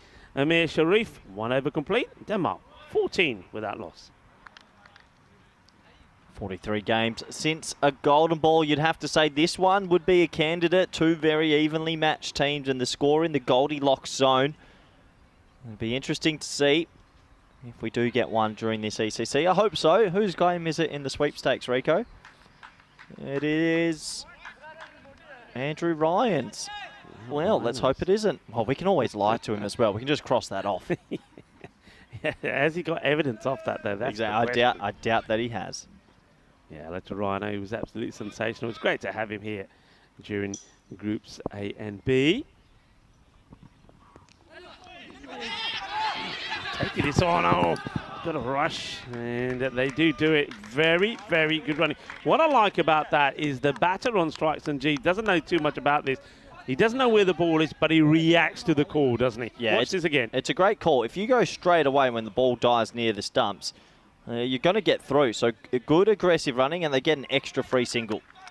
Yeah, it all helps, and of course, keeping that scoreboard ticking and the strike rotating can sometimes be a huge benefit. It is Jasprit Singh doing the bowling. He's been a wicket taker for the Italians. And this one will go all the way. It's going to be 6 runs and good clean strike from Hashmi. Yeah, clean hit is a good word to use, Rico. Good couple of words. Not the worst ball you'll ever see. I guess the one thing for the Italians, you've got besides the left arm off spin, there's a lot of right arm sort of medium fast. So if you're a batter and you fancy it, you can get used to it. I think the left arm off spinners, it won't be too far until we see them come in and try to take the pace off the ball. Yeah, I think you're right. And it's going to be gone. And, well, he has so much time to think about this shot, Abdul Hashmi. But you know what? He gets into position early and he says, you know what? I'm playing it. I don't care. I think it's good bowling from the bowler. He sees him getting into position and takes all the pace of it. And all Hashmi is able to do is put it into the hands of the awaiting Willakadage. That is a soft dismissal. Well, the thing is, Hashmi played this shot really well on day one. He played it 3 or 4 times. He got him out the middle for. Yesterday, he played it, didn't get it out the middle. But what I'm going to say, fine leg was back, that ball. I just don't get that shot if fine leg is back. He looks like such a better player than that. That's a soft dismissal, you're correct, and it opens up a small door for Italy. Yeah, I mean, didn't need to do that, and he's one of those things. I mean, all right, if it comes off and he plays that shot and it goes over the wicket keeper and it goes to the boundary, you know, we're singing the praises of the shot. We're saying what a good shot, but when you don't get it right, and especially when you give your wicket away and you put your team in a little bit of unnecessary pressure, well, it's not a good moment for Hashmi. He'll go for 11 of 6. Yeah, just with fine leg back, more often than not, if you get that out the middle, you're probably only going to get 1. So, all caught. Just the wrong shot. But anyway, moving on. Lucky Malik comes out at number 3. Very dangerous player as well. Has looked the goods this tournament. And, well, he plays his away straight away, and he's going to start with a 6, isn't he? And a beautiful shot. Manos arriba there from the Sheriff, Charles Croucher. And, well, he's, like you said, he's played this shot all the way through this championship, and he makes it look easy. Yeah, that's a great shot. It's the pickup shot of modern-day batsmen. They're so good at picking up length early and do that first ball. Very, very helpful for Malik to get going. 27, nice little start this for the Danish despite the wicket.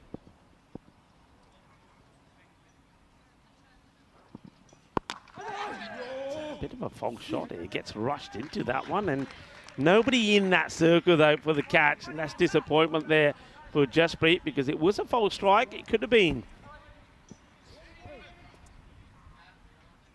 This brings on Nika Thyssen. Oh, I really like this player, Rico. I just think a bit of suave about him. He's got a bit of an X factor. I love that like pick-up shot he plays over backward square. He can run down the wicket as well. He's just got a little bit of everything.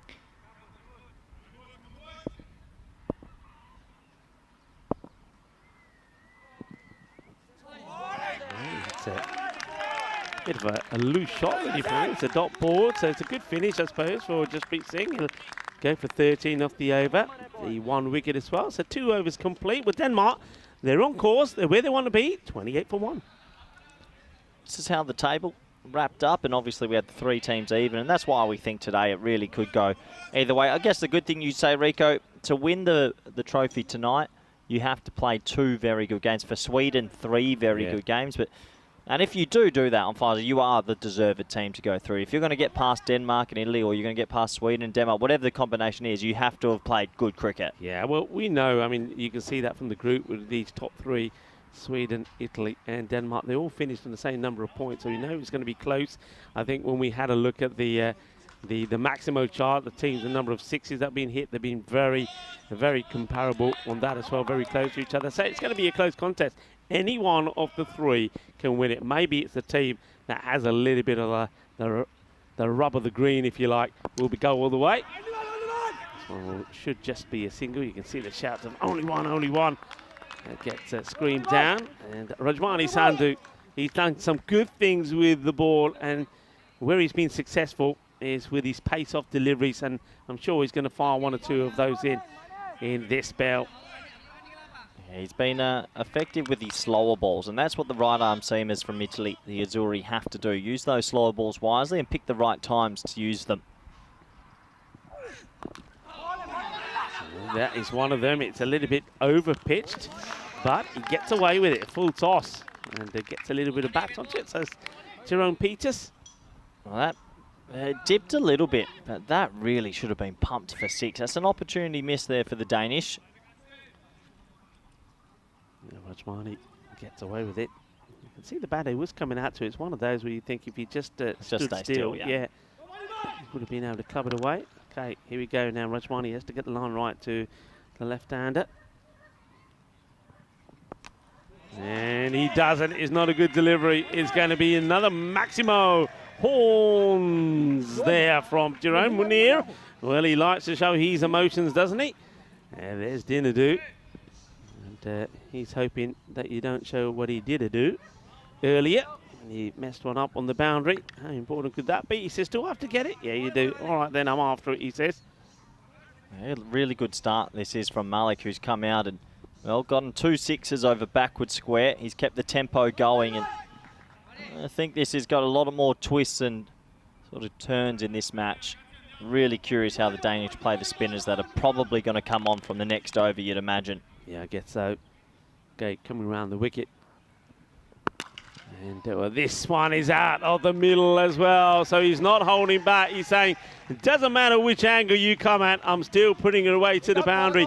Cracking shot once again from Lucky Malik. Well, maybe it's Lucky Malik's day. I mean, 20 off 5 is pretty special in a tight game, and we always try and teach the lads, especially in Spanish cricket, if you have your moment, if you can go and have faced 10 balls and you have a good tempo, you can win a game from anywhere. Right now, if he makes another couple of 6s now, he's going to pull away from the Italians. It's a good comeback delivery. This time he does take a bit of the pace, but it's better directed as well. It's a bit more Yorker length, but you can see that Malik plays it away. Gives the strike back now to Katharson. So this is a partnership that Italy will be keen to break. Loving the colours as well in this battle. The electric blue against that bright red of Denmark. It's that slower delivery.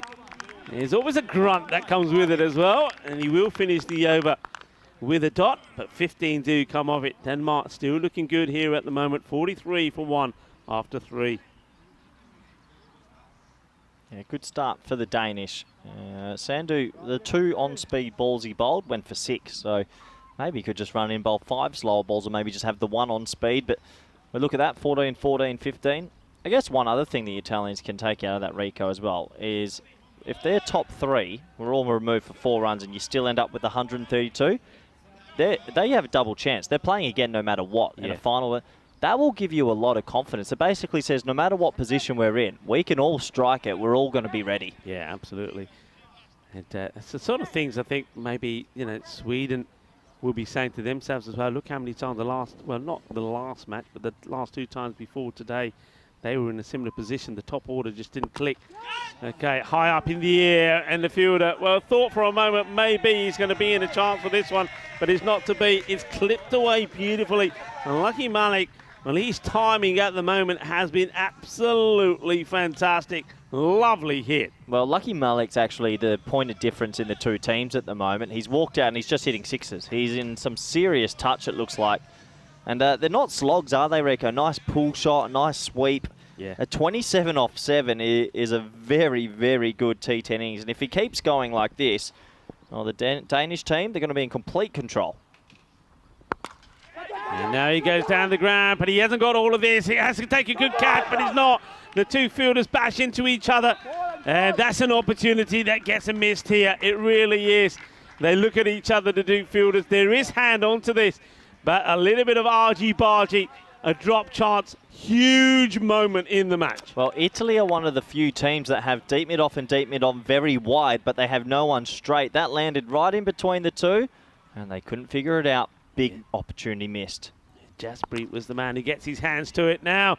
There's another one that's going to sail over that fielder, and this time he's attacking his own bench. Well, he gets dropped, and then he hits another big 6. You just feel, though, that drop from Jaspreet could be the deciding factor in this contest. Massive moment, it really was, and Lucky Malik says, I'm not going to give you another chance. Next ball's going for 6. This is also why it is so important to have a left-hander bat from that 3 to 6 position, because a lefty versus the left arm off spin, it's actually a great matchup for Malik. Get this away, and he'll get a single. Well, Lucky's the name, and lucky he was, as Jaspreet was unable to take the catch. And now he's making sure that he wants to go on and make the most of it. Yeah, Simranjit was there and thereabout as well, and he's such a good catcher. You would have thought that he would have been screaming it down that he wanted it, but they get it wrong to the Italians, and now they could be made to pay. Remember, spot in the final at stake.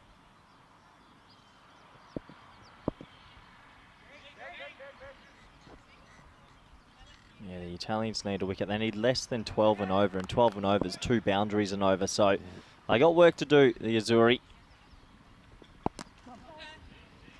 And it's good batting as well, I think, this from Sanjeev. I mean, normally he's the guy that is blasting ball over the place, but he's having a look at what Lucky Malik is doing at the moment, saying, you know what, I don't have to. We're getting those 12 runs quite easily, because every time he's on strike, he's hitting a boundary. Well, it's not the matchup either. Right-hander versus left arm off. He hit the single, get your lefty back on strike, and now pull out that big slog sweep again. Hit firmly towards Simranjit. He'll make no mistake. They'll take the single. It's the end of the over, so they do bring a bit of spin on, but it doesn't get the wicket that they want. And Denmark continue to coast towards the target. And at the end of the over, 60 for 1. Yeah, 60 for 1, and the Italian innings was a little bit more chaotic. We had dots, we had big overs.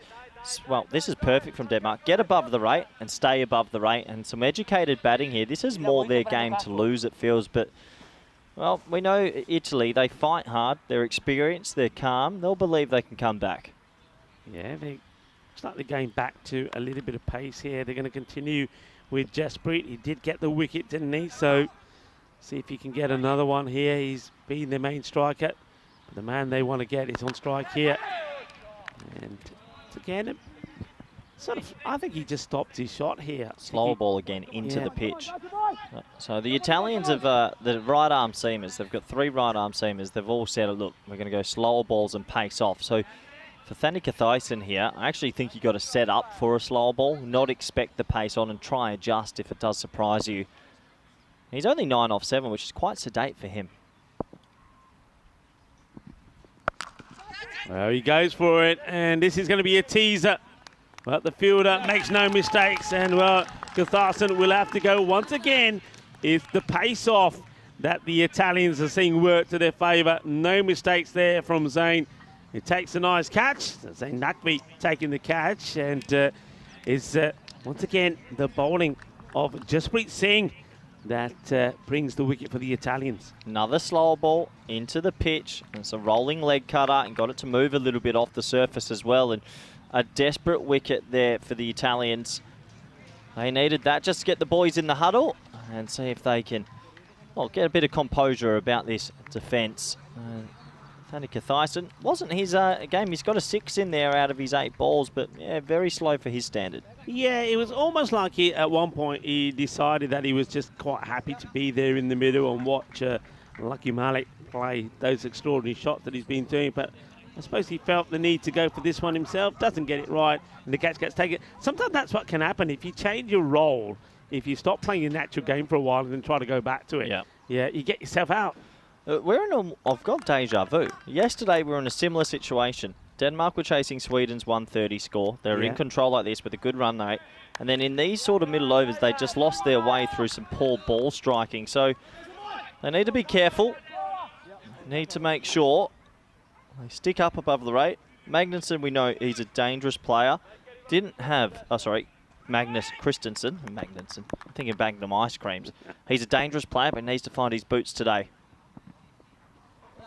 Going to be a wide. Once again, rolls his fingers on this one as well. Yeah, and that game you were talking about against Sweden, it was Magnus Christensen that came in, and he took a while to get going, didn't he? I mean, in the end, he finished well, and he almost won it for Denmark. But yeah, he had that little spell where he just wasn't able to get the bat onto ball. He almost went at a run of ball off his first 8, so he'll be sure not to try and do the same thing again this time. Hits us up in the air, catching chance, and Simranjit Singh takes it. He is such a good catcher off the ball. And Simi, well, remember, he likes to blow a little bit of kiss to the camera as well.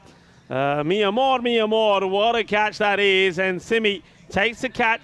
I suppose you'd rather Magnus do this than what he did yesterday. You might as well not waste and chew up deliveries, play your shot. But this is a great catch. Yeah, but Jasper Singh, look at this, rolling out again. Another slower ball. It's like a leg-spinning slower ball. Slow into the pitch, so you have to generate all the pace. And I think the Italians have started to figure out you don't even have to only do 2 slower balls. Bowl 5 of them. It's actually sort of like running in off the long run and getting a little bit of spin off the surface. So I reckon they're starting to figure out how to bowl on this wicket. And this game all of a sudden is back on. Yeah, back on. And Magnus Christensen this time, he doesn't chew up too many deliveries. He just faces the one ball. He go first ball. But yeah, I mean, it's good bowling from the Italians. The slow ball again. It's a great catch out there from Simranjit Singh. I told you he's a good catcher. That's why I was pretty surprised in that one. That could still be the key moment when we saw Lucky drop in 29 when Jasprit went for the catch. Or Jasprit, well, he may have put the catch down, but he has picked up 2 wickets in this over. So 3 for 15 now he's got, and this is the over that Italy needed to get back in the contest, but you still have got Lucky Malik out there.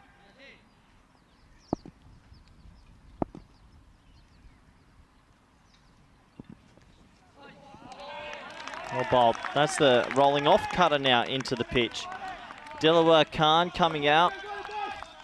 This is where you probably want maybe the next over with 2 left-handed batters looking at a right arm off spinner. Maybe Joy Pereira can spin it away from the lefties. Well, this is a big over. It's amazing how one good over with the ball can just all of a sudden shift that game again. Yeah, look at the win percentage. It's almost neck and neck, isn't it? It's almost up to 50-50. And it might go up to 50-50 pretty soon because that's another dot. Couple of dot balls in here now. Delaware Khan just can't get going. I mean, Delaware Khan comes out. I get it. Would you have been tempted to get the captain to go out here now? He's batted really well, Henriksen, and also just keeping that left and right combination. 100%. Yeah? 100%. Yeah. I think I'm sticking with the lefty-righty, irrespective of what the lefty was coming in. Just it suits better matchups and it actually controls who they bowl a little bit. Shorter, and well, it goes with pace, and you know what happens when you put a bit of pace on it? It goes quicker out of the middle of the bat as well. And Delaware Khan, after a couple of dots, he does whack this one away. That will go all the way, 6 runs. It is the end of the over. A much better over there for Italy. A few wickets in it too for Jasprit, but the last ball going for 6 means that the score at the end of 5 overs at the halfway mark, 68 for 3. 68 for 3, Rico. We welcome everyone into the Dream Box. Qualifying final, halfway stage in the run chase. Who you tipping? Oh, it's a tricky one. Who you tipping? Okay, I think Malik's going to go on and win this for him. Ooh, okay. Malik's I gonna got go a and win feeling. this I'm one. going to go the Azuri Blues experience at T10. Okay. Win this. This is going right down to the margin. Okay, fair enough. Well, that's what you're thinking.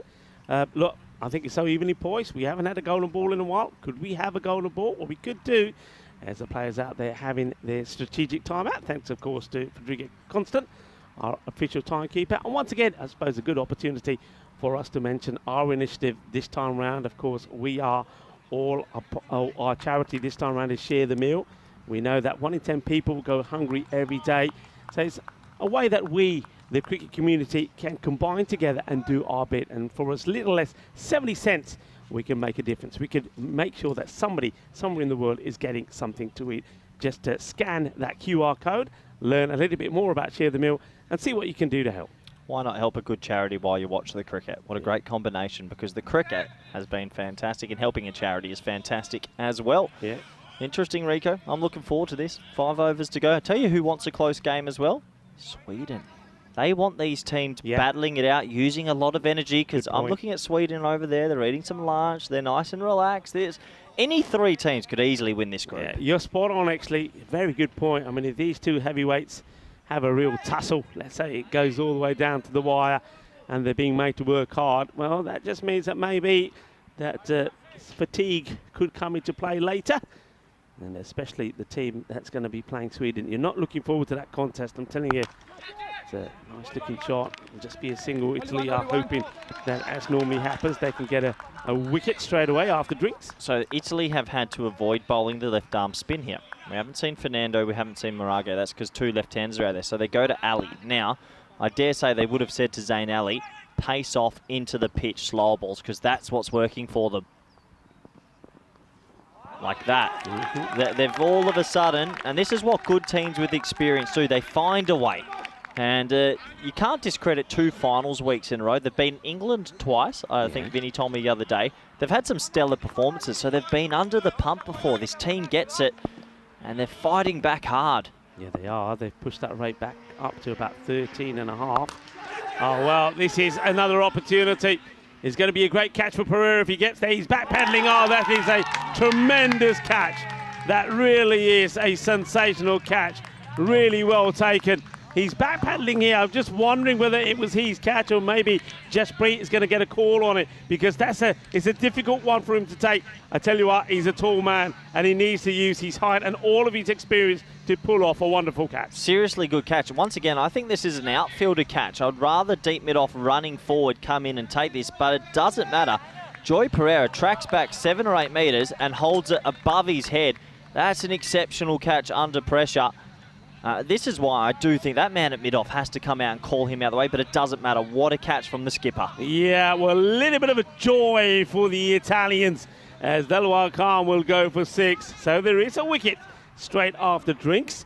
And Pereira holds on to a fantastic catch. I mean, he's a big man, isn't he? But he's pretty agile, and he takes and holds on to a cracker. So Zayn Ali gets the breakthrough.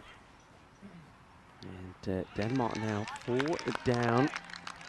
As it is the captain now, Jonas Henriksen, that comes out to join Lucky Malik.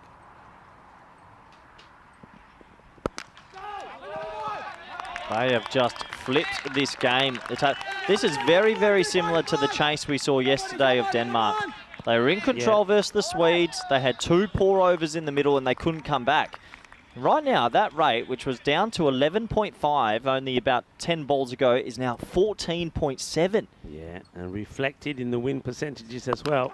And it's a big hit, but he's high up in the air. Could be another one. Could be the captain going for a... Oh, no! Oh, he's been put down. Cannot believe it. And it's a good player to do it as well. Jaspreet Singh can't believe he's dropped that. Henriksen, the captain, gets a life. That's a sitter. He's such a good fielder. He got there, he sat himself down, and I thought he was going to easily catch this. His feet were still moving. Watch his feet. His 1 foot is trying to catch the ball while the other's in the air. Oh, well, I wonder if we get a chance to see that one again, maybe after this delivery as Ali comes in. And, oh, is this a sneak here as well? Everybody's up and about. Well, I guess we'll never know. There's no signal there from the umpire. It's a big swing. Watch his feet here, Rico. Watch, one foot's on the ground. This is such an important for kids at home. And see how the other foot was still hovering? Is the most important thing in cricket when you're catching. If one foot isn't grounded, your eyes are still shaking. You have no base. So he's trying to catch it off balance. It's such a simple thing. Get to the ball quick, stop, set your feet. That goes all the way up to your eyes. You take the catch, 74 after 6. There you go, hearing it from the expert and master coach himself, Corey Ruckus. But you're very right, it's a very, very important rule. We always say that cricket, whether you're fielding, bowling or batting, is all about balance. And yeah, very good tip from you there. Get your feet set. Quite remarkable as well. Henriksen was actually done from a slow ball as well. I don't know if in the Danish camp they've spoken about it much, but against the Pacers, you've got to set for the slow ball. Lucky Malik's been sitting there. Feels like he hasn't faced a ball in about 2 overs. Yeah. And all of a sudden, he's got more work to do. Yeah, good point from you. He just hasn't been able to get onto the strike, can he? And he'll get the single here, so he gets his captain back on strike. Tiki-taka, but need those boundaries. The rate has somehow got up to 16. If Denmark don't chase this after that start, and the same happened against them versus Sweden, that's a bit of psychological scarring. If they have to chase 130 tonight or in an elimination final, that's tough. They want the run. It's well fielded. It's just a single, and singles at the moment are not hurting the Italians at all. This is the matchup. Lucky Malik versus the left-handed left arm off spinner. I'd be tempted even not to take a 1 here. I'd be tempted for my left-handed batter to face the 3 balls and see if he can get 2 sixes.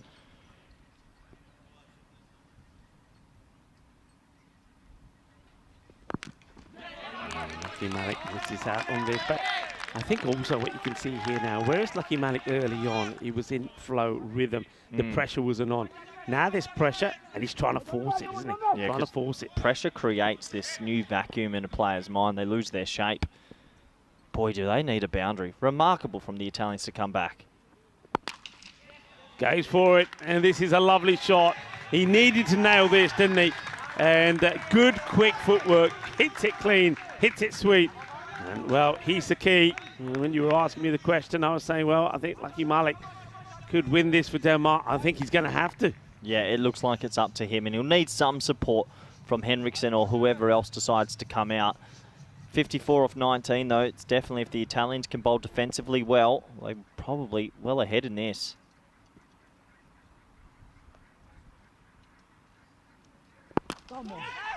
And he hits it well. Well, that's the 2 sixes that you were saying that you wanted him to hit. Well, there you go. He gives his bat a little bit of a kiss, and that's to signal to his supporters and also to his bench the half century that he brings up. And he does it in style, does it with a Maximo. Lucky Malik, well, is he going to be the lucky charm also for Denmark? It's the end of the over. 85 for 4 after 7. Yeah, special innings, 52 off 18 for him. He's been a one-man band at the moment. That was a risk from the Azuri to bring the left arm off spinner back on to the left-handed batter. And we have a look at this. Well, one of these teams will get fast-tracked to the final and get a healthy break. The loser, though, you've got to go play a very dangerous Sweden. Neither team want to lose this. Back to the scene now. Zayn Ali, expect a slow ball into the pitch. Yep, there's that slow ball again. Henriksen, the captain, gets a single. I'm quite surprised, actually, at how much Denmark are just mistiming the slow ball. Look, I haven't batted on this surface, so I'm just wondering from this end, is it holding up a little bit? Is it too paced? Because every single slow ball we're seeing is getting clothed or mistimed. Henriksen made a quick fire 30 of just 11 balls against Estonia. That's the sort of pace he needs to be going at here. Shot! Wow. Oh, that's exceptional. Corey, talk to me. Beautiful, beautiful batting from Malik. He's coming down the crease because he wants to try to generate more pace on the ball. And he gets a width ball with pace on. I'm surprised. He's kept the seam up that time. I mean, surely you've got to bowl your off-cutter into the pitch again, but he doesn't. It goes for 6, and Lucky Malik is a one-man band. Beautiful footwork.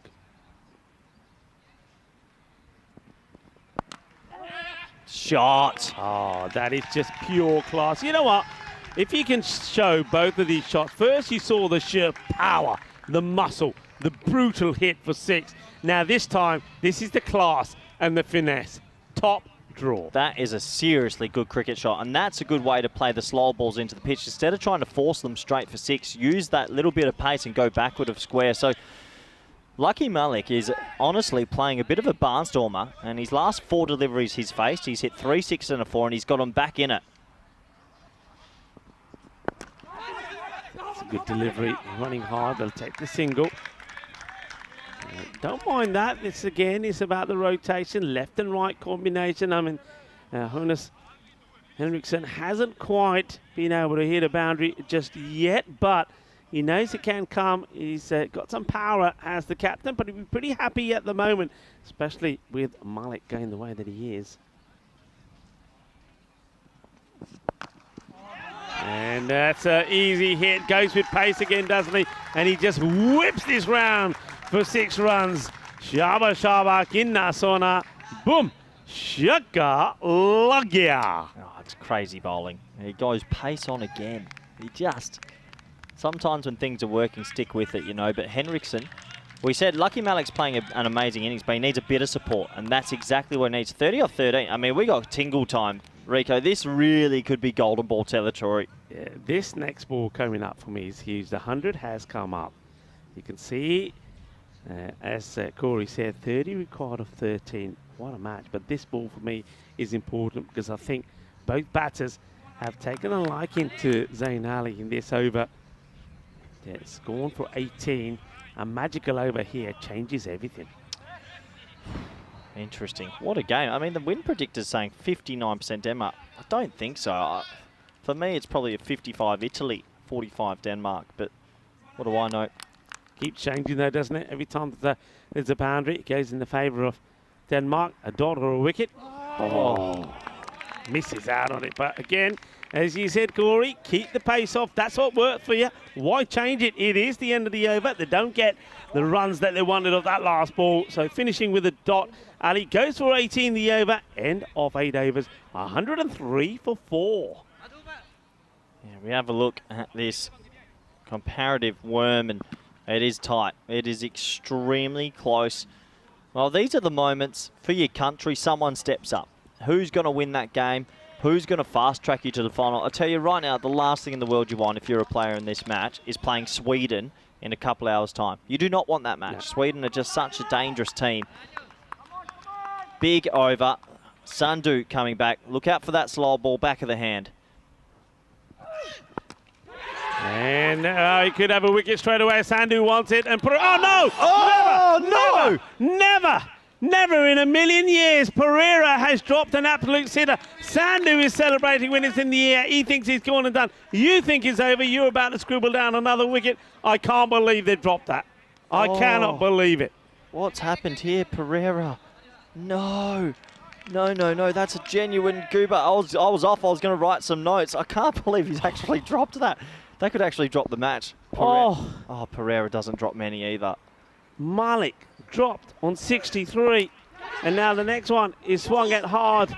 They'll be running hard. Will they come back for 2? Well, they won't have to. It goes for 4. Look at Sandhu. He is furious because not only is the catch dropped, then Henriksson, the captain, hits a boundary.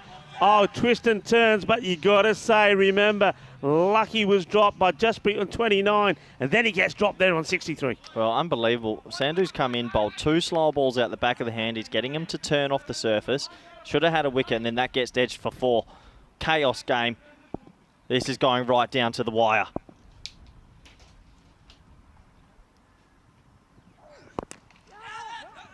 Well, they'll take the single.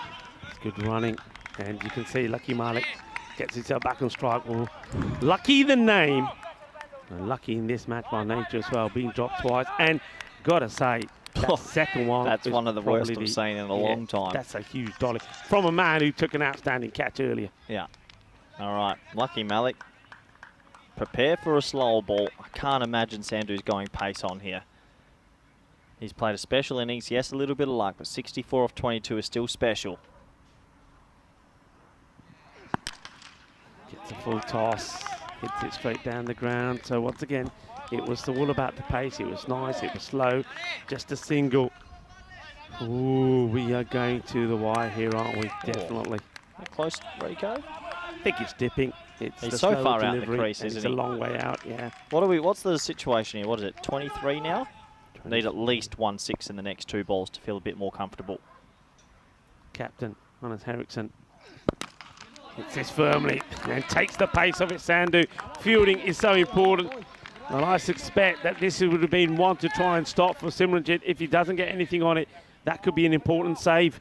Despite the drop, Sandu's bowled a fantastic over here. Only the edge for 4, really. So if he can at least get this ball only a 1 or a dot, you're giving the last bowler 20 runs to play with, and he's done his job in the 9th. Malik, I think he's going after this. He knows he wants a boundary. And he goes high up in the air. Big moment. Simi never drops them, and he doesn't drop this one as well. Give us a kiss. Give us a kiss. Yeah, that's what he does.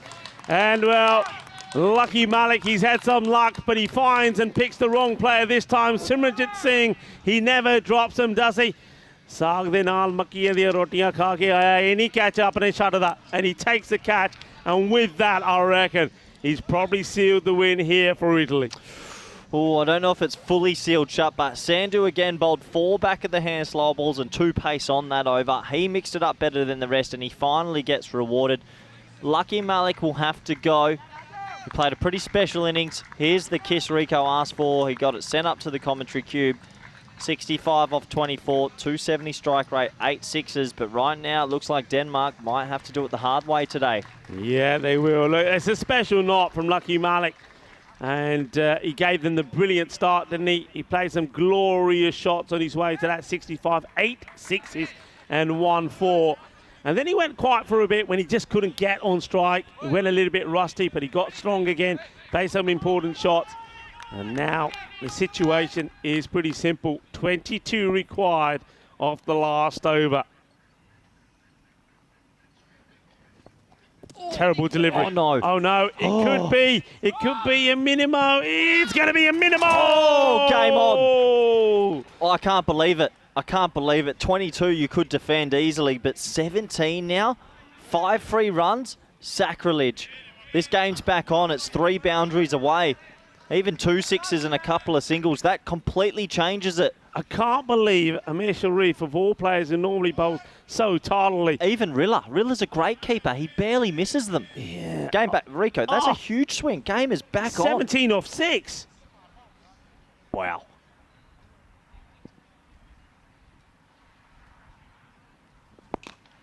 Gets played away. Shot. Work to be done for the field. There's going to be 4 runs. Oh, game on. Game on.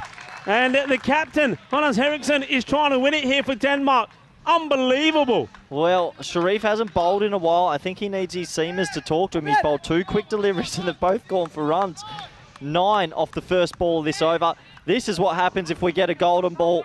If it's a tie at the end, the batting team needs 2 to win. Otherwise, the fielding team wins. Anyone that's not out is allowed to bat. Anyone on the field is allowed to bowl that ball.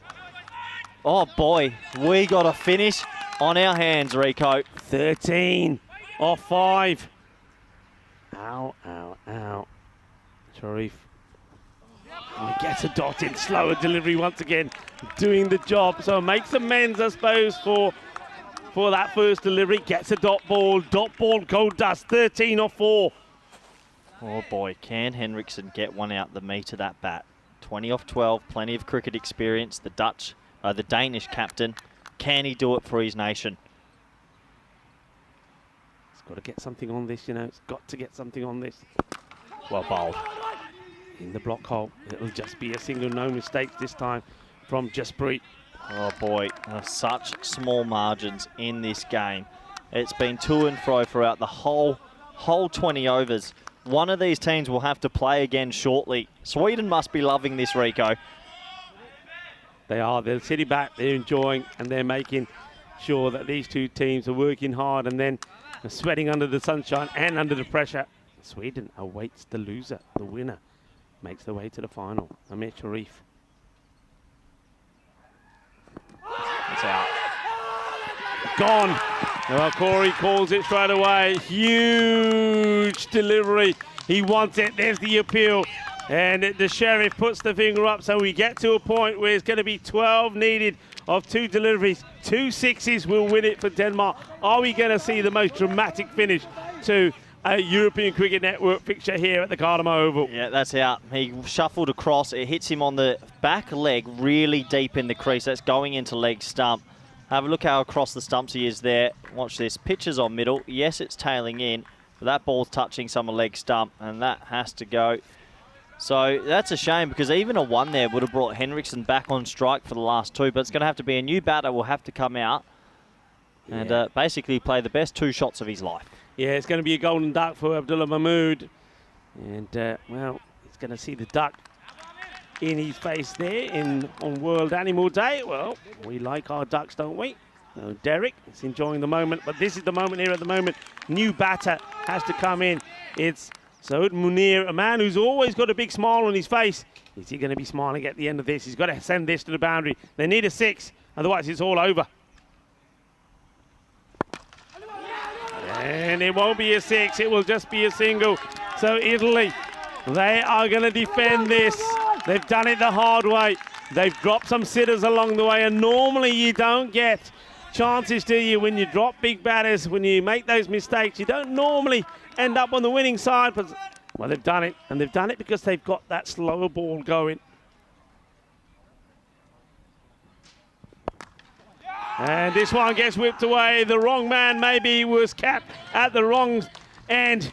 And Henriksen plays the ball for 6. They're going to win by the smallest of margins, aren't they?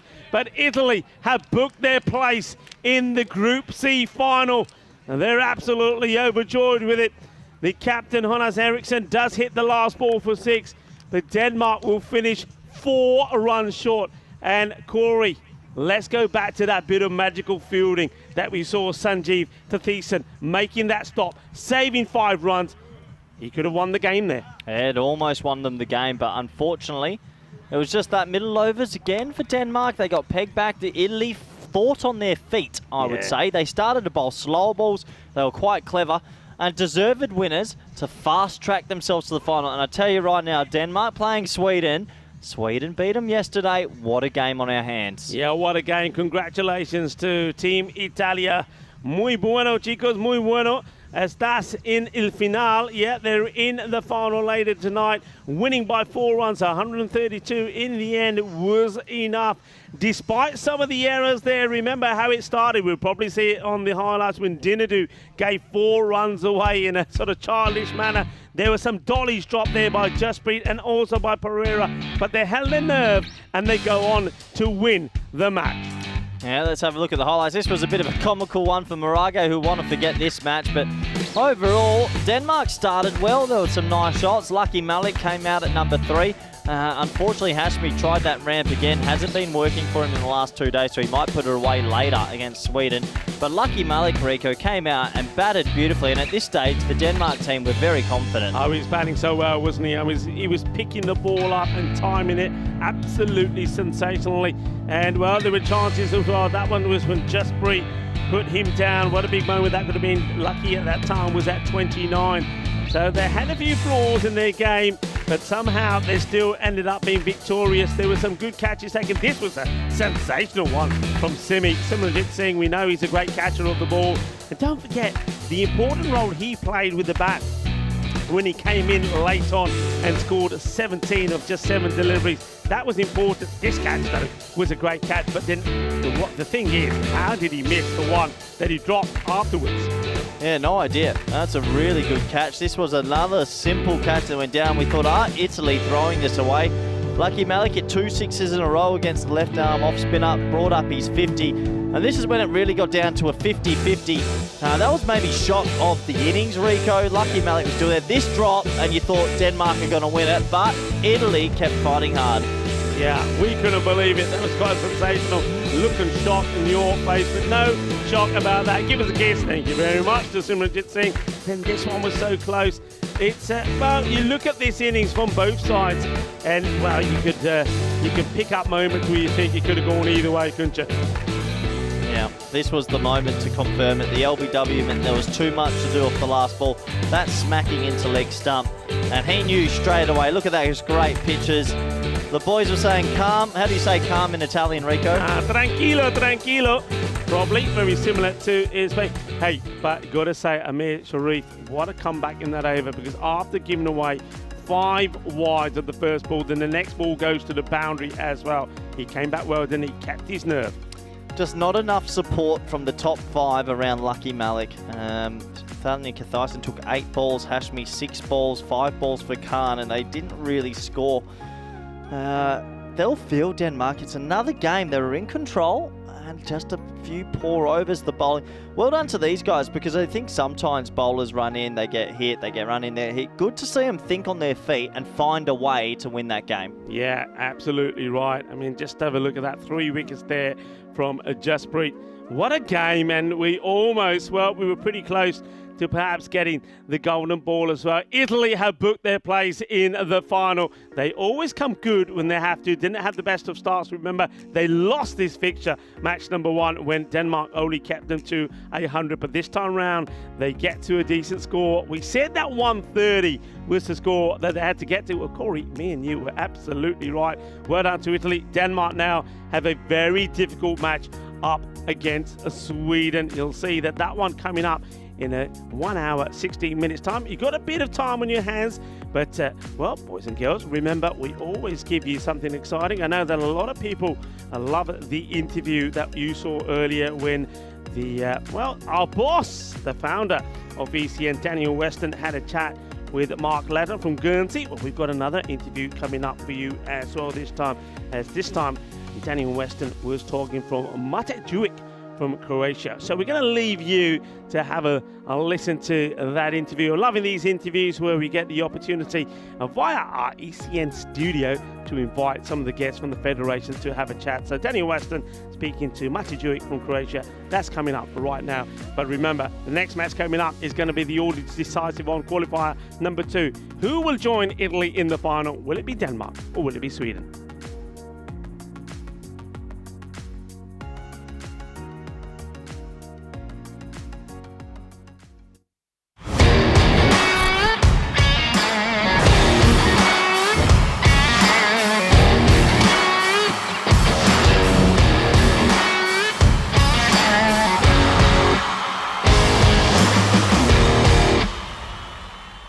So Martha, great to have you here. What are some of your first memories in cricket? My first memories in cricket would probably be when my dad bought my first bat. It was one of those hard plastic bats, and lucky for us, we had a big backyard and we had green bins.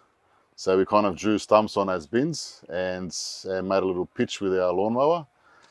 And that was pretty much the first memories of my cricket life, hitting the ball over the fence, over the house for sixes, annoying the neighbours and so on, and just enjoying the cricket with friends from the streets and just from the neighbourhood. And every time when someone came around, the first thing we would just do is just play cricket. And I was probably the age of 5 or 6, watching the seniors play on TV back in 79, 80, 81 too, and that's kind of what started me and my pretty much first memories of cricket. Yeah, definitely. Yeah. Croatian cricket has a huge, deep, long history, doesn't it? It does, definitely. So back, I won't bore you too much about the the details. Back in 1809, the island of Vis was the first kind of island where cricket was officially first played. It was actually first played by a naval general, William Host. It was during the Napoleonic Wars, when obviously France was a major power in the Mediterranean Sea and Adriatic. And William Host received his kind of order to come down to the Adriatic Sea and try to defend that kind of coastline, and they had a base in Vis. So obviously with his soldiers, with his naval battalion and his ship, what can they do while they're not fighting a war against the French? Play crickets. And that cricket field that they played on is there till today, actually.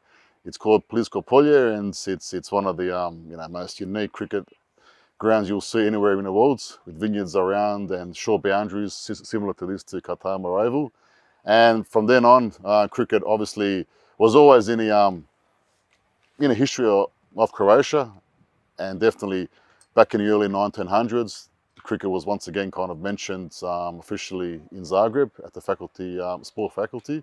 So we do have a 200-year-old, even more now, So more than 200 years of cricket history in Croatia, all stemming from, William Host. He's now a Sir William Host, playing his first cricket game with his colleagues from a ship on the island of Vis. It's incredible. I've been to Viz and played cricket there. When I was playing for the Munich Cricket Club, we went on a tour there. Could not believe it. I mean, we flew into Split. We got the boat across to Viz. Saw this magnificent cricket ground with a vineyard, with slow cooked meat and octopus and red wine, and just the spirit of cricket, but the spirit of Croatia all combined into one. Yeah, definitely. We're quite lucky to have a few great people down from Vis, Rocky, Oliver, and the other guys down there also from, Lipanovic and so on. And they were the ones that kind of, put cricket on the map in Croatia.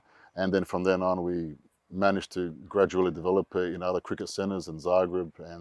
And in the early 2000s, that's when we formed our first cricket clubs in Zagreb and our national teams. And obviously then became ICC affiliate members back then. Yeah, one of my memories of Viz playing cricket in Viz as well, I just remembered, was an old car that was full of cricket gear, and the car didn't work anymore, but they'd covered the whole car in artificial turf.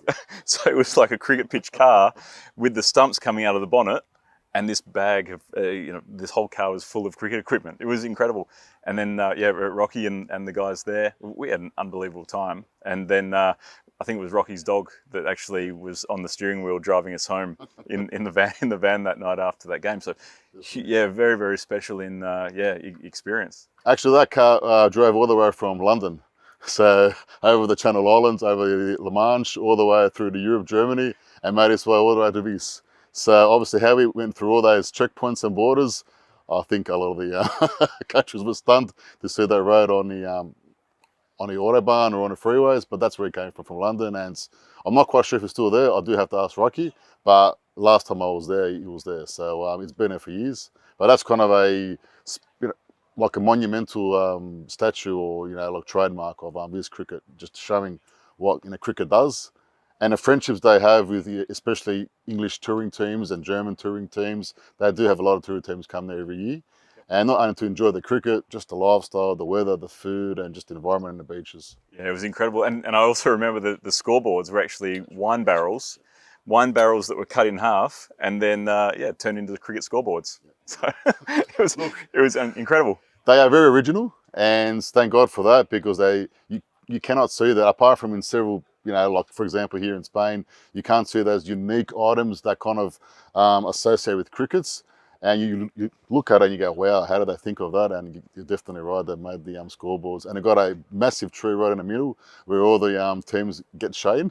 And that barrel is right next door to, it's right next to that main tree there, definitely. So how many balls we've lost there, I can't count, but we've lost quite a few balls there and probably picked a few grapes in the meanwhile.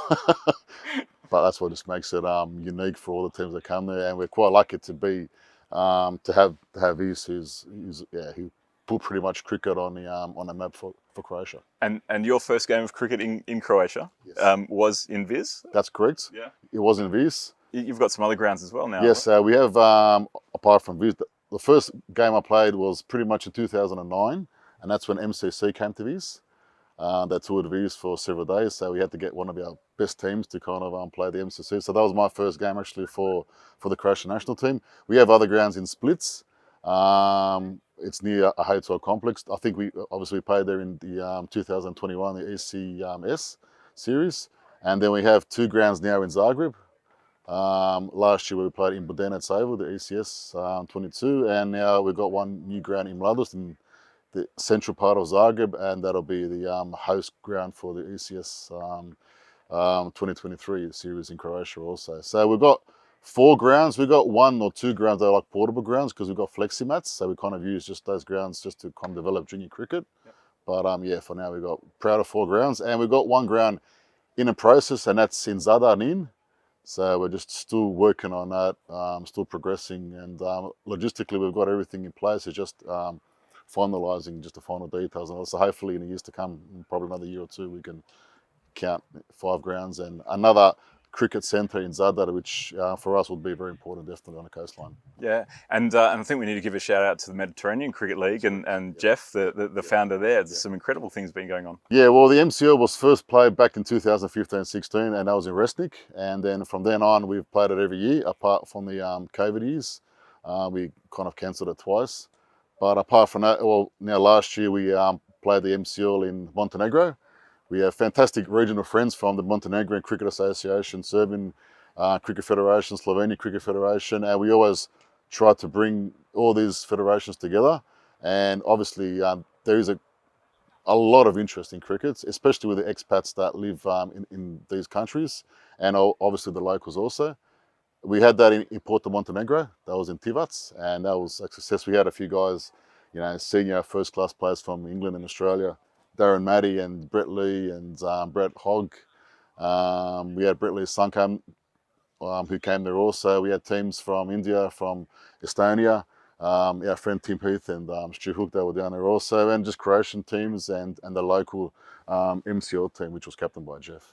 But there's such a rich history of Croatians moving to Australia for the last several generations, and some extraordinary cricketers that are actually living in Australia. They're actually Croatian heritage, right? Yeah, well, we're quite lucky when it comes to the expat communities around the world, especially from Australia, from New Zealand, from South Africa, from England, and a lot of them have moved back. And we've got our captain, Jared Newton, who's moving back beginning of next year to Croatia with his wife, and obviously, so we'll are very lucky for him to be there. So he'll obviously give his extra knowledge and professional skill and information that he already has, and he'll just progress our cricket even more. But on a yearly basis, we have a lot of people come back, either short term, long term, and my work and as president and our volunteers is to get these guys as much connected into the cricket, just through knowledge or just through playing, through sponsorship and so on. But apart from that, we do have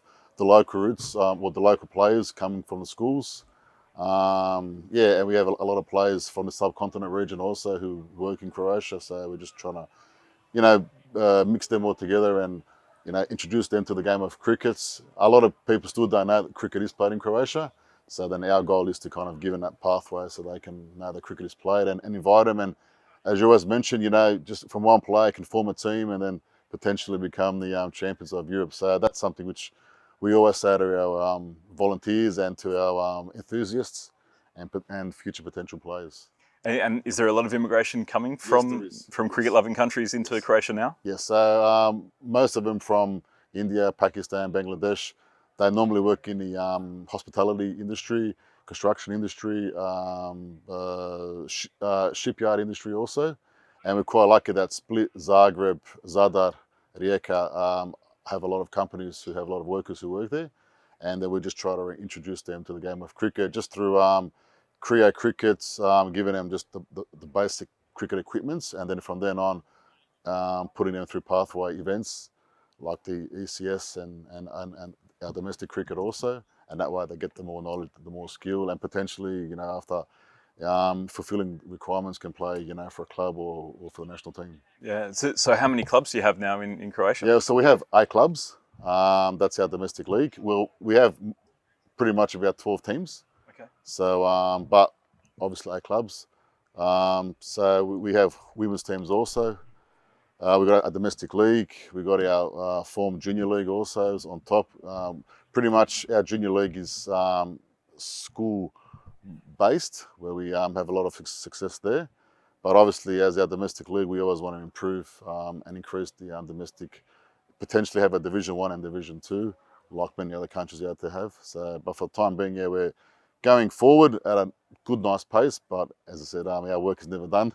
We're just kind of thinking on a daily basis how to improve, how to make cricket more excited, how to promote cricket in Croatia, how to develop cricket in Croatia, and how to involve a lot of government agencies, ministries of Croatia, so they can see. And we even have the Croatian Tourism Board. That's a major plus for us, and just sponsors a countrywide pretty much. Yeah, so we've got our upcoming event in Croatia next, and we'll actually feature the Croatian women's national team there as well. So we're really excited about that. Well, I think we're very excited. That for us, it would be our first ever women's series in Croatia.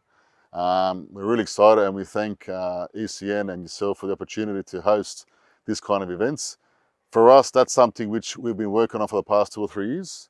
And this just will be the peak of what we've been working for. And the girls themselves are quite excited just to be on TV, to show their skills, and to be promoted in Croatia and European-wide also. So yeah, definitely, with the new outfits we'll get for them, and then, new shirts and pants and so on. This will be just a tournament which will then showcase their skill and then develop them to play future tournaments, year by year, and regional tournaments, domestic, and hopefully down the track even ECN tournaments also. Yeah, so I'm especially excited to have Croatia as part of the European Cricket Network and everything we do here, because my mother's side of the family, as you know, is Croatian heritage, and my baba back in Australia is very proud of Croatian cricket and seeing the development there. And I was fortunate enough here at the ground to take a catch for Zagreb Sokol in the crowd, and I thought that was really special, because I was sitting there with my mum, who's got the Croatian heritage, and then the Croatian team was fielding, and I've taken a crowd catch. So I felt like I played my part to help the. I hope we had you in a field today. help the fielding team. No, it's really, really special. But what do you see as the strengths of cricket in Croatia? The strengths of cricket in Croatia are our volunteers. That's number one. The passion that every person has in themselves, the community that every cricket centre does have in themselves, especially the expat community. All the guys that we all know, cricket, it does exist just through enthusiasm, through volunteer work. Obviously down the track, as we get better and better, we can then subsidise expenses and so, which we already do. But the strengths are just our people. That's something which we, from day one, have always said. We can't start developing cricket if the core base of our cricket isn't strong. And lucky for us, we've got a core of, say, 15 or 20 people who run cricket in Croatia. So I feel that as a strength. Another thing also would be probably our national team also, women's and men, especially the men now, because they've been playing tournaments now for the past 2 or 3 years. That's definitely a strength. I receive phone calls and messages on probably on a daily basis. Can I play? What do I need to do? And the nice players also. So that's another thing. We have more schools being involved in crickets. First of all, like indoor cricket, and then gradually we put them out onto the field and they play that kind of hard ball cricket. That's something which we're very happy about. Just involving ministries, tourism board, companies. So one other company which we're trying to get on board and is Rimac company. That's an automobile company. They make electrical cars. So that's another thing where we're trying to get on board, because we have a lot of players who work in Rimac, who play in the Assassins team and in the Warriors team. And obviously, priority for us, number one, would be a women's team. That's our strength, which, from day one when we first started, that was one of our dreams, is to form a women's team and to get them out in Europe and represent Croatia and the club and their families. So that's something which we kind of see as our number one strength so far now, definitely. Yep. Yeah, I can see the strength is your people, as you mentioned. There's also a pretty special guy that makes the baggy green cap for the Australian Test team, right? Yes, we can't forget David Lambasha. He's how would I explain it? He's a Croatian passionate cricketer from day one. Loves his crickets, just thinks about cricket every minute, sometimes too much. Loves the idea of Croatian cricket. He actually has been on YouTube, doing documentary videos on Croatian cricket. He's had interviews with Shane Warne, which is still on YouTube. He's had other videos also, just in general about cricket, not only cricket but other stuff also in life. Dave, he does make baggy greens for the Australian national team. He makes our baggy reds also. I think he even made the baggy caps for ECN. He makes scoreboards also, definitely. So we always use his scoreboards. He's just a person that you love to have around. Very modest, but we're very lucky to have him. And he's been involved since day one. I know he's aged a bit and he's not happy with his performance there and there, but he'll be involved probably until he, to the age of 90. If he, hopefully he lives 100, he'll be involved in that. And we're lucky to have those kind of people. Just the promotion and just a love for the cricket, and especially for Croatian cricket. We're very lucky. We have several other people similar to Dave, and just on other fields who work overseas. So we, as I mentioned before, we have a lot of communities. So every community in Australia, we have your own Croatian Australia or Croatian New Zealand's or Croatian South African Association also. And that way we kind of get a lot of information through them, and they're pretty much our external volunteers, but come to Croatia every year, love the game, and yes, and our work is never done, but we're very, very lucky. I know some countries don't have that, but we're very, very lucky to have those kind of people on board. Yeah, for sure. But what I love about you and seeing Croatian cricket is you always got a smile on your face, Yep. always positive, always happy, and always want to do what's good for the game. So, Definitely. yeah, Definitely. thanks for your time here today, Mate, and congratulations on all you've achieved. Thank you very much for inviting me. Thank you very much to yourself and to the ECN team, to yourself, Roger and James and everyone else. It's a great opportunity for us. We are very pleased to be here. Everything has been great. The weather, accommodation, everything, the organisation, all the people, the staff, the volunteers, you know, they've just been very helpful. And thank you very much for inviting us. And yeah, we hope that we can, you know, be a part of the team and just play in the future and all that. And yeah, and just play better and better crickets. And have more smiles on our face, definitely. So yeah, hopefully in the future we can have more wins and, you know, maybe play the finals round and all that. Who knows? You never know what the future can hold. But with a smile, with the positive energy, yeah, that's our job, and we're working on it day by day. Definitely, we never rest, pretty much day or night. Yeah, definitely. No, that's great. I see there's a few things by the side there. What have you got down there? I've got a shirt here for you. It's been made by our by the sponsors, obviously, and Grizzly Bear Sports, who do make the shirts here at ECN. It's a personalised shirt for yourself. I'm not quite sure if the size is right, but I think it is, definitely. It's Daniel Weston. It's a design that was actually made by David Lambasha. Fantastic. Yeah, so he said to me, when we make our shirts, we've got to have checkered, obviously, design on the side or somewhere.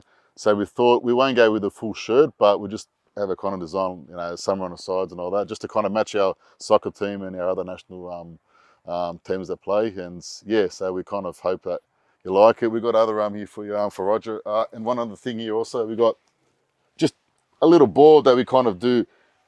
Our kind of official name is Hrvatski Cricket Savez. That's in Croatian, but obviously it's the Croatian Cricket Federation. It's one of those personalised balls which we do, you know, we're proud of, and yeah, it's just something for the ECN team can, you know, hang up in the in their boxes of souvenirs or medallions and so on. Yeah, definitely. Thank you so much. Appreciate it. Appreciate it. Thanks, Martin. Well done. And yeah, it's wonderful to have Thank you. you. No, I'm really happy they like it. And if it is small, just please tell me and we're going to exercise, higher size. But yeah, that's something. That's the best we can do. Fantastic. Very special. No, Yeah. thank you so much. Well, I hope I've done well. Thanks again. Thank you. Thank you.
The European Cricket Championship is proudly brought to you by Dream11, HCL Software, Junta de Andalucía, and Stake.com.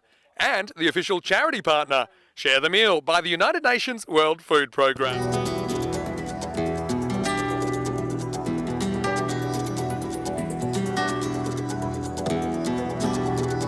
Ven conmigo a cruzar su calle, a vivir su ambiente. Ven conmigo a vivir la vida intensamente. Conmigo ven, conmigo ven. Hello and welcome back to the Costa del Sol. Time for the second half of Group C Finals Day. We already know the Italians are the first team to book their place in the Group C Final. They'll be joined by the winner of Qualifier 2, which is coming up. It's Denmark versus Sweden, another battle of the northern neighbours. Let's go over to Rob Kemming now. He's with two captains. Let's see who wins the coin toss. Okay, Sweden, your call. European cricket. It is European cricket. We'll have a bat first.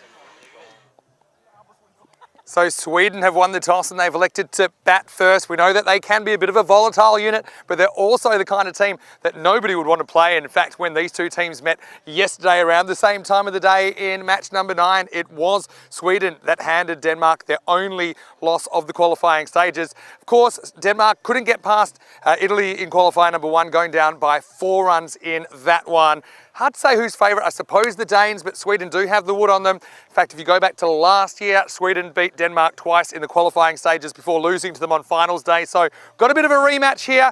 Really, I think it's anyone's game. We know Sweden, they'll play a high risk, high return kind of cricket. And I guess it all depends, I think, on the start they get as well. Will they lose early wickets or not? Corey Ruckers is up in the dream box, ready to go. Can't wait for this one to get going. Qualifier number 2 on the way. Sweden winning the toss and electing to bat first. Over to Corey. Let's get ready for this big match. Thank you very much, Vinny Sandhu. Welcome back, everyone around the world, wherever you might be watching from. Fan Code in India, Fox Sports Australia, maybe it's Sportsmax in the Caribbean, or maybe even Viaplay in the UK and Ireland. I, for one, am excited. This is the preliminary final. One team will say goodbye to ECC 2023, and the other will go to the final tonight. Let's take a quick look at the table. I don't think Sweden went 4-1. That's a lie. They were 3-2. So were Denmark 3-2. It's from the group stage, but then Sweden won this morning versus Estonia to get them to their 4th win. And well, Denmark, they had a loss this morning.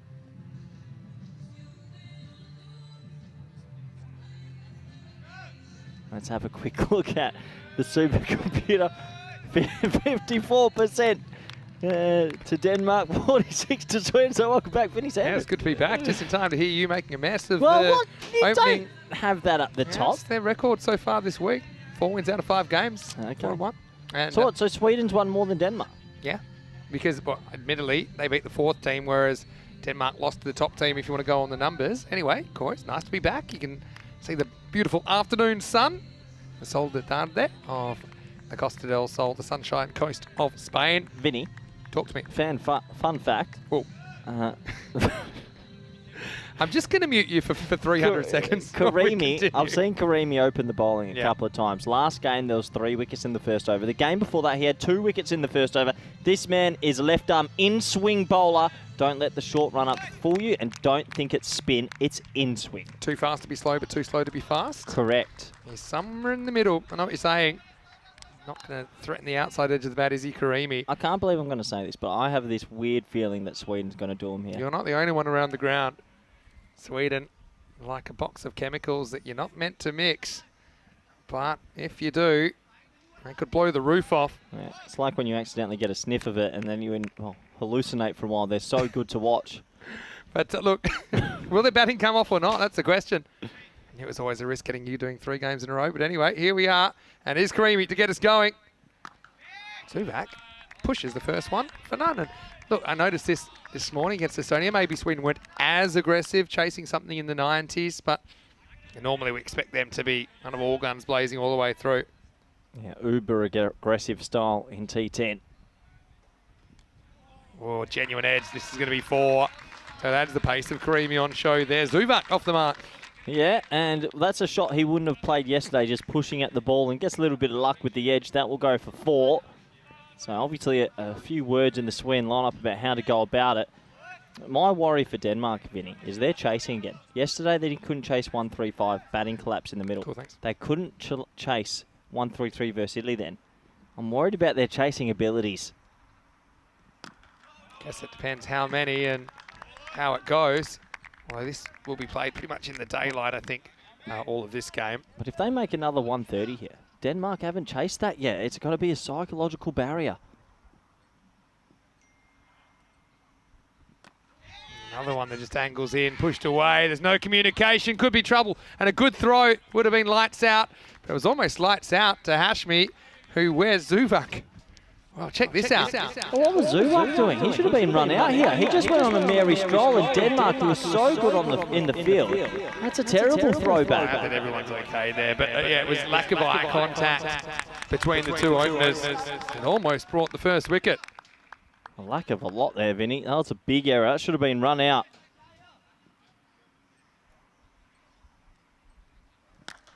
Now goes leg side. Magnus Christensen, one of the two outfielders patrolling that side of the ground, will do the fielding. Yeah, I mean, timing is one of those things that comes, that goes. It's hard to control. The Danes just didn't seem to have enough of it in that last chase against Italy. No, they just lost their gas at the wrong time. Last ball, the first. Sher Ali's first ball. And this will be a dot, so pretty quiet standard. Pretty quiet start by any standards for Sweden, who only get 5 off the first over, 5 without loss. Yeah, massive game in the context of the whole competition. One of these two teams is desperate to get to finals week. But to get there, you have to win this one, and then you have to go beat a very good Italy. Yeah, well, simple as this. If you're one of these two teams, you've got to go through your opponent here and Italy tonight. Why do we call it qualifier 2? Can't we call it preliminary final? That's what I think. But I think in some parts of the world where, for example, they have 1 billion+ cricket followers, they like to call it qualifier 2. I'm kind of used to it now. In Australia, we would call this the preliminary final, the prelim, wouldn't we? I'm calling it the prelim. You can do that if you want. Okay, here's Shakil Zeb in over number 2. And once again, taking a defensive option there, Zuvak just keeps it out. They just got to be careful they don't waste the power play. Interesting to see them defend a few balls here. This isn't their style at all. Obviously, don't want to. I know they don't want to throw it away. But yeah, but there's a balance, isn't there? You can still play cricket shots. I think they've blocked 5 balls out of 7. Another day maybe drives that up and out of the ground, Zuvak, but oh well, see if it pays off. Zeb, an old school seamer. Short and beats him for bounce this time. It does beat him for bounce. This is a great start for Denmark. I mean, Nice to be back in the box with you, Corey. Wasn't we together yesterday? Yesterday we were together, but first time today. Is kind of, I suppose, what we expected with the three big dogs sparring at each other on a Wednesday afternoon to determine the next team to make it through to Championship Week. Once again, beats him over the top edge of the bat. Has Zuvak all of a sudden decided he needs to learn to play on the offside, because he's missing these by a long way. This isn't his style. I get they maybe were a bit reckless at times, but I thought they were going to stick to their mantra. I mean, it worked, even though they lost 3 wickets in the first over in the last game. Still able to bat themselves out of a hole, so I don't see why he goes so defensive. Maybe give some credit to the bowlers here. Enough's enough, and he goes for it. He hooks it. It's high in the air. It's travelling back, and almost a sensational catch. And it's going to end up being 4. Well, I mean, you never know if you never try. Hashmi looks like he might have hurt his shoulder here, the keeper. But the result will be a boundary for Team Sweden. Yeah, there we go. Zuvak tries to loft it over leg side. A ballooning top edge. It was going to be tough. Got a hand to it. Good to see that man's back on his feet. Hashmi, the keeper. When you're aggressive with the bat, and plan A, you could hit the ball where you want, but even if you don't, it opens up other scoring opportunities like that. And the top edge flying. Would have been a sensational catch if it was held.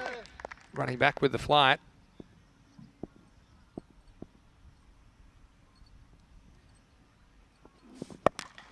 Now gets it, and well, wrong end, or is it? Oh, it was the right end in the end.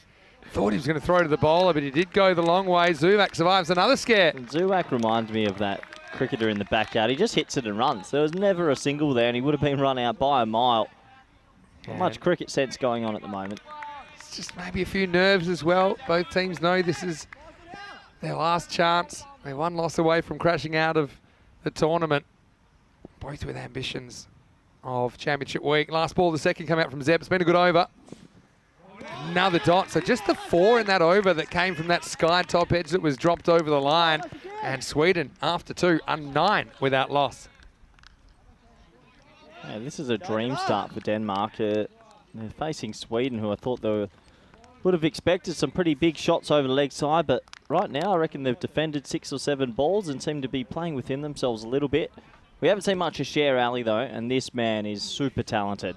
He's built for the game, isn't he? And he's a man who is hard to stop once he gets going, but Denmark started in a blaze of glory, didn't they? It reminds me a little bit of their ACL club, Svanholm, starting well and looking odds on to sweep the group, but just hitting a bit of a roadblock and not qualifying in the ECL.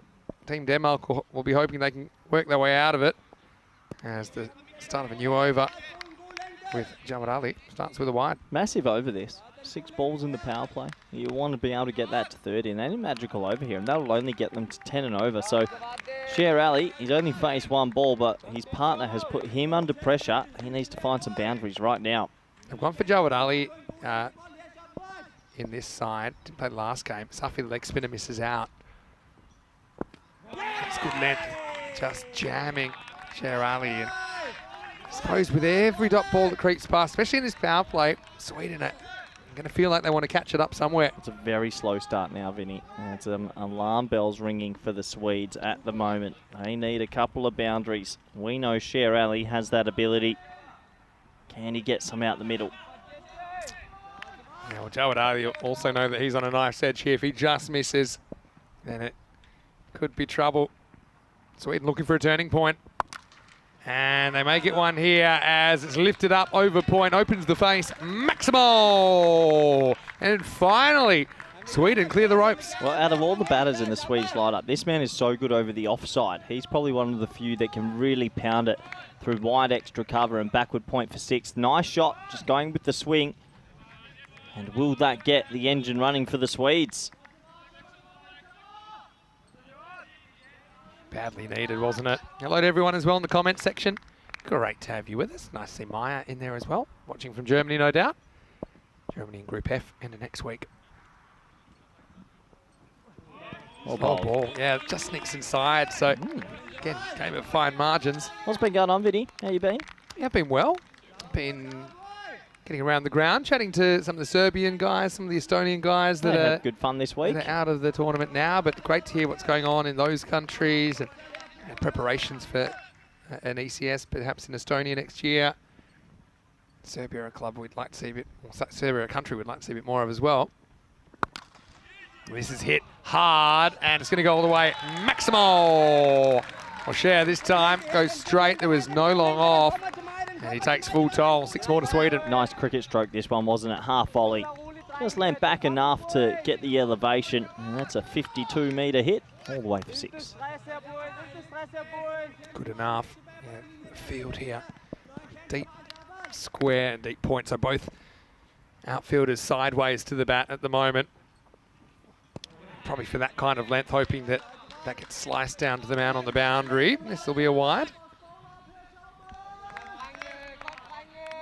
Harsh saying, can't really understand the way Sweden play. One day all guns blazing, another day defensive. I don't necessarily think it's defensive. I mean, it's defensive for them. Just tempo batting, yeah. Learning how to tempo bat. They're not looking for trouble, I suppose, is the difference. Watch this one. Drags at leg side, doesn't beat the infield, just a single.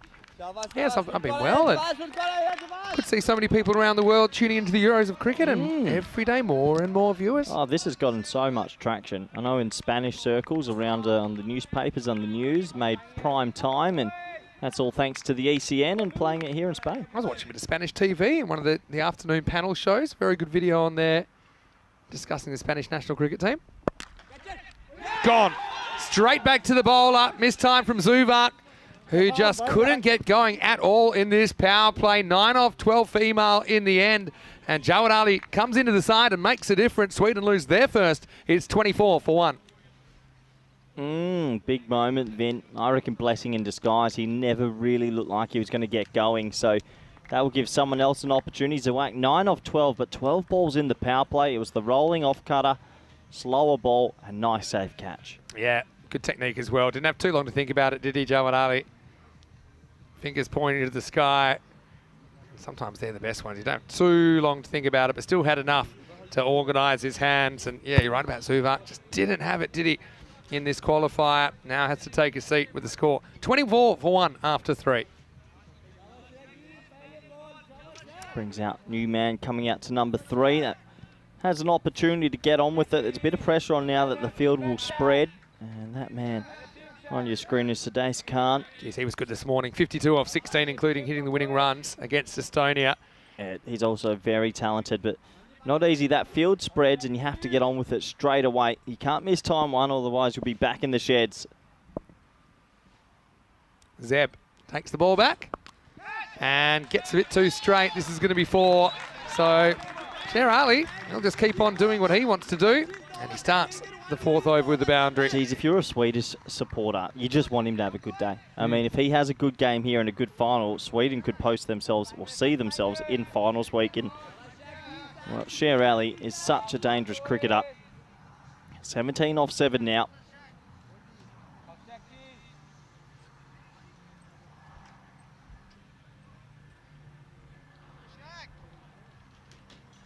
So just discussing what they want to do with the field here now, and a moment for Zeb to consider his tactics. I think that was just a case of not a ball that he was going for, getting into the kneecaps of Sher Ali. I think one of those balls just got, that ball must have hit something because they've thrown it off the field. So ball replacement, maybe the seam split. So another ball being thrown onto the field, and I think these new balls that get thrown on are ridiculously hard. So chance for Ali to send it to the moon.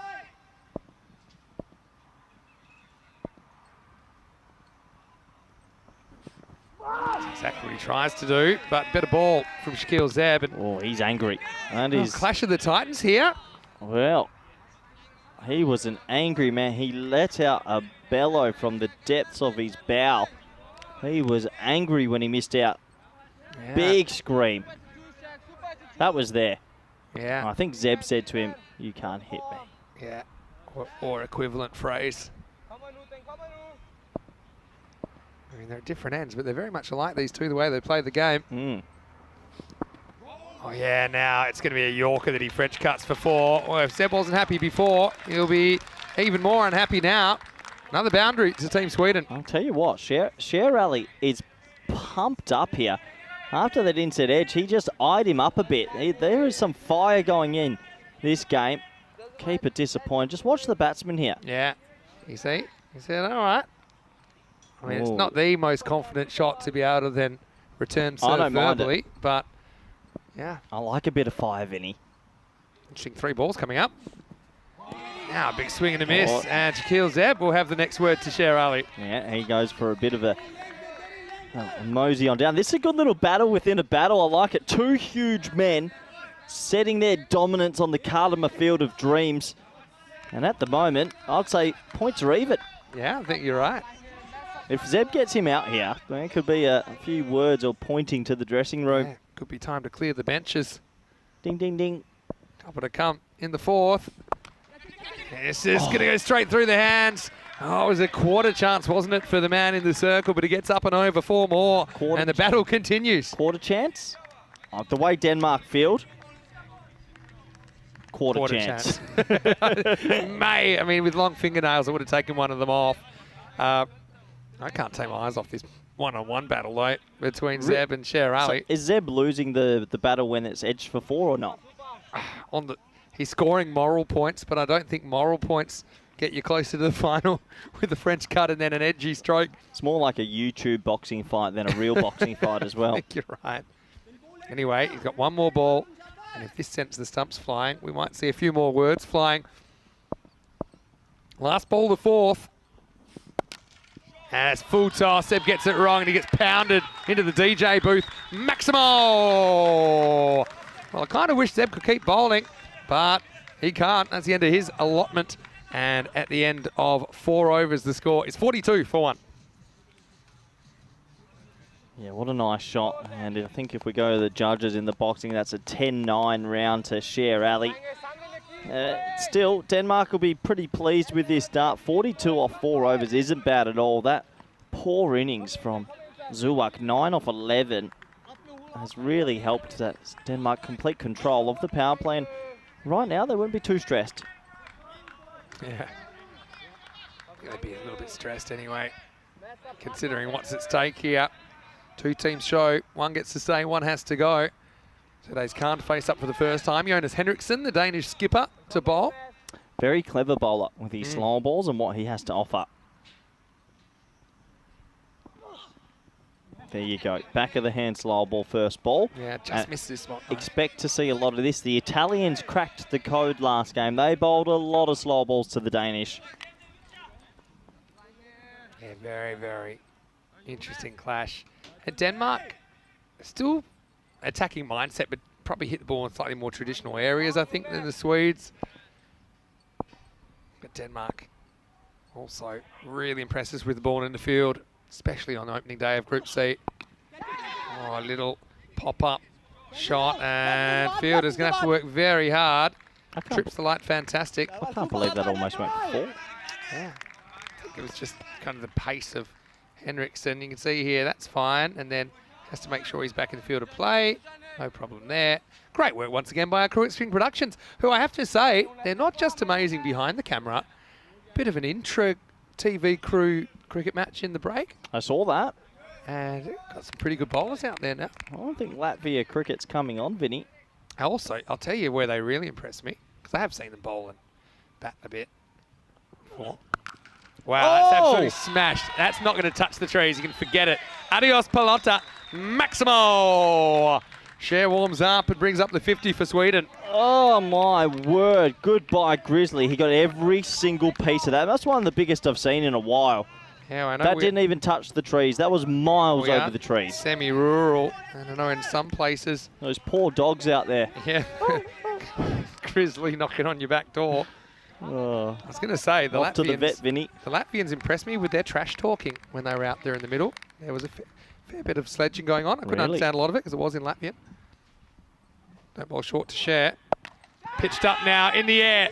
A big moment. Sun's a factor here. He has to find it. And he does, and he catches it. Big moment in the game as Cher goes 6 and out. Jonas Henriksen with the breakthrough. And it's Shangiv Tanikaitis that takes the catch under pressure. Battling the elements, it's 50 for 2. Boy, you can count how many players are falling for this back of the hand slow ball today. Sher Ali's still on the field. He's that disappointed that he's out. It's a slow ball, and they're not picking it, and they're skying it often. He's through the shot way too early, and he will have to go innings complete. Brilliant catch. Really good catch. Lost the hat, which kind of helped either, because the sun was right there. Cher is devastated in such a big game, and especially after hitting a ball that will probably never be found. The very next one, he has to go for 37 off just 14, but he gets his team off to a reasonable start here in qualifier 2. He is 50 for 2 in the 5th. A very good innings from him, considering his opening partner really put them behind. So he's done his job. It's now up to the rest of the men in that Swedish batting lineup.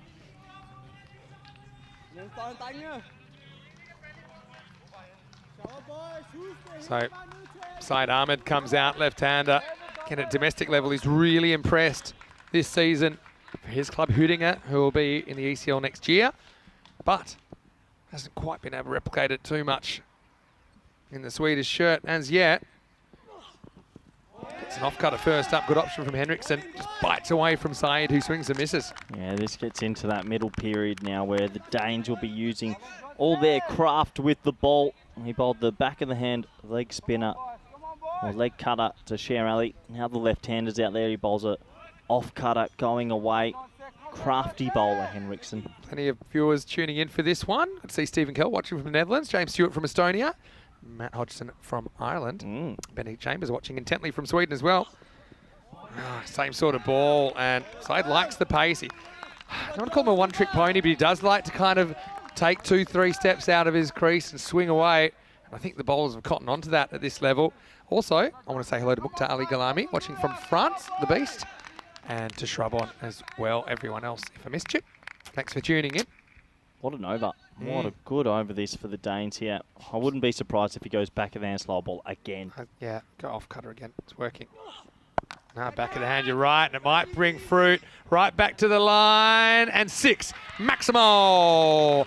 The side takes a trick. I think that was the different slow ball. I think he went 2 rolling off cutters, and then he went back of the hand. I probably wouldn't have switched to it. Shai gets enough of it and finishes the over with a bang for Sweden, who are 56 for 2 after 5. Gives us an opportunity to welcome you into the Dream Box here at the Cartama O. It's Finny Sandhu, Mr. Maximo for the European Cricket Network. Got Corey Ruckers in with me for the rest of the night. And what a night it's going to be in Group C. We thought when we first saw this group that Italy, Sweden and Denmark, you could throw a blanket over them really. And that's kind of how it's worked out. Yeah, it has. Everyone's been beating everyone. So what's going to happen tonight is who's going to handle the lights the best.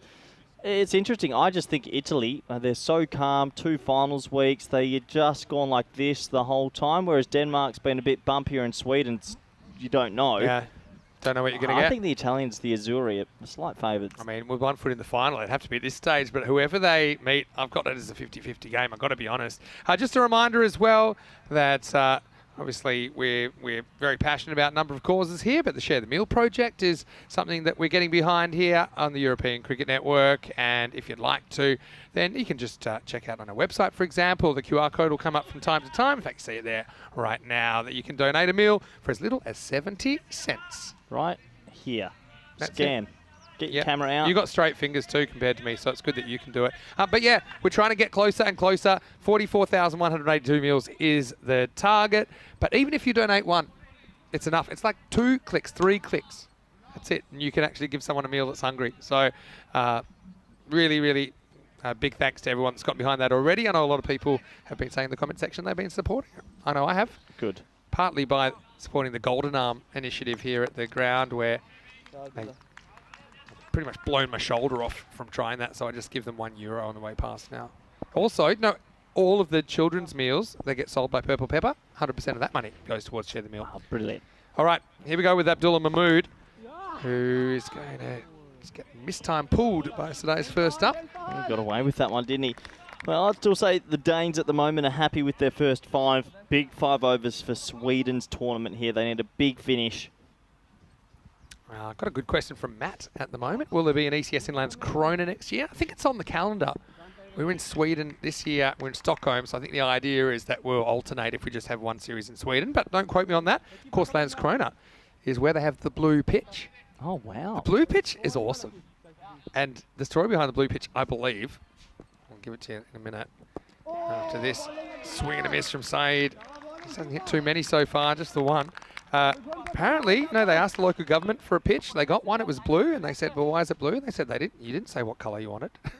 But the blue pitch, a bit like a blue tennis court. Well, like snooker. It's amazing. Oh, I just bowled him. I reckon that's out. Yeah, I have a feeling this has clipped the bail. Have a look. I reckon this is hitting the top of the bail, and I reckon that Saeed's gone here. And Hashmi didn't realise straight away because it only just skims the stump. Saeed's got the teapot on. Are you sure, Hashmi? I'm giving it out. And I just had a feeling that it's hit the bail on the way through. Here we go. Gloves aren't there, and he's out. He's gone. You can see the stump actually go back. Yeah, and there we go. And that'll be the decision. So Saeed won't be able to believe it, but you can see it here pretty clearly. Ball disturbs the bails. The gloves are fine. They're just behind the stumps. He is close, but that is bail off bowled.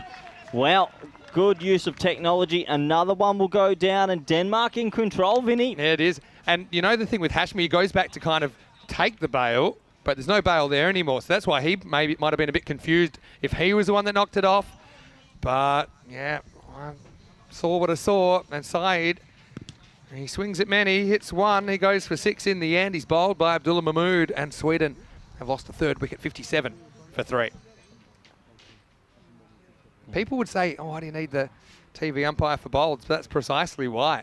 Because maybe if you didn't have the replays, there's an element of doubt there, and maybe the batter would get the benefit of it. Yep. But with the right decisions made, and that's the most important thing. Who's going to play in that cameo for Sweden here, Vinny? They need to get up to 130, you'd imagine. A bit far behind at the moment, though. It's good from Denmark, who've been pretty impressive all tournament. Can say, just didn't seem to have it in that innings either. Baluch comes out. He's had a very good series. So you're looking at Baluch, probably Khalid Zahid as well, to try and turn things around, should he get a go. Although this one slides past the bat of Nasser Baluch first up. Yeah, brilliant bowling from Mahmood at the moment.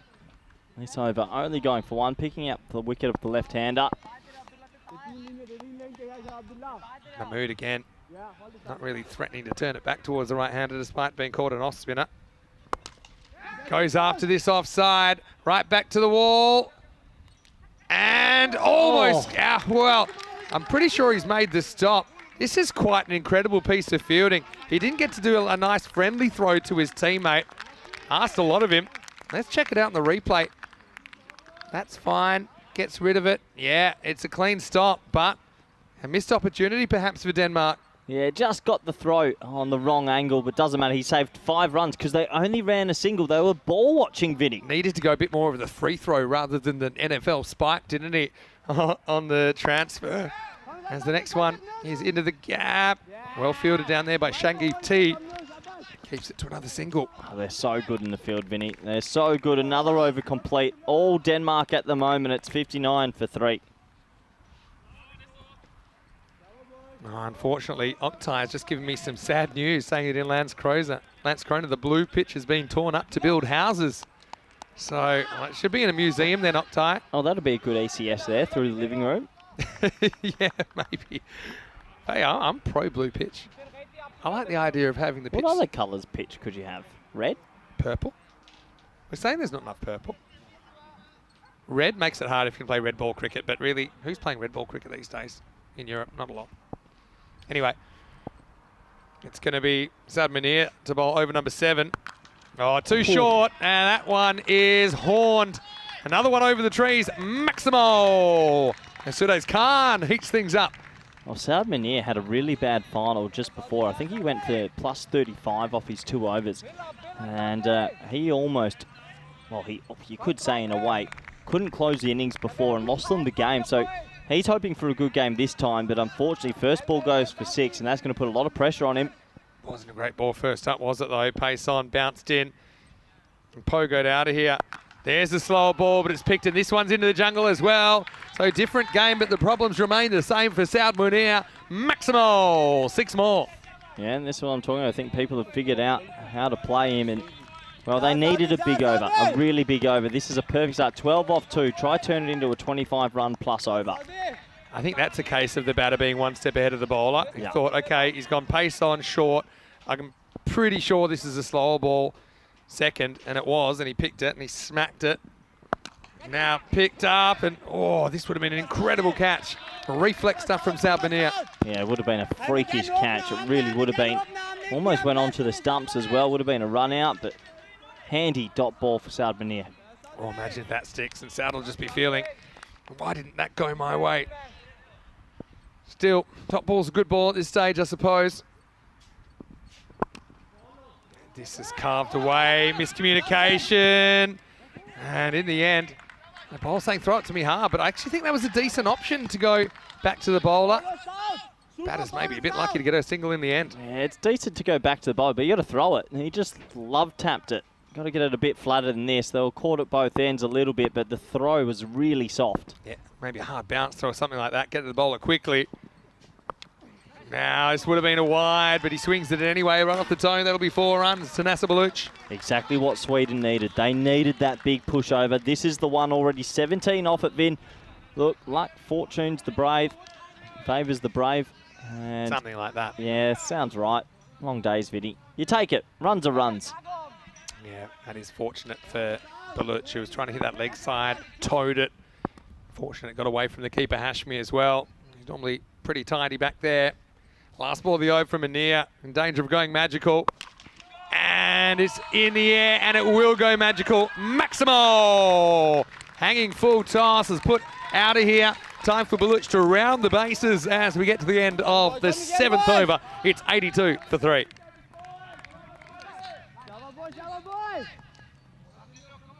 Yeah, not ideal at all. Sabine, you have to wonder whether he'll get a second over after that, the way things are going. 74 days to the ECCW, something we're really looking forward to. I know that you covered a lot of women's cricket in the Netherlands over the summer, including matches against Scotland, Thailand, Ireland and Jersey as well. Bet you're looking forward to the ECCW. Yeah, I think it's a fantastic initiative to get the women's game playing ECC 5 Nations to start, and looking forward to see how that goes.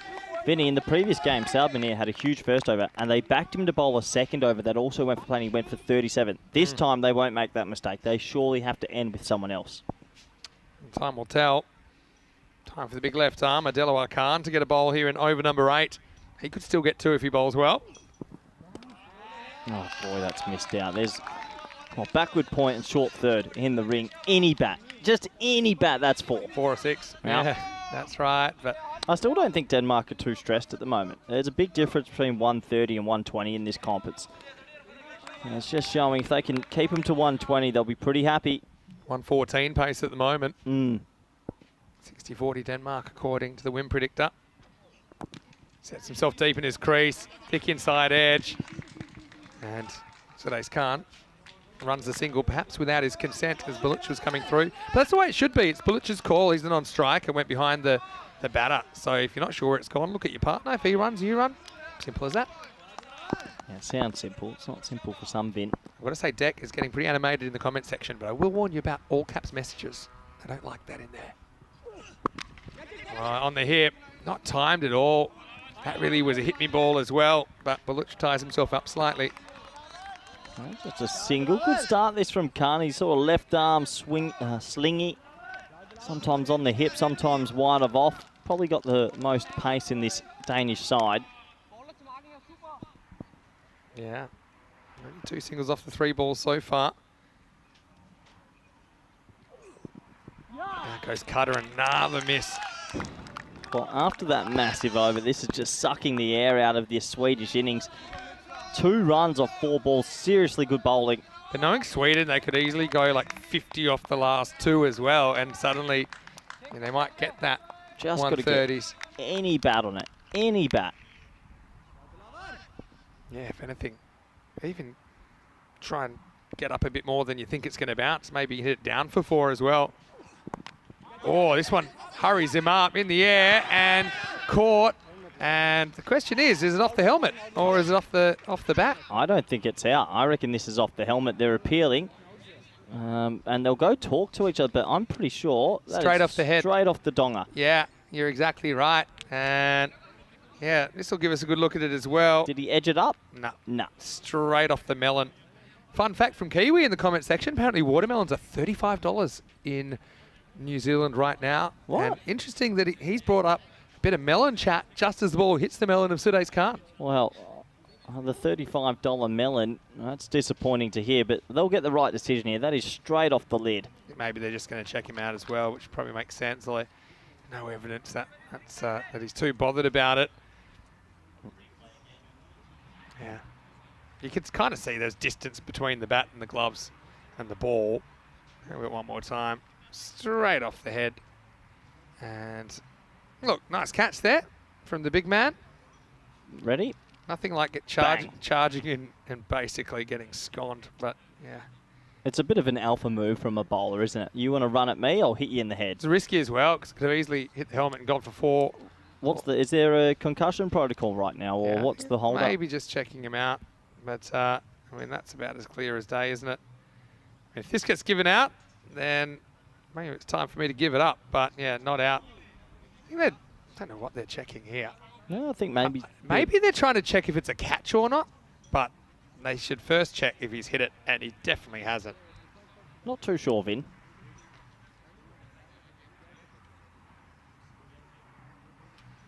Yeah, so... Oh, he's giving him out. Oh, I don't like this. Because... Well, how's that given out? It's off his head. I think what's happened is the umpire on the field has felt that he's hit it, and then they wanted to check if it was a clean catch. But there's no way he's hit it. Not in a million years. Yeah, I don't get how they give that out there. But I guess they don't normally refer things like little edges. So they only wanted to see if it's caught. It's definitely caught. There's no question here. There's the catch. Yeah. I think that's the wrong decision, unfortunately. I know they might be looking at something else, but the pictures are pretty clear, so... Yeah, well, you got to feel for Sudeis. Having said that, he had his opportunity. He's got time to shake his head. Probably is ringing in his ears at the moment. What a terrible way to go out. You cop Yeah. one in the melon, that's worth $35. Right there, that is missed the bat. Bang. Yeah. Ouch. You can see it's well over the bat and the gloves there. I mean, look, probably by the protocols, it's fair that you can't refer little things, but that was pretty clear for me. Anyway, last ball of the 8th coming up. And, well, looking for a run here. Would have been run out. First up, Khalid Zahid. He's having a pretty good series. But he doesn't score off the last ball of the 8th. The score is 84 for 4. Yeah, so, I mean, look, is it a blessing in disguise? Maybe. Sudeis Khan had a really good first game this morning. Wasn't really able to capture it here, though he did hit 2 Maximos in his 11 balls. But I don't think it's a bad thing for Khalid Zahid to come out. He's been brilliant. In fact, these two out there right now, they have put together some real match-turning partnerships. So I think with only 12 balls to go, Sweden not really in danger of running out of wickets. It's just a matter of getting the right personnel there. For me, these two, if I'm a Swedish supporter, I'm pretty happy that they're out there. Anyway, Henriksson is going to be a challenge. He's bowling the 9th. And it's going to be a slow ball first up, and it's going to disappear for 4. So a slice of luck for Baluch. Swings and roundabouts, as they say in the classics, as Sweden move to a pair of snowmen, 88. Yeah, they needed that. Just anything at 88 with 11 balls remaining. If they don't get this to 120, you just feel Denmark will chase this quite comfortably. Can Baluch, can Zahid get more out the middle? It's been pretty comprehensive from the Danes so far.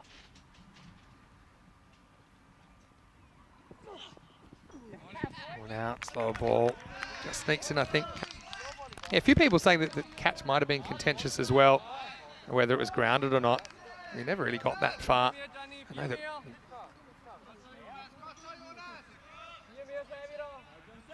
Yeah. Still. 10 balls to move the needle here, Sweden.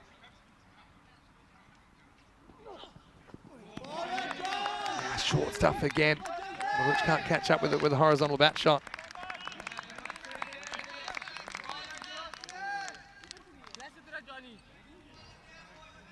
So, Jonas, very clever cricketer. It's good that we have at least one Henriksson here. Of course, his brother Matt's also very talented.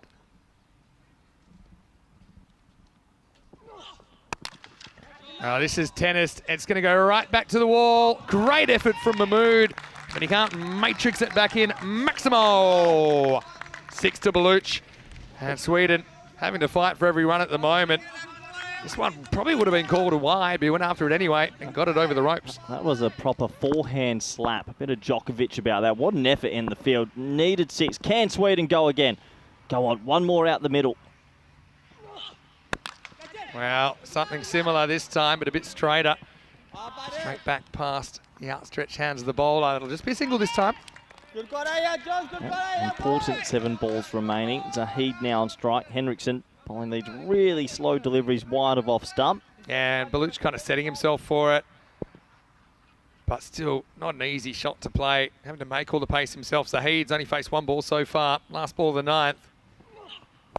And he's going to hook away, hanging in there a long time. Fielder's after it, and the spin will take it past the rope, 4 runs. So Zahid gets the boundary. Sweden to 99 at the end of the 9th. It's 99 for 4. Yeah, 99 for 4, Vinny. So 6 balls remaining. Best case scenario, they get it to go magical, set 119, which would be 120. Under par, but at least you've got a shot. I think if Denmark keep this over to 10 or so, they'll be so happy. Who's going to bowl it? I'm sure they're not going to go back to Saldbanir this time.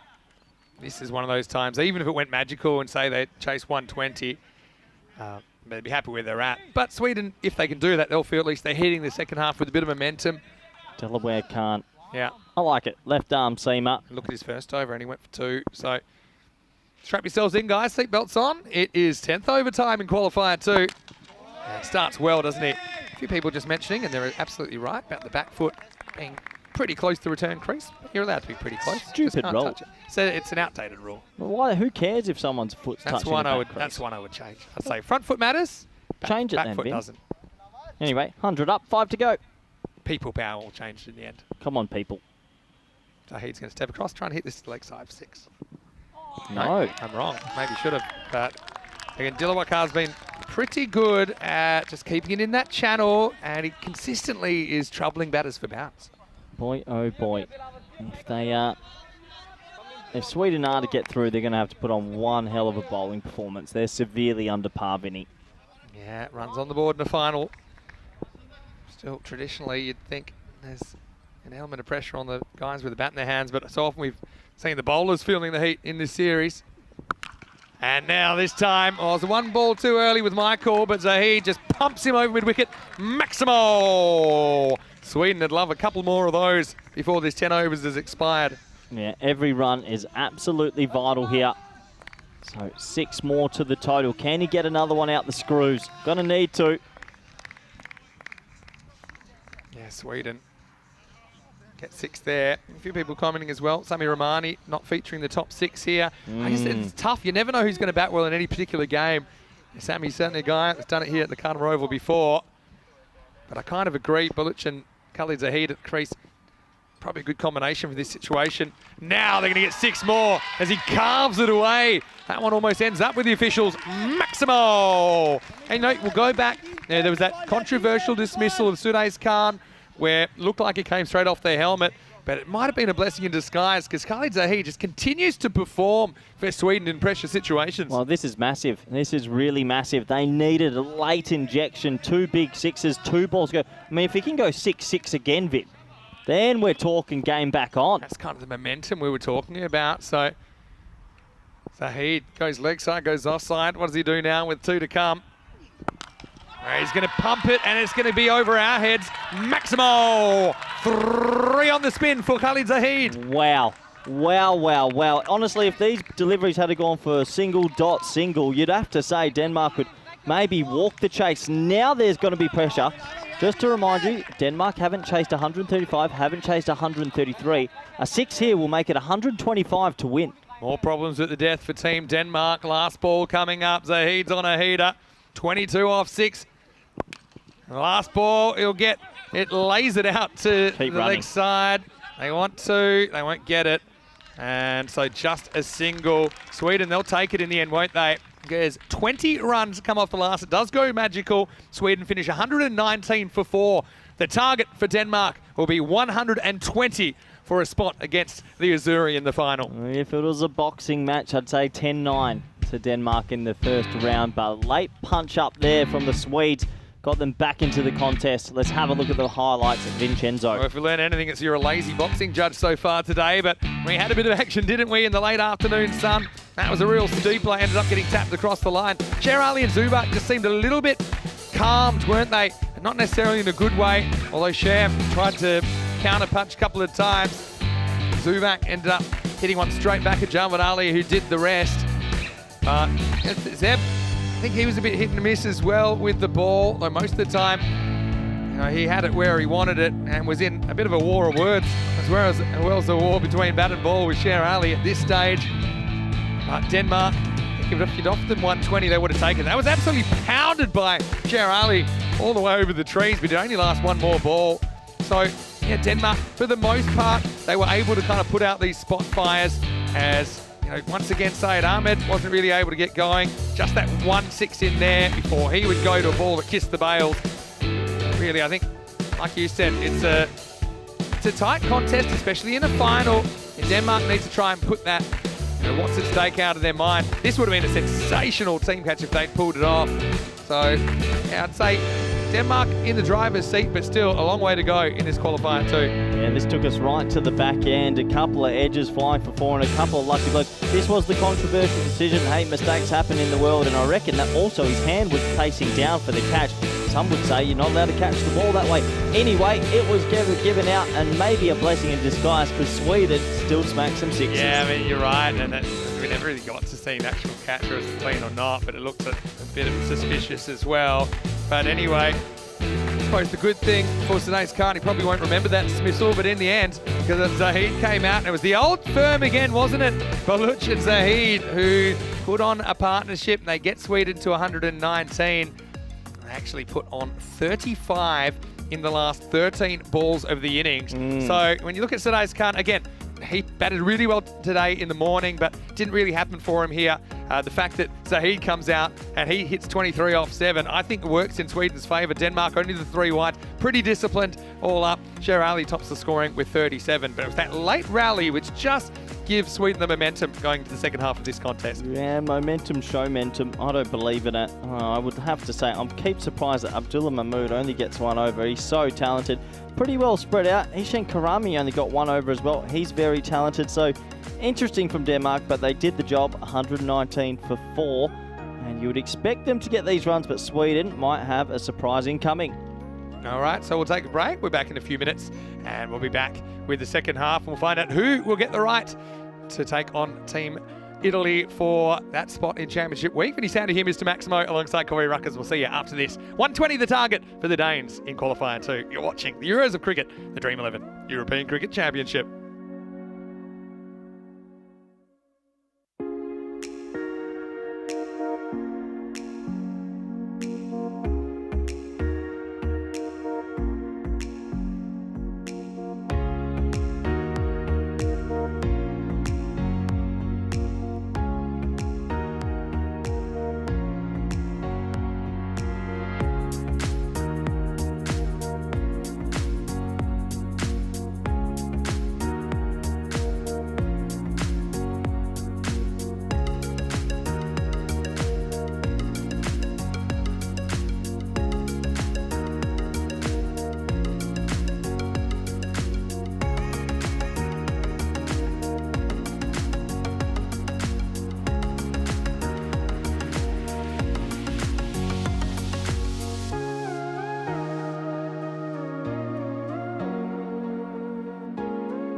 European Cricket Championship is proudly brought to you by Dream11, HCL Software, Junta de Andalucía and Stake.com, and the official charity partner, Share the Meal by the United Nations World Food Programme.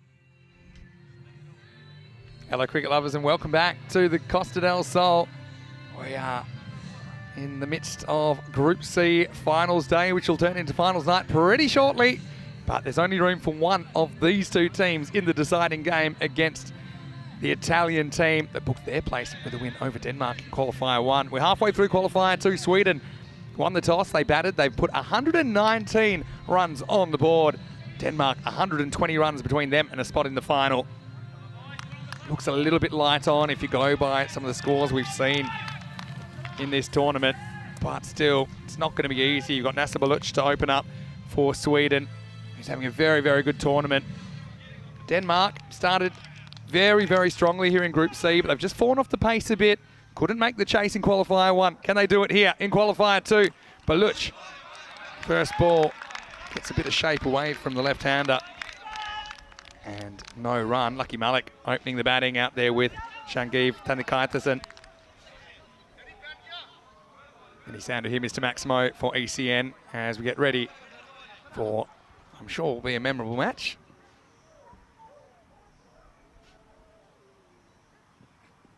This one swings a bit too much, called a wide. Here's a man that certainly isn't wide. Looking fantastic in a bit of a peacock shirt for a Wednesday. It's Corey Rutgers with me. Corey, how do you see it here at halftime? Well, what do I see? A beautiful cricket ground with beautiful people and an exciting chase. Denmark haven't had their chasing boots on in this tournament. This is a pressure cooker. I can't wait to see who wins this. Being a little bit careful against Baluch, I can understand that. He has the ability to wreck the top order.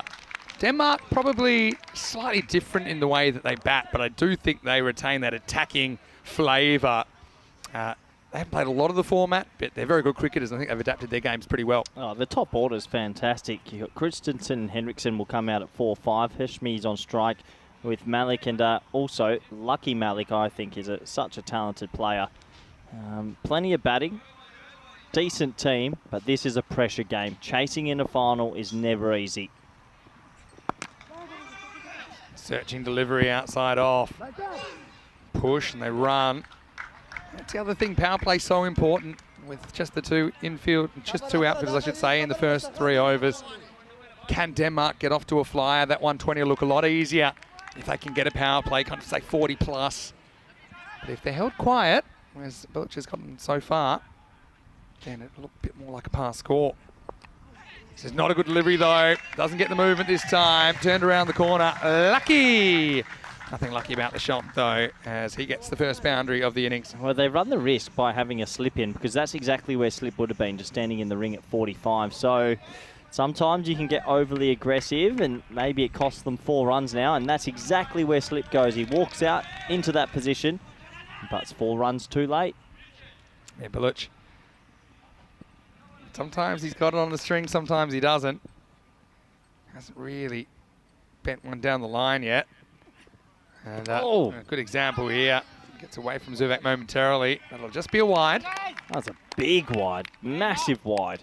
Seems to be swinging the ones that start wide of the off stump, but not swinging the ones that are straighter. Nobody understands swing. I still don't understand it's it. The dark arts. And people say when it's cloudy it swings more, but nobody understands why. And this one beats the mat of Lucky Malik. Unfortunately, Vinny, I think one of the players out there as well as the 12th man must be on the field, because I believe there's a concussion test going on. Yeah, Tassadek Hussain is on the field. I would have thought that might have been for Sudais Khan, but it might be Sher Ali actually that's off the field at the moment. Oh, thick edge, that's going to fly away for 4. So once again, bit of width from Baluch. He doesn't quite get it right in the first over. Denmark get what they need. It's 12 without loss after 1. Yeah, man, it's a poor first over. He had to reach for it, 1 bounce 4. Doesn't matter how you get him, you just got to get him. And a nice start this for Denmark. Yeah, I think I would have thought that it was been Sudais Khan that's off the field because he got sconed. But it is Sher Ali, I think, getting a bit of attention. There he is right there. And it looks like it's more to do with his ankle. And Magic Spray Mary being used, of course. They do a great job, the medical staff. Hopefully he's okay. Not too sure. You think ankle, Vinny? Well, that's what they're going for, the sock off, which is always an indication. But yeah, Sudais, well, good news then. If he's on the field, they've obviously cleared him of any immediate effects from that blow in the helmet that saw him given out. Kind of controversially, but in a way that suited Sweden, I think, in the end from a team point of view. This is in the air. It's going to be clipped away over the infield. Tani Kaitasen, he has magical wrists, doesn't he? First ball from Khalid Zahid finds its way to the boundary. Yeah, he does have fantastic wrist. That was not the worst first ball you'll see, and he just clipped it gorgeously into a big pocket of space. Sweden need early wickets. They really need something here at the top. I mean, that was on off stump. That wasn't really in towards the pads, but he was just so good that way. I suppose a little bit risky. If he hadn't timed as well, might have found the fielder in the circle. Oh, another ball, which he's able to whip away. This one was on the stumps. He couldn't have missed it. He would have been gone, but instead the ball's gone as Denmark try to keep hyped up another boundary. Good batting. Low full toss. Those beautiful wrists come in again and just had to catch up with it. Did exactly that. Back-to-back boundaries. You got to trust yourself. If you try and drive that, you're probably not getting it for 4. I don't trust myself at the best of times. Yeah, I don't trust you either. But that's how he could get the extra power on it to get it away to leg side where there are more gaps. Tani Kathaisen's due a score as well. A couple of low scores in the recent few games. Is today his day? Oh, this is a cracking stroke, but straight at the fielder. Oh, great fielding. Sweden just turned into a Jonty Rhodes. They were coached by Jonty for a while. Yeah, I've got to admit, as soon as I saw that hit, I immediately looked into the fan zone. That's where I was expecting to see the ball. It's yeah, pretty quick work, but again, good fundamentals. Direct hit, might have been close as well. Khalid Zahid, been important with the bat as well. Well, to defend 120 with these grizzly balls, you have to be amazing in the field. You got to take your 10 opportunities, that's for sure.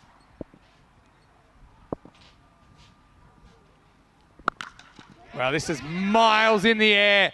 Is it travelling? It's not. Chowdhury takes the catch. And Tani Kaitasen looking so good. This one was so high into the sky. But Chowdhury judged it perfectly. The skipper holds on to the catch. Well, there's one of your 10 chances you were talking about, Corey. Denmark lose Shungiv T at 20 for 1. And Chowdhury's the man you want under it. He is so cool, calm and relaxed. That went miles up. Absolutely miles. He skied it. But not enough distance, 48.5 metres. Yep. There was more British Open golf about that, wasn't it? I mean, that was absolutely flying. Not an easy one to take in that way either. A lot of people would go fingers up for that one, but Shazeb Chowdhury backed himself to take it in front of his chest, and he did. Shungiv, good player, but he's only able to get single digits here in qualifier 2. As he departs, it's 20 for 1. Still, I mentioned they've got a lot of good batters. They won't want to be wasting time out there. And it looks like this is Magnus Christensen coming out at number 3. Khalid Zahid, what a series he's having. I think his batting has been a pretty happy surprise for Team Sweden. Not that he's not capable, I just don't think they would have thought they would have had to rely on him as much for runs, but he's delivered under pressure. Very interesting to see that we've not seen Hashmi. Now, I know he got out playing a couple of ramshes, but he's a very talented batter. Maybe they wanted the lefty-righty. That's what I'm thinking. Might be left-hand, right-handed, and Lucky has been good, so maybe a bit situational there. Christensen, didn't he impress us on group finals day last year, especially against the Netherlands? Had a breakout day. And there's the chopper. Khalid to Magnus. Oh, he's late on this. He's going to be gone first ball. Just beaten for pace, and Khalid's got 2 in 2. Christensen's going to go for a golden duck, and it's 20 for 2. Oh boy, don't leave your chairs wherever you might be from, because this is going to be a corker. 2 wickets in 2. Magnus hasn't had the tournament he would have liked with the bat. And Sweden, plucky Sweden, are fighting hard. He's genuinely beaten for pace here, isn't he? Going to pull, but have a look at the impact point. He's kind of cramped for room as well. Easy catch for Khalid Zahid in his follow-through. And Magnus knew straight away he was in trouble, and Sweden thrilled with the outcome. Haven't had a hat trick in a while, but Zahid's on one now. Magnus has some unwanted company as he walks back on World Animal Day. Score 20 for 2. Oh boy, hat trick time, Vinny, and well, Sweden have lost 2 chases in a row. Will they lose a third? A few names there, including Rajmani, who took a hat trick in Italy earlier in the year. Lorne Burns, the last player to do it. Morning. In Group A. Didn't have a hat trick in Group B, but we have one on Group C finals day. It's Jonas Henriksen, the captain. It looks like they've got an even better spot than us. They're right above us at the moment. Come to pick him up from that ankle. All right, hat trick ball. Oh, pretty close. Whizzes past the outside edge. This game is on tenor hooks at the moment, and at 2. It's 20 for 2. What a comeback from Sweden. They hit a couple of sixes off the final balls of their first innings. They've taken 2 early poles, and well, they believe they've still got a big shot. This is what's coming up next on the network for the rest of the, well, European winter. We've got ECS and ECIs in Croatia, ECS, ECI Malta, ECI, ECS in Spain.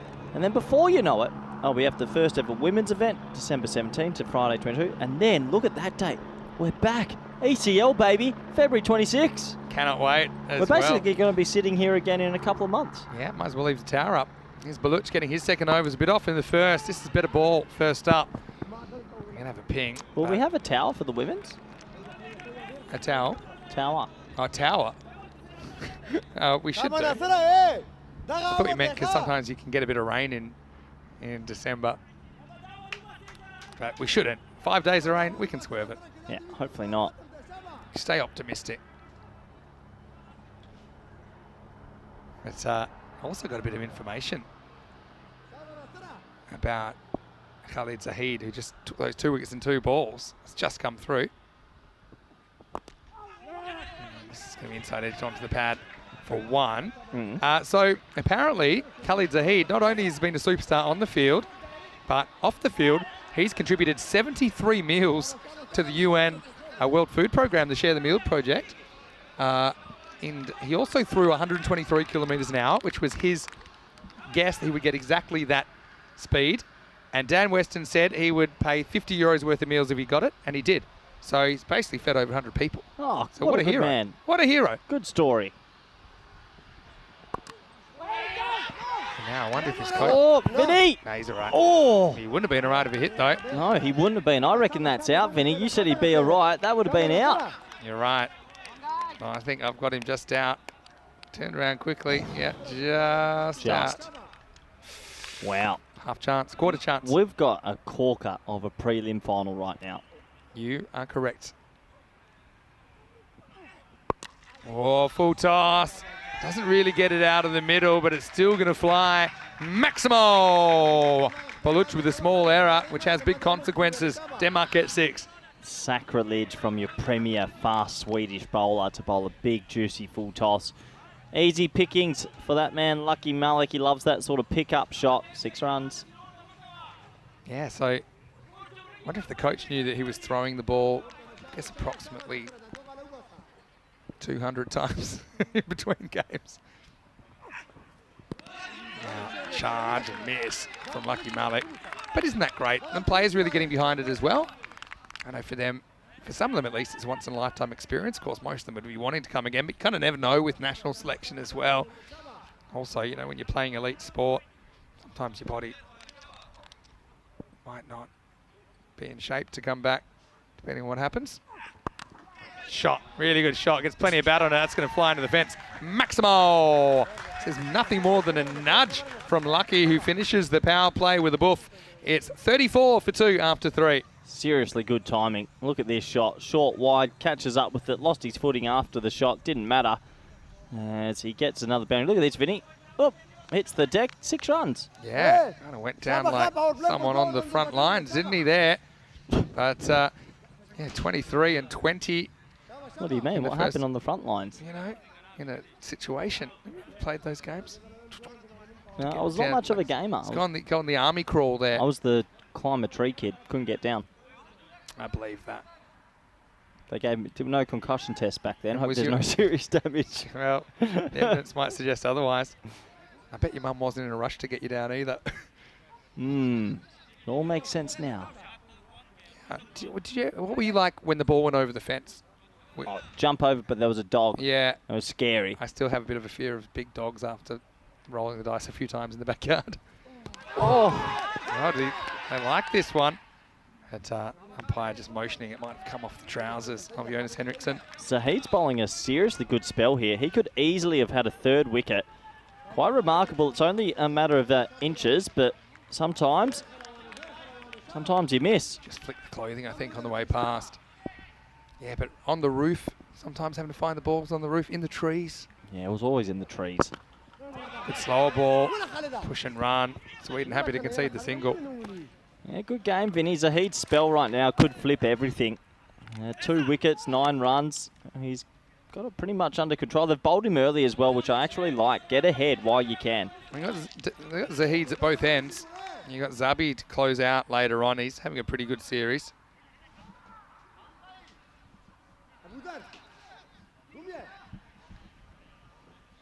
Lucky. He's facing up 22 off 10. Just 2 balls required, so you can see he's going at the rate required so far. On the previous game, it was him basically lifting the whole flag of the Denmark team. He's been in serious touch. There's a rolling cutter, but they got a fielder down there just for that. Just a single. Yeah, he was against the Italians, a one-man band, and they couldn't get over the line. I worry for the Danish team here. They've had 2 chases in the 130s, failed them both. This is in the 120s, but they're under the pump a bit here. Game just hovering, isn't it, at the moment? Bit of a holding pattern. It's tight. Henriksen hasn't gotten going yet. Tries. Could be trouble. It's only trouble for Sweden because that's edge and it's gone all the way anyway. Maximo! As Jonas gets a slice of luck that brings his team 6 runs. Boy, oh boy, oh boy. On another day, that goes down the fielder's throat. Not today, though. Goes for 6, a crucial 6 runs. Those are the things. What happens if that pops that big ball of hydrogen? I think we'll donate 100 meals to share the meal. I don't think it's hydrogen either, otherwise that'd be very dangerous. Okay. Picks out the fielder on the bounce. So after the 6, there's a dot. You can see at the moment, 48 would be on the pace. So just one big hit behind at the moment. I've got a tingle, Vinny. I've got feeling it? I've got some sort of tingle, and I went to the doctors, so I know it's cricket related. I know that you are people with your lifestyle. Hey, do have to get checked out more often than usual. What do you mean by that, Vinny? I'll leave it to your imagination. Last ball, the 4th. Bang straight into the ground. Should just be one. They've got a very straight fielder there. That's Said Ahmed. And that takes us to the end of the 4th over. Denmark 43 for 2. 43 for 2. Wherever you're watching from, you might be on your couch or at a friend's or wherever you're watching. Buckle in because this is a big finish. Anybody's guess, really. You see they're a shade behind, but to be honest, they're pretty close to where Sweden were at this stage. How big were those last 6s in the last few balls? 20 off the last over. It's very, very different if you're chasing. I mean, you'd probably put 10 as average in the last over. No, I think 13. The way they were going, it might have been 10 with no set batter, but yeah, 10 or 12 maybe. Chowdhury, it's the captain.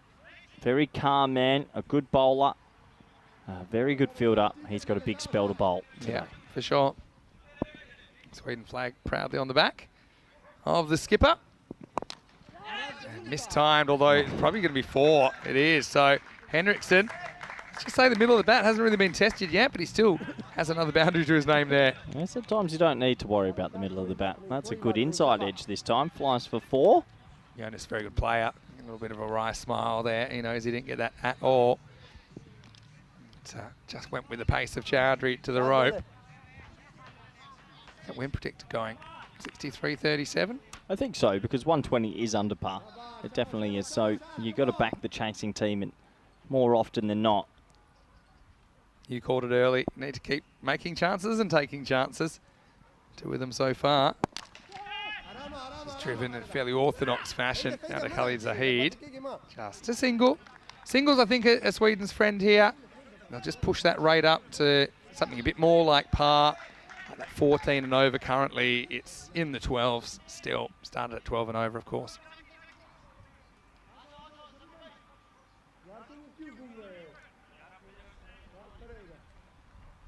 Teams have been pretty good with the time as well. You can see the clock ticking down. We've barely talked about it because they've been pretty organised. They haven't wasted too much time at all. Oh, he's got him. He's yorked him, and Lucky's fresh out of luck as Chowdhury rearranges his furniture. It's 48 for 3. Huge moment in the game. That man again, Chowdhury, such a good leader of this Swedish team. He gets the Yorker. Well, it was a full ball. Lucky Malik turned it into a Yorker, and he has to go. Yeah, all the fast bowlers out there, they'll be thrilled with this sight. You're kind of right about that. You see, little skip step, gets himself in a bit of a muddle, and middle and off askew as Malik has a cursory glance. This will look good, Vinny. Bajinky. Yep, over it goes. And, you know, Chowdhury's fired up, and why not? I love the noise of stumps getting destroyed. Bajinky.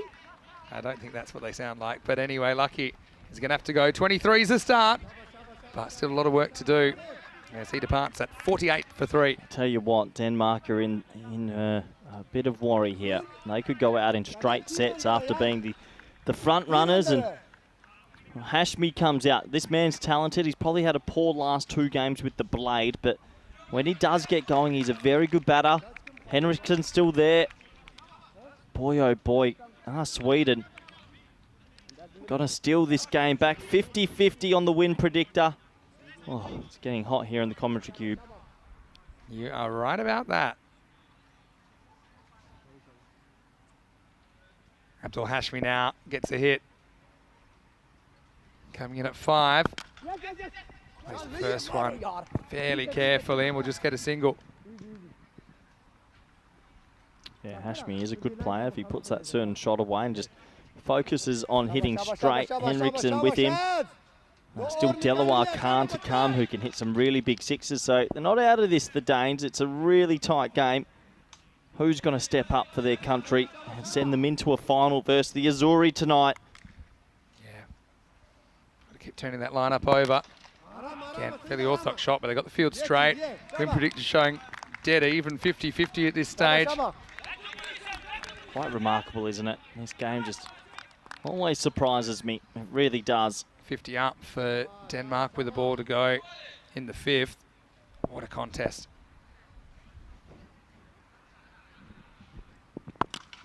Shot. Yeah, traditional shot. Nice shot, though. Hashmi comes out with a couple of singles. Henriksen's there on 15. The score, though, 51 for 3 after 5. So the players will just pause, have a quick drink here.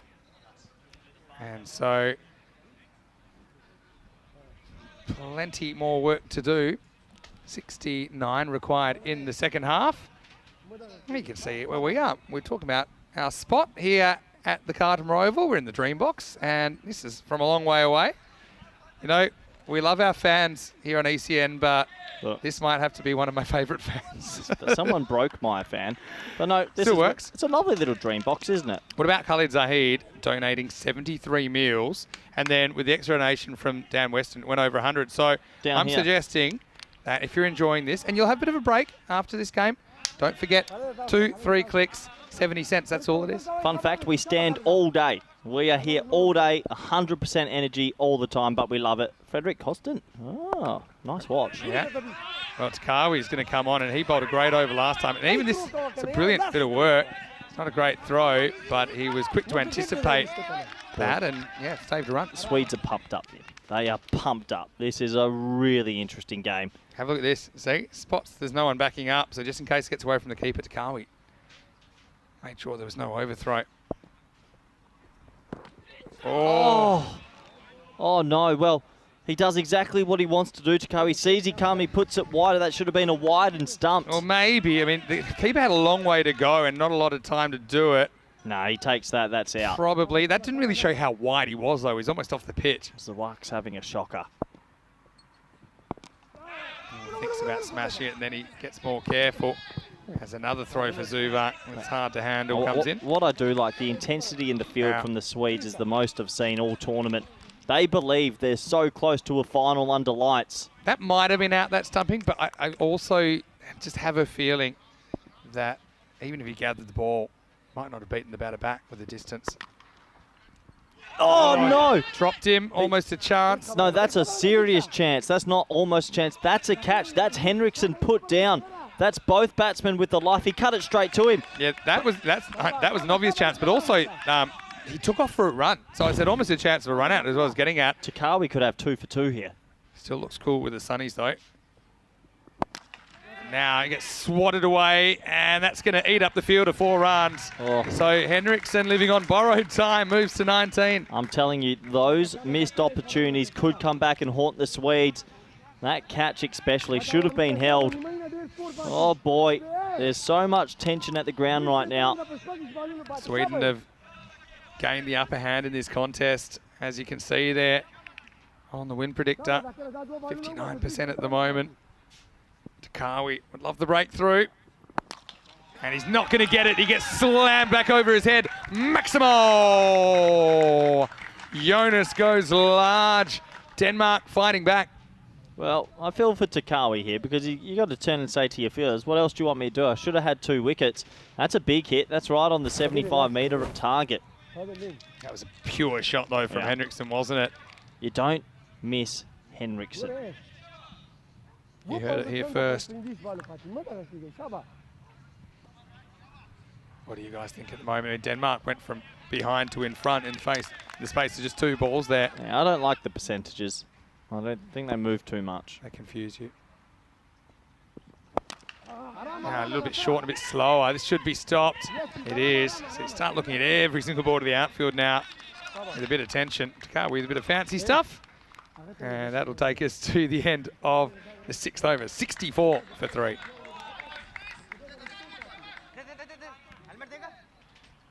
And Takawi frustrated. You can see that in his body language at the end of the over. But right now, still needing 14 and over, so they're a little bit behind the rate. But with 7 wickets in hand, plenty of batting still to come. 14 and over is 2 boundaries and over. A 6 and a 4, and 4 runs will happen naturally. Tough to tell. I also think Sweden got some good death bowling. Zabi Zahid, I think, has been brilliant during the series, just kind of pumping out Yorker after Yorker. Chowdhury's got his second over coming up. So you kind of got 2 from Zabi Zahid. You got 1 from Chowdhury. And who else? Takawi probably has another one. Well, so it looks like Chowdhury's going to bowl now as well. It means that maybe they hold Takawi back for the 7 and 9. For the 9th, yeah. Because you've got someone else for 8 and 10, Zabi Zahid. Anyway, here we go. 4 overs to go in this enthralling contest. And it's going to start with a ball that's hit into the jungle. Maximo! As Jonas lifts himself up into the 30s. This time, it's the captain carrying Denmark on his back. You don't drop Henriksen. They dropped him. I reckon he could make him really pay here. Again, picked that slow ball, didn't he? And just a cursory glance there to make sure it ended up over the fence, which it did. Oh boy, this is going to the wire, Vinny. We knew the final 3 teams would be close. 50 runs between Denmark and a spot in the final now. Hit back, almost knocks Chowdhury's head off, but it's going to be a dot ball. I'm glad the glasses are still intact. That would have been violent. Come on, boys! Yeah, have a look at how hard. This is slow motion.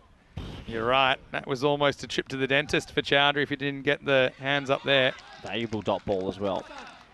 Henriksen fancies this. This is a big moment. Yorker, stick to it. Tries, just misses, but so does Henriksen. He'll only get 1 for this. Yeah, handy 1. Brings Hashmi on strike, who's, well, admittedly his first 4 balls he's tried to run a few singles. Now he has to collect some as well. Corey? Talk to me. My ramp radar just went off the charts. No, because there's fine leg back. Okay. I didn't see them move the field.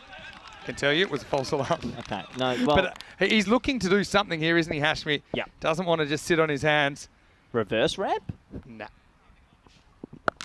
Well, why not this? It's a full toss, and he whacks it over the flags. Maximo! Chowdhury just misses his spots there and pays the ultimate price. I think Sweden back in control for me. 43 off 20 is definitely manageable.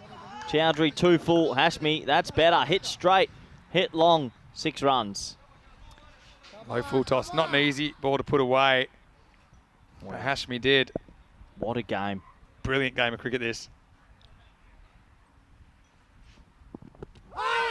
Close. He's gone.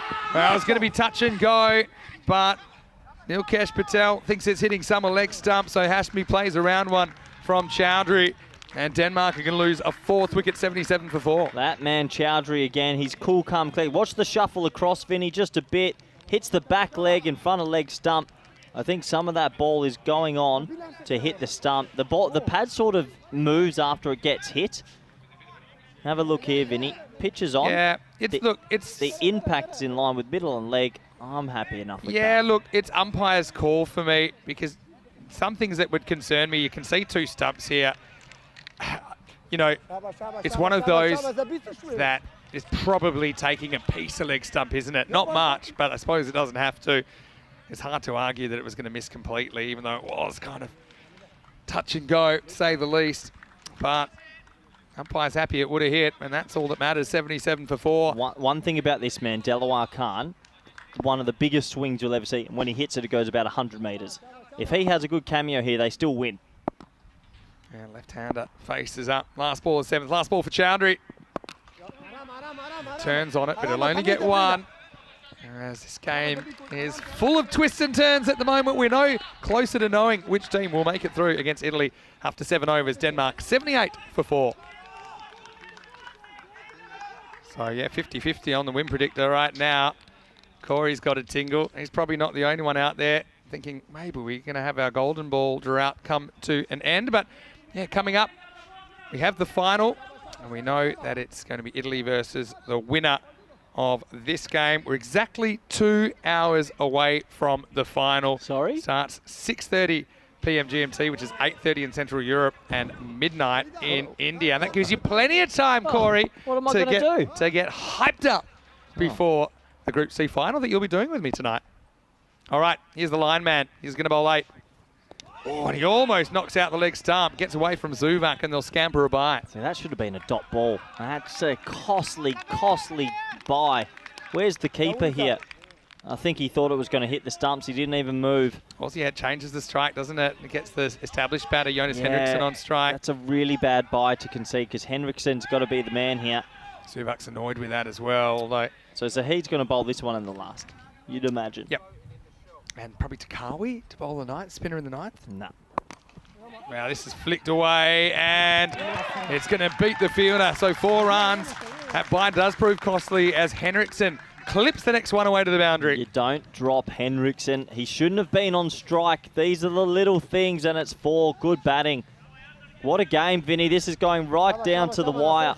So you don't think you can bowl the spinner in the 9th, Takawi? You're going to a 6th bowler? The problem is, I just think spinners sometimes can be volatile to a 24-run over, and that's game, set, match. I don't know. I think they'll back him. They've got some other options. Said Ahmed's one, Rahmani's one. All right, miscued in the air. Easy catch. And gone. So Henriksen had a life, but he won't have another here as Zabi Zahid, the Lion Man, gets the big wicket as the Danish skipper. The Great Dane has to walk back. It's 83 for 5. Huge moment in the game. Henriksen didn't pick the slower balls. The slower balls have been working all day in Group C. And it's a little leg cutter, and he has to go. Oh, that was a pressure catch. I know it's easy, but he would have been nervous. Yeah, for sure. That's Abuzar there, I think, that takes the catch. But yeah, it's that kind of rolling leg cutter. It's not an obvious back of the hand slower ball. The arm speed is about the same. See, Henriksen just mistimed his shot and lost his form slightly. 3 Maximos, 3 4s for the captain. He gets them so far. But someone else will have to carry them across the water if they're going to make it to the big dance tonight. As he departs, the score is 83 for 5. Here's Salmanier. Denmark, it's the same old story, isn't it? Kind of the club's Svanholm started the group so well. Odds on to make it through. In the end, fading away when it matters the most. This is well knocked down in the circle. Well, Salbanier's out there, but I know I've seen what Delaware Khan can offer with the bat. I'm not cancelling it just yet. How big were those 6s in the last over? Last over going for 20. Imagine if they were chasing 105 right now. Took them from 99 to 119. Denmark made a fist of the chase late, although it was too far. They only went down by 4 runs to Italy in qualifier 1 in the end.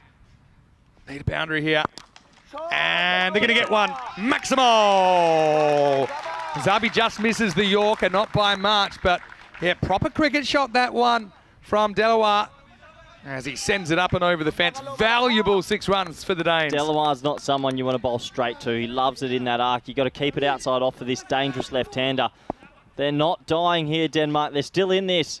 Last ball of the over. Better length. Push for one. That might not be a bad thing because Delaware's got the hot hand after clearing the ropes. End of 8 overs. It will be 29 required off the last 2 right now. The score, 91 for 5. Boy, oh boy, we've been treated to 2 good finals in a row. Danish players, man, look, here they are on the field. This is a big moment, Vinny. So they're in a group right now because they're considering about the spin. So this is where it's a little bit complicated. They're not too sure. Do you back the spinner? It's risky. Or do you go to some seam? And I think they're going to go to a new bowler. Said Ahmed's going to bowl it. I get it. Yeah. A left arm offie to a left-handed batter So isn't the right matchup. Good call, Sweden. Okay. I mean, Said obviously is an all-rounder. Can he bowl? Yeah, he bowls a lot for Hudinger. I haven't seen him bowling that much in the Swedish shirt. Takawi, now he's not bowling, has no idea where to go. He's going to be sent away to deep cover. Yeah, they're definitely assessing the options, but I think you're right. It's a matchup thing. What's he bowling? He will seam up. He's got a good change of pace, but he's in the pressure cooker, isn't he? 9th overtime, Sweden. Can they hold on? Well, the first ball's going to disappear out of here. Maximo! Delaware Khan gets them 6 closer. Game on. Really game on. Delaware Khan's good enough. It's in the slot. It had to be pumped. Terrible time to come on and bowl if you're a bit nervous. That's a slot ball, and that was dispatched. Yeah, Delaware is in, well, the T10 version of it, in that he's faced 3 balls and 4 balls before that. What an inning. He's 14 off 5, keeping him alive. Got to keep it outside off stump here. Saying Denmark, 72%. Don't believe that. Change of angle, same result. Maximo! Back-to-back for Delaware as Denmark edge closer. That makes it 17 off 10 now. 2 half volleys in a row at the stumps. You've got to keep it wide of off stump. Delaware Khan is playing an unbelievable innings here. Proper shot, though. Denmark's to lose now. Held his form there. You can't afford to be too conservative now either. Slow ball, picks it, launches it into the sky. 3 on the trot for the Danes. Maximo as Alistair Priddle holds the catch. But it's a nightmare night for the Swedes at the moment. 3 balls, 3 sixes. Wow, how the game just flips. 3 balls, 3 sixes. Delaware Khan picks out Alistair Priddle, who holds on to it on the 2nd attempt. And it's Denmark's to lose now. They're well ahead. How quick a game can change. We've had 4 sixes in the last 5 balls, all of them off the blade of Delaware. And over and a half to go. Said's got time to fight back, but the time's running out. Stays over the wicket. It'll just be 1. And now this is where you're hoping maybe you can sneak a dot or maybe a dot 1 on Saud Munir. You need a wicket. You need to keep taking wickets as dots. I mean, Delaware Khan's 4 sixes in his innings has just flipped the game. 2 boundaries in this next 8 balls and the game's over really. Yeah. Maybe even 1 6 and a handful of singles. So, look, the only ball that matters is the next one. Said's got 2 to bowl. Can he push this game to a 10th? There you go. There's the dot. And just sneaks inside the line. I mean, with 3rd man and point in the ring, it's a ridiculous shot. Just puts a bat on that. You can't miss it. This is 1 now. Would you take a single here if you're Saud Munir or not? What do they need? 10. Last ball of the over coming up. No. Okay, I agree. 26 guys, 27 off 8. Which means... Oh, maybe. I don't know. I'm just a coach. I'm going to say try and smack Free this. swing this for Munir. Free swing. He misses, hits it, and they decide against the run. It's Munir actually that turns it down. So, ladies and gentlemen, around the world, we're going to the last. It's the end of the 9th. 10 required for Denmark for a spot in the final. If Sweden can defend 10, they'll be there. And yeah, a reminder that if it does turn out to be 9 off the over, we'll have a golden ball tiebreaker. 6-6 this year in 2023. That means that the batting team will keep batting. They'll get 1 more delivery. They'll need 2 to win. If they don't get 2, the fielding team will win. Well, the first ball's probably the most important because if Delaware Khan doesn't get the boundary and it goes to an outfielder, You now have to take the 1 because you need to keep the scores ticking. Are they saying he's going to face all 6 balls and hit 2 boundaries in it? I think you have to take the runs. So risky game to play, yeah. I wouldn't want anyone else bowling, but Zahid here, Zabi Zahid. 10 to win, last over of the game. Oh, slow ball goes wrong, and that's going to disappear over the tents. Denmark with 1 foot in the final. Maximo! What a knock this is from Delawar Khan. Yeah, he's going to be your player of the match. He's moosed that. What power at the back end, and that was a freebie. That was there to be dispatched, and Sweden, well, they're almost out of the tournament. Surprised he went slow ball first up. I thought maybe just jamming a Yorker there. That's a freebie. If he knocks out a 1, maybe you get a look at Munir again. 4 to win now for Denmark. It is going, gone, and Sweden go with it. Denmark in the final, and it's a magnificent individual contribution from Delawar Khan that gets them there with 4 balls to spare. Well done to that man on your screen. He single-handedly has put Denmark into the final and knocked the Swedes out. 39 runs, 6 sixes in his 39. A special innings, and Denmark are in the final now, and, well, you can't count them out. They could go the whole way. Yeah, it just all fell apart at the critical moment, didn't it, for Sweden, who once again so close yet so far. And Denmark held their nerve. You said they'd kind of had the yips chasing a little bit of late, but that man Delawar Khan put them on the right track and ended up getting them home with a few balls to spare as well. Yeah, what a special innings. It was Sweden's. It felt like they were going to eke this one out, but, well, a simply brutal innings from Delawar Khan, number 87 on his back, and he has fast-tracked his team to a final tonight where they'll play the Azuri under lights, and that should be a corker of a final. Look, I'm sure it will be, but Delawar, important with the ball and with the bat in that game as well. I think he offered a lot with the ball in the first half as well. You got to feel for Sweden as well, a team that entertains us from morning till night here on ECN. But nice reception. There's all his team waiting for him. Delawar's moment. They needed someone to step up in that pressure situation, and Delawar didn't let them down. He finishes with 33 off just 9 deliveries faced. Yeah, quite remarkable how quickly this game can change. And, well, they'll go into a final tonight versus Italy, and that feels like it's a 50-50 match for me. Really tough game to call. Yeah, for sure. And I think when it's all said and done, it is the best 2 teams over this Group C that will play in the decider under lights tonight. About an hour and 45 away from bringing you that. But right now, let's go back and look at the highlights. But it was time to call in the heavy artillery as Sweden looked a little bit light on, but they did have a good 10th over that got them to 119. And then they were able to kind of have the best of the start despite Paddy Kajtason playing a couple of nice shots to get the Danes underway. Sweden, not only did they hang in it, Corey, they actually were probably ahead for a fair bit of the second half of that innings. Yeah, they seemed to pick up wickets at the right time, and it felt like, well, Denmark hadn't really styled their chase perfectly. These 2 wickets in 2 balls gave the advantage to Sweden, which they would hold on to till very late in the piece. This man, Lucky Malik, played some beautiful shots. There was a little bit of luck for Henriksen at the start of his innings. Until this Yorker, or turned into a Yorker from Chowdhury, really felt like Sweden were ahead. Yeah, for sure. Delawar just checking his final figures, 39 off 10 in the end. But, I mean, a couple paved the way for them as well. Lucky Malik was one of them, 23 off 12. Henriksen, despite having a couple of close calls, 37 off 19, was important to at least put them in a position where they could launch. But, yeah, I think Sweden, a few things will haunt them about this loss. One is the decision to go to a 6 bowler.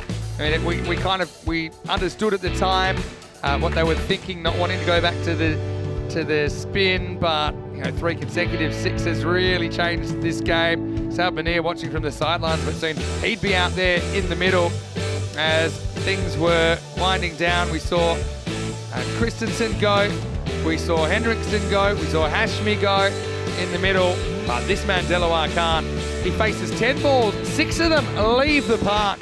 His 39 not out was the critical innings under pressure. The Danes, they've made it once again to the group final. They'll be hoping this year they can win it and make it all the way to championship week. They needed 10 off the last. Sabi Zahid, again, he's the kind of bowler you would want to step up in that situation. They went to Saeed, who, to be fair to Saeed, he went 6-6-6, but then only 1 came off the second half of the over.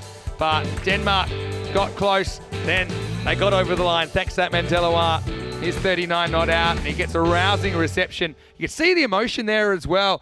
Denmark was staring down the barrel, but they hold on, they survive, and they have a chance to return in week 4. Unfortunately for Sweden, it's the end of the road. Delaware top scores with 39 off just 10 balls, including 6 Maximos. Apart from that, Henriksen with 37 off 19. Lucky Malik with 23. Just the 4 extras in there. Sweden, probably a case, once again, when it's all said and done, they were subdued, weren't they, through the beginning, middle of their innings as well. Probably 20 short in such a big game, and it showed up in the end. Yeah, it's a good game of cricket, Benny. That is for sure. 2 for 17, 2 for 22, 1 for 24, but unfortunately the Swedes just couldn't get it done. Goodbye to them. They're always a fun team to watch. They are a fun T10 to watch. I'm sure we'll see them again in the future. I'm sure we will. Well, we'll have a break. We'll be back in around about an hour and 40 minutes. So set your watches wherever you're watching around the world. Starts 6:30 p.m. GMT, 8:30 in Central Europe, midnight in India. But we do have a bit of bonus content for you now. We're going to have one of our ECN studio interviews, the stories behind the stories of European cricket.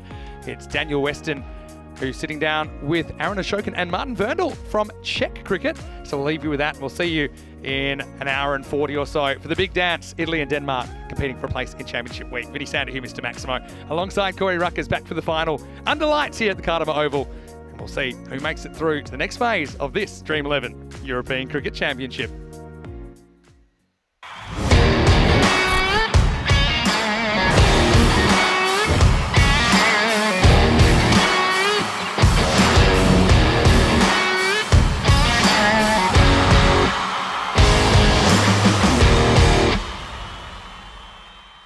Guys, great to have you on. You've both got very different backgrounds, very different stories of how you come to cricket. So yeah, just love to learn more about what you're up to.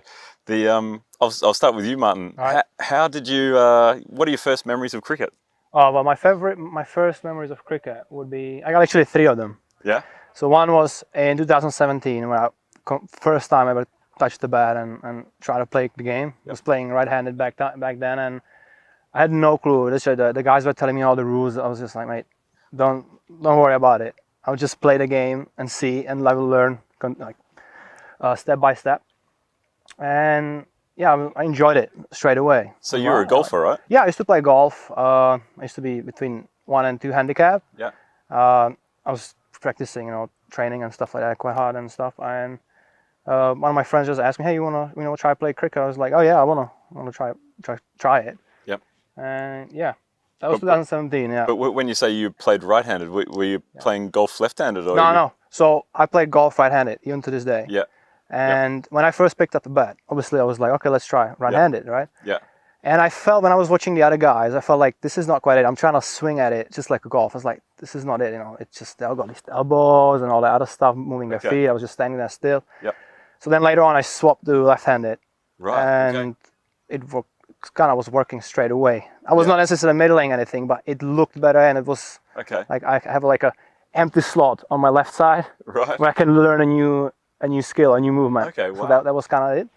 And so now you're a left-handed batter. Yeah, I'm left-handed batter. Yeah. Yep. Yeah. And then. And does this? Do you feel as though your top hand is a more dominant hand? Yeah, absolutely. For you? That actually helped me as well, because I'm a right-hander. Yeah. Ball throw, Sure. right-handed. Yep.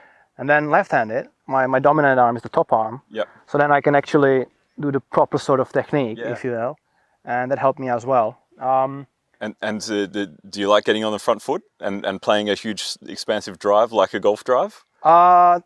Yes, but I wouldn't call it necessarily a golf drive. It's more of a Czech drive. Okay. Not because I'm Czech, but but yeah. Yeah, and we were just playing it on a field hockey pitch, amongst like friends and stuff like that. And then my second memory was, I think, 2018. We always used to go to Brno for like a little friendly match series, and that was the first time I ever played against actual opposition. Okay. Being sledged there, being screamed at, all that stuff. I was like, oh my God, I'm standing here alone. They are all want to kill me, and I love it. I loved it, literally. And then I played my first match in 2019. I decided that I want to get better at it, because I liked it again more and more. Yeah. So 2019, I decided to play in Prague. So I was traveling from my city to Prague for every match and for every session. Yeah. And that was my first match there, actual league match. I got a second ball duck, and it was the furthest ground possible for me. So I traveled literally almost 3 hours one way just to get a second ball duck. Doesn't bowl, And then I was like, oh bloody hell, what kind of game is this? Why am I even doing this? Well, I was like, all right, let's go again next week. And yeah, that was my first basically 3 sort of main memories of cricket. I would say. And obviously being a golfer, it's an individual sport, and I guess batting could be seen as individual. Do you enjoy fielding? I love fielding. I love fielding. Yeah. Yeah. Especially if you just want the ball and just like go hard at it. It's actually quite a lot of fun. Yeah. I would say. Yeah. Yeah. But when you were a school kid, did you have any similar sort of activities to cricket, or? No. I would say maybe we play a little bit of floorball in school, but it's not like a competitive. We just play it in a PE. Yeah. And that's similar to ice hockey. So I play left-handed as well, and there's a ball involved. So you could say it's a bit hand-eye in there. Yeah. I play tennis as well. Yep. So it's again hand-eye, ball coming at you. You're trying to pick it like. So the friend that took you to cricket from the first time, were they from the Indian subcontinent or? Yeah. We met actually in Indian restaurant. He was my friend, and he said, "Yeah, I'm gonna try." I was like, "Yeah." So you met him in an Indian restaurant, and then to the cricket field. Yeah, literally, yeah. And he didn't like tell me much about the technical stuff at the beginning, but later on, especially after I switched left-handed, I was kind of watching a lot of YouTube videos and all that stuff, trying to mimic the movements. Because when I used to play golf, we used to mimic golf swings and trying to like analyze golf swings on the videos and stuff like that. Yeah. So I kind of had that awareness of my body movements. So that helped me, I think, a little bit. Amazing. So who's your favorite cricketer? I would say probably my first, actually Matthew Wade would be the first one that's in my mind. Yeah. He's a big left-hander. Oh, big left-hander. I like Labuschagne. I like Smith. Yeah. Labuschagne a bit more. Shah Masood, Pakistani left-handed batsman. Yeah. I do like a lot of lefties. Shubman Gill is awesome, even though he's a righty. He's just pure class. Yeah. And do you watch a lot of cricket? I do watch a lot of cricket. Yeah. I mean, anything really, and just even like cricket from '60s. I was watching the other day. Right. Okay. Yeah, I think it was West Indies, Australia. It's just the old school stuff. I was like, that's awesome. I don't know why is it awesome, but I just love it anyway. That's amazing. Like any sort of cricket. And you love, so obviously you're playing T10 here. Do you prefer longer form cricket or shorter form cricket? Well, now I think the shorter one. I think, just go at it, watch the ball, see the ball, hit the ball. Yeah. I did actually at my beginning. I preferred the longer one. Right. Because my only shot was forward defense. Yeah. And I think that was it. I didn't even have a leave. When I left the ball, I was like, yeah, great, I left it actually. It was for me very difficult to leave a ball because of the off-stump awareness, I didn't have it. Yeah. And I actually scored runs in 2019, my first season, only in a long format. I don't think I had a single score in T20. It was all single digits, maybe one, like not even 20, maybe like 18 or something like that. Yeah. But in a longer format, I think I scored like 30 odd of like 60, 70 balls. So I literally was just blocking, somehow managed to get a couple runs. Yep. So at the beginning, I preferred the longer format, just to sort of like stay in sort of stuff. Yeah, and what club do you play for now? So I'm playing for Bohemians, and I started off playing for Barbarians actually in Czech Republic. Yep. Yeah. Yeah, incredible. Yeah. What a story. That's fantastic to hear. And Aaron, what were your first cricketing memories? First cricketing memories. I think I started loving cricket watching Matthew Hayden and Justin Langer playing cricket. I think somehow it came up. So that's when I saw cricket in TV, and I think being a childhood guy, I think that's when it got my interest towards cricket. So then I think I got into more serious after the 2003 World Cup. Okay. So then it started, gully cricket back in India. It's everywhere. So playing with your neighbours and yeah, that's how it all started. Or else before that I was just playing football or something. Yeah. But yeah, I think after that. And what sort of ball were you playing with? It's back in gully cricket. You use this hard rubber tennis balls. Hard rubber ball. Yeah. Does it have tape on it or not? No. It's just hard rubber.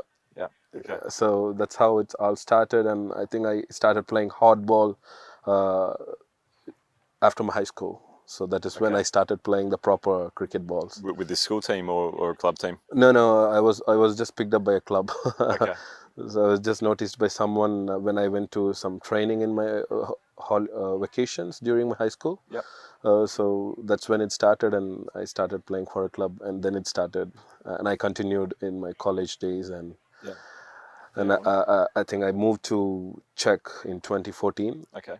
And What did you move to study or to work? I came here for my masters. Okay. I finished my bachelor's. What do you study? No, I Or finished what did you study?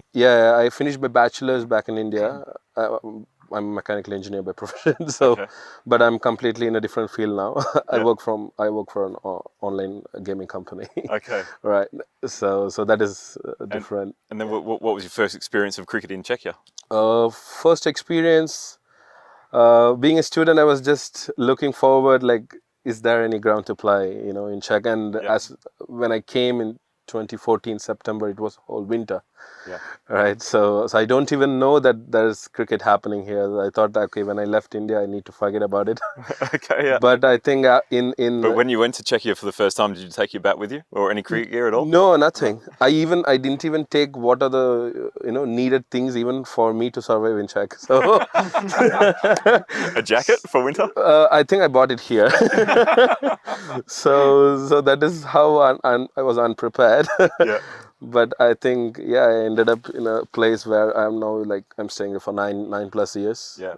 And so did you Google, did you search for it online or see it on social media, or No, what again, was your first contact to cricket in Czech? I think it was again the gully cricket which helped me here. Yeah. Because somebody, when I saw, like, they said, okay, we play cricket under the Okay. bridge somewhere in the park Right. in Prague. Yeah. So I went there, and as they say, they used to play after their work times. Yep.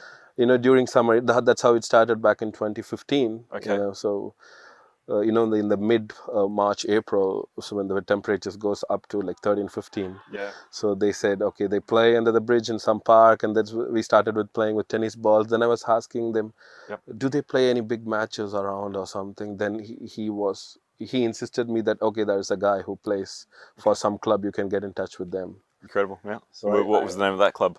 It was Bohemians. It all started with. Yeah. So I started with Bohemians. I think I also played with Scott Page Yeah, sure. back in the days. Scott Page was a legend. So it was a honor to play with him and along him on the field. And back in 2016, I started playing for Prague Cricket Club. Yeah. Till now. Yeah, incredible. Well, what a journey. It's for, been incredible. for both of you. Yeah, yeah. And now you're the captain of the Czech national team. Yeah. It's, incredible. Well done. And Martin, what are your favourite parts of cricket in Czechia? My favorite parts in cricket in Czech, Is it the trainings? Is it the camaraderie? I think the growth. I think The growth. every year we're trying to get a little bigger, get better at grounds. Yep. Standard wise, cricket wise, and all that stuff. It's Yep. just like, it's moving forward. I like that. A competition is great as well. Yeah. Everyone is competing. Everyone wants to win. But obviously, you're Czech and you speak Czech. Yeah. What language are you communicating when you're playing together? Is it some Czech, some English? So you're learning. No, actually, well, here a little bit of Czech, but it's actually I learned a couple words Hindi, Yeah. a little bit. So just the chants and stuff, and then English. Yeah. Yeah. But it's just an amazing journey to bring everyone together. Yeah. Because I used to tell Martin, I think you need to teach everybody like a little bit of code words where we can use on the field so that the opponents don't understand it, right? So I think we will get there one day. Yeah, yeah. Martin going to help us with that. It's fantastic. And do you play golf still, or do you play golf with some of the cricket guys? No, just occasionally I'll play with any of friends or with my dad or anything like that. Yeah. And what do you see as maybe Aaron? What do you see as the opportunities for Czech cricket in the coming seasons?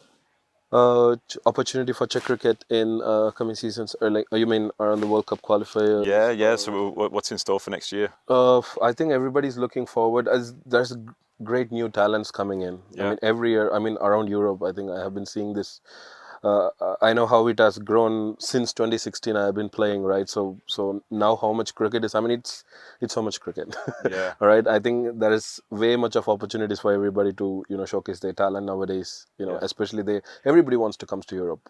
I mean, just because of, let's say, European cricket, I think that's the biggest thing that has gone out. That's the message out. I think I have a talent. I think I need to move to Europe so I can show it up on the European cricket. So that's what so many people think. Outside, back in Asia at least.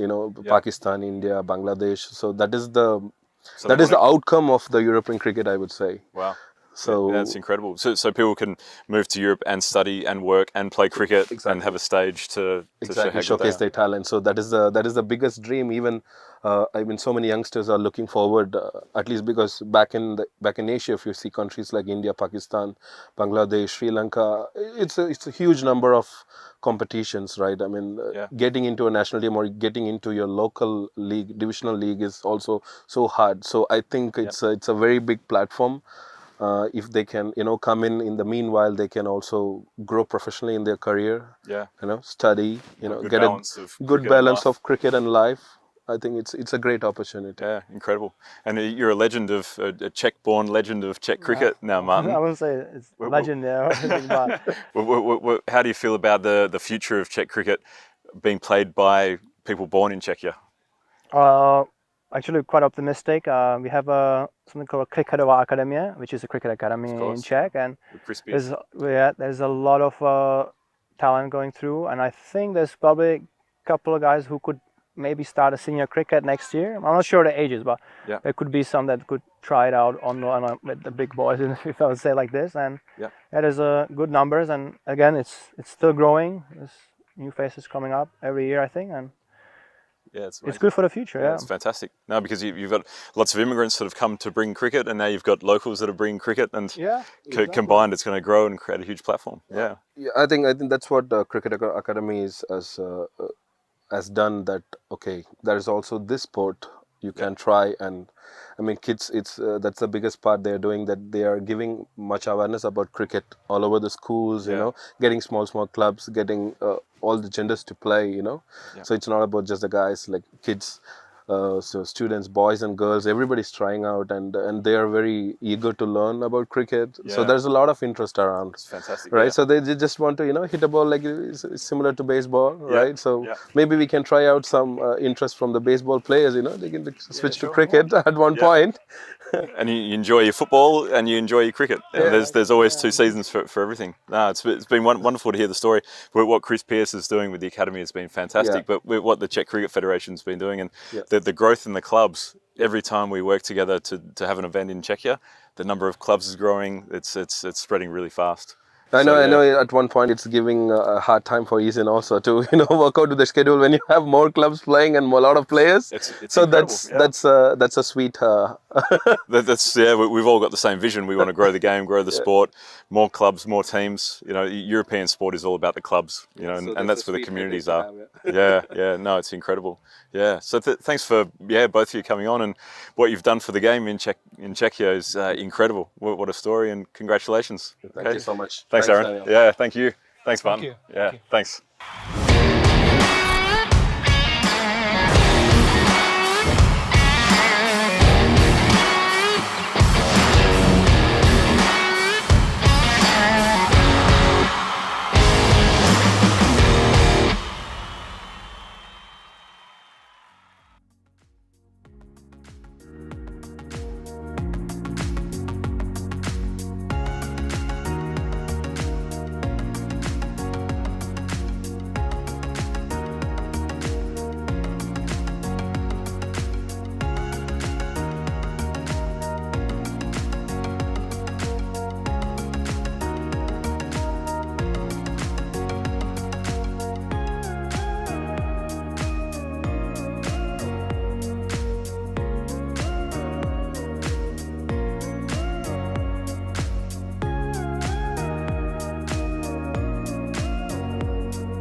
Colo, and welcome back here. So it's a different volume, right? Yeah, everything's heightened. You press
The European Cricket Championship is proudly brought to you by Dream11, HCL Software, Junta de Andalucía, and Stake.com, and the official charity partner, Share the Meal by the United Nations World Food Programme.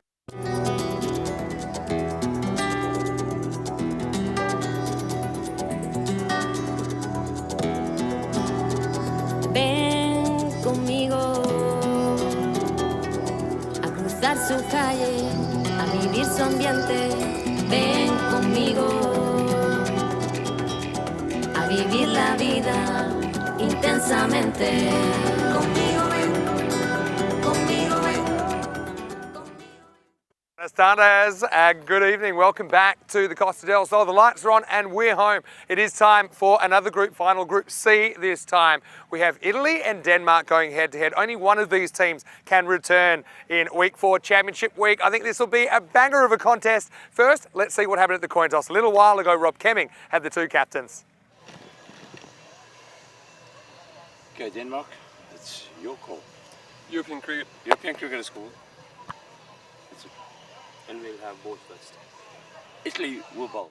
So Italy called correctly at the toss and their captain Joy Pereira has elected to field first. Now that's an interesting one for me. So Italy electing to chase in this night match, of course, though I don't think the conditions will change too much. The lights will be in full effect, I think, by the time the first ball is bowled in a few minutes. But Italy and Denmark, they have tussled twice in this series and it's one apiece. Remember, they did play in the opening match. On that occasion, Italy were held to 100 by the Danes, who chased it down in fairly comfortable fashion, but earlier on today in qualifier number 1, it was Italy that won. Pretty slim margin, 4 runs in the end, as Denmark weren't able to chase. Denmark were able to chase in the last game, qualifier number 2 against Sweden. How about that innings from Delawar Khan? Kind of got them out of a tough spot, didn't he? 39 not out of 10 balls, and the Swedes, well, they couldn't make it to the big dance, but the Danes, their northern neighbours, have.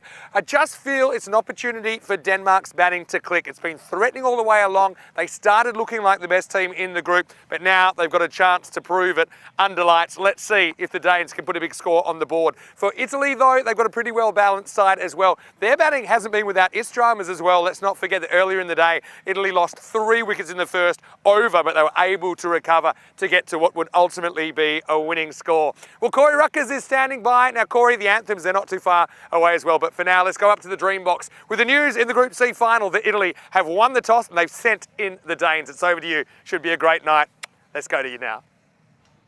Thank you very much. Vinny Sandhu, welcome back everyone around the world. It's Group C finals night. There's the two teams walking out to the middle. Probably the two best teams in this group, deserved finalists. Sweden pushed them both closely, but these two teams have so much depth. They have muscled their way to the Group C final, and championship week is oh so close. 20 overs of cricket separates one from going home and the other from coming back for another week. As per usual, it's finals, and it is the final of this group, so national anthems will begin in just a few moments, and what a proud moment it is for these two nations.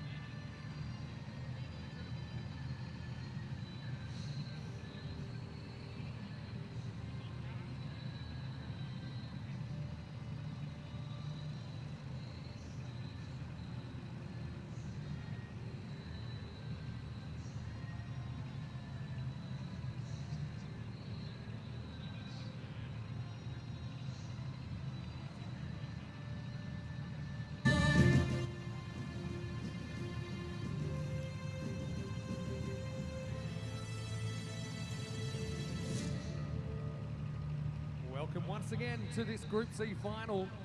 Only one of these teams can return in Week 4 Championship Week as one of 7 teams that will contest the trophy.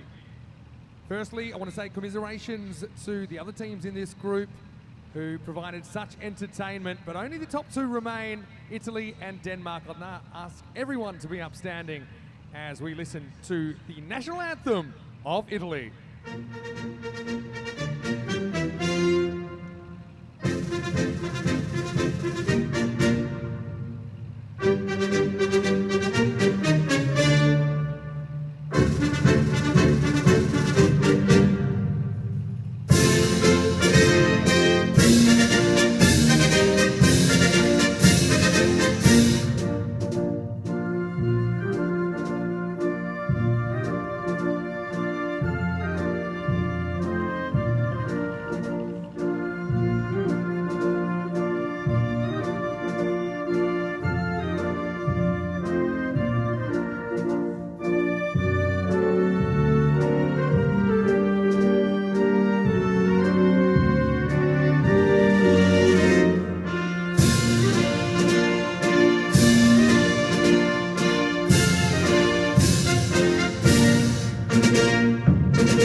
Italy led in this European Cricket Championship Group Final by their captain, Joy Pereira.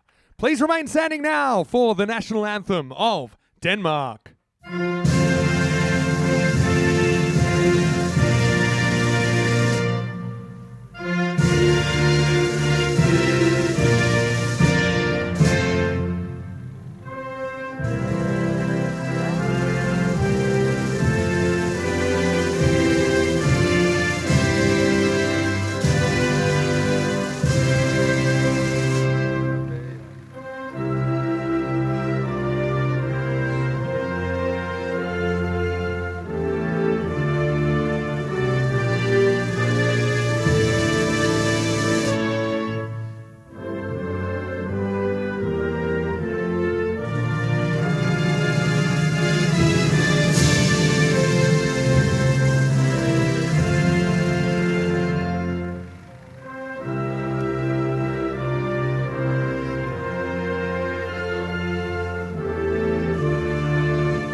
Denmark led in this final by their captain, Jonas Henriksen.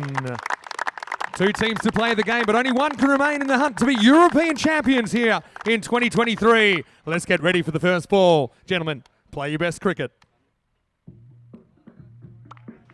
Play your best cricket indeed from Mr. Maximo. Nice moment for all those players and officials. National anthems, we're all set to go. The lights are on at Karnama. One team will get through to that fantastic championship week. And the other, well, will be hurting tomorrow on the plane on their way home because they won't be coming back. Italy winning toss, electing to bowl first under lights. They want to chase whatever Denmark can set. Interesting option. We'll see if it pays off. The Azuri in blue, and besides the very first game, have steadily been getting better and better, and that batting lineup's been getting more dangerous. Other players have been stepping up. They'll believe they have the right recipe for success tonight. Those two have been mightily impressive as well. Sanjeev and his partner, Lucky Malik, the left-hander, who's been crunching the ball everywhere. We have a look at these two lineups. Not too many surprises in the lineups.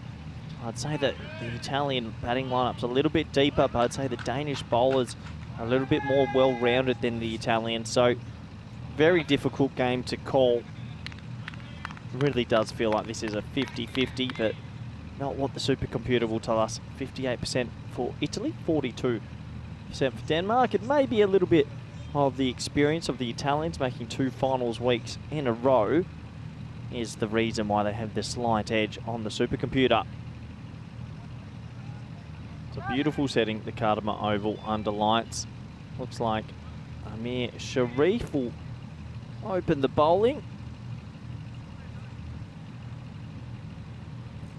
There's Rilla, the keeper. 48 years young, sensational keeper. And we're all set to go. Deep mid-wicket, deep backward square are the two boundary riders. Amir Sharif is the man with the ball in his hand. Not Singh. First ball of this Group C final. Here we go. Oh, wow. He got that to swing late and he just jarred down on it in time. If there wasn't an inside edge, he was in trouble. Just got that bat down. Oh, boy. That ball swung quite late and quite a lot from Sharif. I think he'll enjoy bowling under lights here.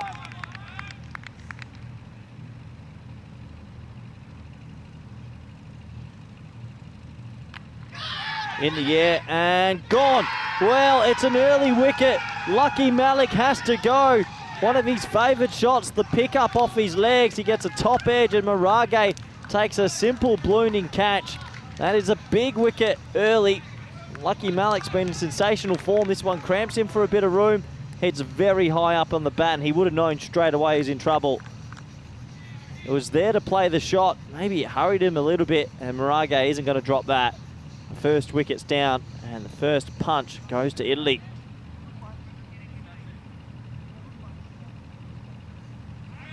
Lucky Malik out for a globe, and well, pretty good tournament from him with the bat though. He was one of the standout batters for the Danish. We've seen a lot of wickets in the very first over in the last few days as well. Plenty have been going down.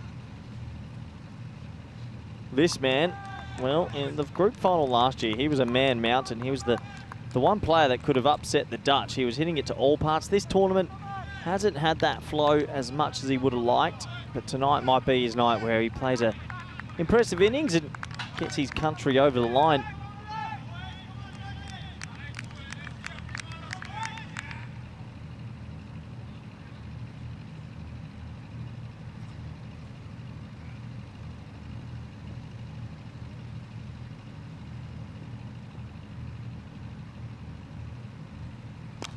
Shot. What a shot that is.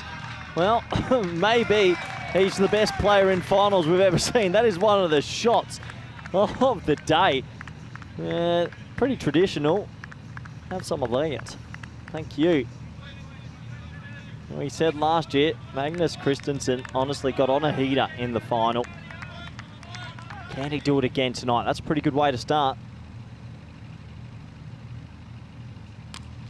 Well, now he gets this over backward point, so 4 and 4, and that's the way he plays. It's high voltage. Not as much swing this time for Sharif. And this is a good counterpunch from Denmark. Did it go where he wanted? No. But does it matter? No. 4 runs nonetheless.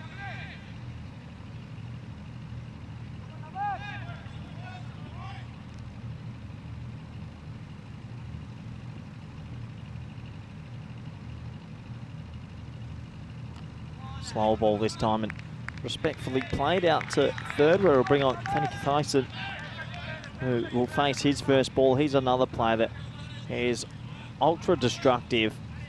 Can hit at 360, and well, if he faces 20 balls, he'll end up on 50 plus. Final ball of this very first over in the Group C final.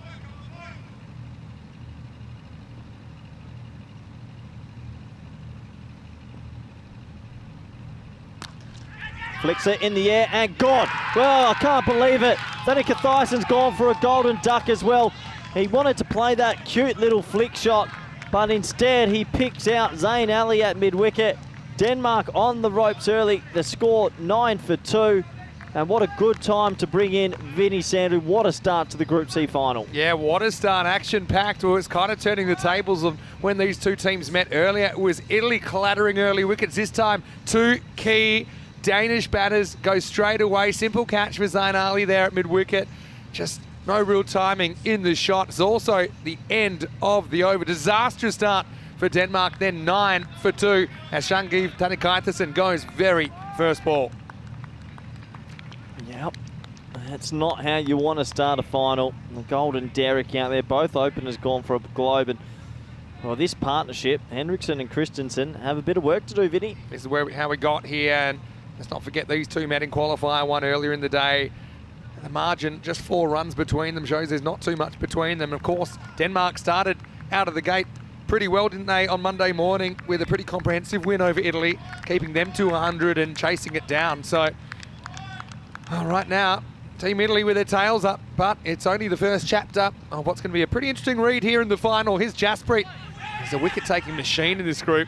First one pushes Christensen back, and he gets a single. We haven't really seen the best of Magnus, have we, in this group? And you saw that first ball just clipped off the toes. I think VVS Lakshman would have been proud of that one. That rocketed to the boundary. Maybe a sign that his timing is coming back at the right time. Yeah, hello to VVS. That also messaged in. I'm sure he's watching from India.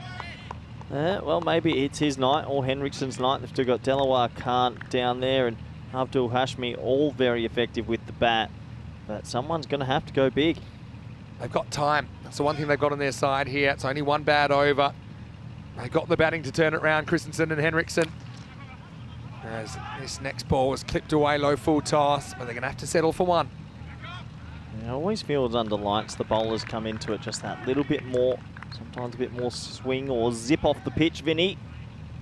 Tell you what, the Azuri Blue, after that first dismantling, they've just steadily been getting better and better and better.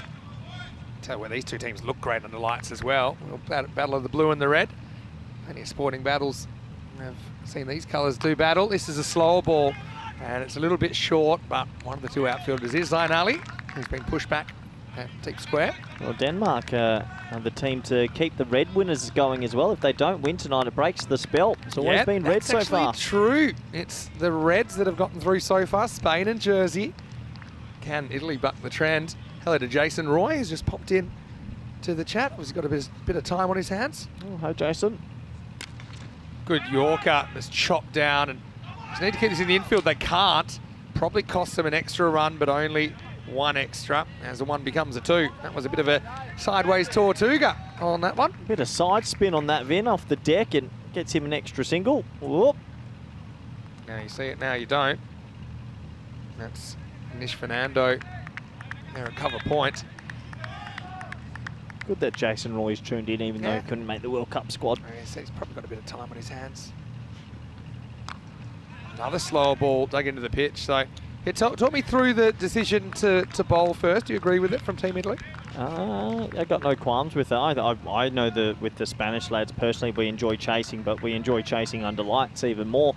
It's always nice to know what you have to get. I think it also puts the batting team in a position where you have to go set a total. You don't know what you want to set. You go ultra aggressive, and if the ball moves, you get out. It's kind of put up or shut up time, isn't it, for the batting unit, who are on the rack here. Denmark after losing a couple. And this one is a little nick. It's going to fly. And it's a no ball, Vinny. This is a bonus. I think it's a front foot no ball. Yeah, so overstepping, so potential momentum swinger there. We'll check it out on the replay thanks to Spring Productions. But it is sliced away, no ball +4 and a free hit to come. That's a tight one. Where it lands is what matters. Obviously, we're kind of obscured by that. The umpire calls it, he sees it. The bowler shouldn't be pushing that much towards the front line anyway. It's a massive moment because that's just a bonus 5 for nothing. And now Henriksen gets himself the immunity cloak, we like to call it, and he can let that bat fly. And if balls are worth 2 and you expect a free hit to probably go for more, it's kind of like giving an extra 2 or 3 runs away straight away on average. But we'll see if Jonas Henriksen, the Danish skipper, can cash it in. Last ball of the over and a freebie. And he picks it and he picks out the fielder. And so a bit of disappointment for Denmark. They can't do more with that as it is. It's a bit of out of jail there for Jaspreet as he concedes 11 in the second over. It's 20 for 2 after 2. Well, this is what's gone on so far. Spain, team in red. Jersey, team in red. Denmark, team in red. Austria will like what you're saying there because they'll be wearing red tomorrow. Switzerland in red, Norway in red. Portugal in red. And then finally, Spain in red in the finals week. Yay. So this is where we kind of find it hard to believe that in approximately 14 hours, we will be watching Ireland and Austria. I believe they've got the first game in Group D. So it comes around so quickly, doesn't it? I'm super excited for Group D as well. I reckon it's a 4-team group and it should be interesting. Demolition D. That's what's coming up in the next 3 days. But right now, we are completely focused on Group C. What do you think about the change of bowler here? Sharif took 2 for 9 in the first, but they're going to put him on ice for a while. They like to hold him back. Would have been tempted, though, to make him bowl another one. He could go bang, bang and really blow this all open, but obviously they're sticking to their pre-game plans. Zayn Ali of Chivadate. Comes in, gets too short, but it's straight to the fielder. He's gone. Well, it was there to hit Jonas Henriksen. We saw him get a life in the earlier game, but this time it's one chance and he gives and he pays the price as the Danish skipper is out for just 7 in the final and Denmark lose the third, 20 for 3.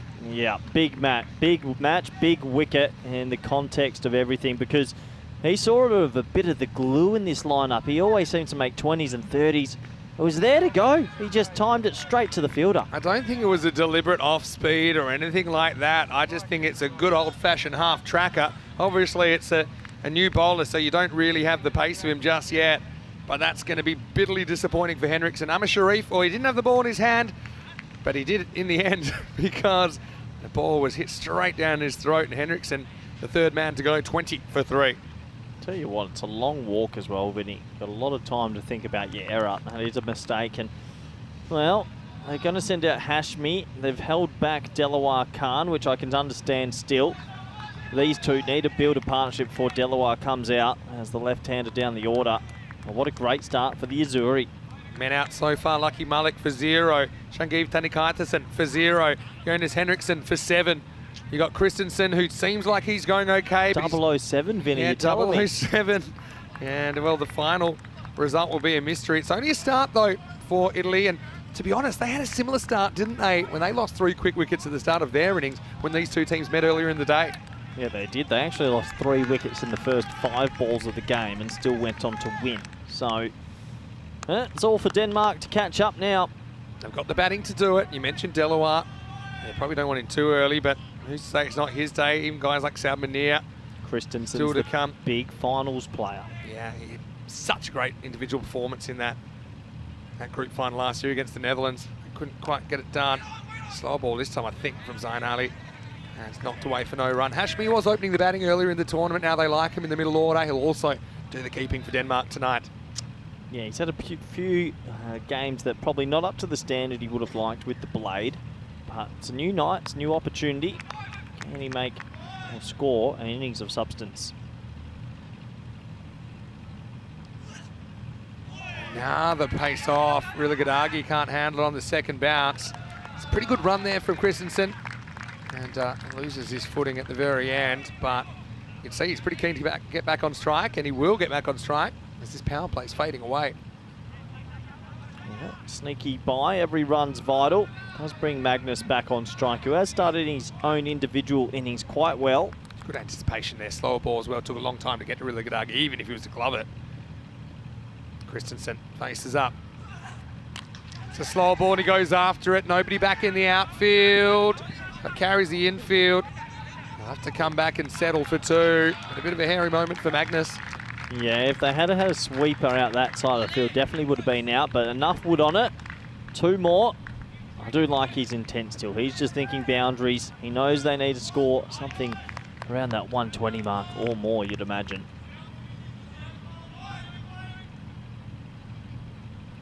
Two to come in this power play. Short and pulled, and this one isn't mistimed. That one is into the dark. Maximo! Well, Zayn Ali had success with this kind of ball earlier in the over, but this next one disappears. Maybe he's just leaving off where he left last year, Vinny, in that final against the Netherlands. He played an absolute doozy of an innings, almost stole the final. It's up to him again. He scored 57 off 21 in that final. Denmark were chasing 135 to knock the Dutch out of the competition under lights. And they ended up getting to 119, but Magnus's 57 off 21 included 7 Maximos. It was one of the most memorable innings of the tournament, albeit in a losing course. That was 23rd of September 2022 in the Group B final. It's been a year, Vinny. Time flies when you're having fun, and we always are having fun behind the microphone. That's what we have to say in the code of conduct. 49 weeks a year. Goes after a ball that I think would have been a wide. As it is, he picks out the fielder, and that's the end of 3. End of the power play. Joy shakes the earth. It's 29 for 3 after 3. Did you see that, Vinny? That was quite funny. He didn't see it. He actually didn't see it, and then sort of fell on the ball last minute. So actually saves 4 just, but dot ball to finish. Maybe that's kind of just sensed it coming. He's a good player, old Joy. 9-11-9. Average, probably below average, I think, on power plays. Definitely below average. Yeah, I think power plays are in the 40s these days. I think so. It's just a start, though. There's plenty of twists and turns. Now we're going to see some spin from the Azuri as Jagmeet, the left-arm spinner, is going to bowl over number 4. Yeah, Jagmeet's a talented left-arm off-spinner. Gets it to turn as well. What will Hashmi do? What's his zone here? He's got all the shots. He goes downtown straight away, but ends up uptown, and he's going to get a good result. He's off the mark with 4. Got to have him fine. And that does go for 4. Hashmi not hanging around, tried to lift that over extra cover, gets a thickish edge and balloons away. Swing hard. That's the mantra, I think, for Hashmi. And I mean, they're 3 down after 3 overs now, so you shouldn't be too worried about getting bowled out. You still got to play your shots. I think you probably need a few against Italy as well. And we're going to have some pressure on them regardless, chasing under lights later on tonight. Good area. Well, they go straight away. Magnus, if this hits, he's gone by a mile, I think. Yeah, I think he is. Rajmani Sandhu knows it as well. Direct hit there. That would have been massive. Didn't really want to go to the keeper. Felt he had to go direct. Even a good throw to the keeper top of the stumps might have had Magnus in trouble, but that's a missed opportunity. That's a big opportunity missed. Christensen back on strike. He's going to fancy this.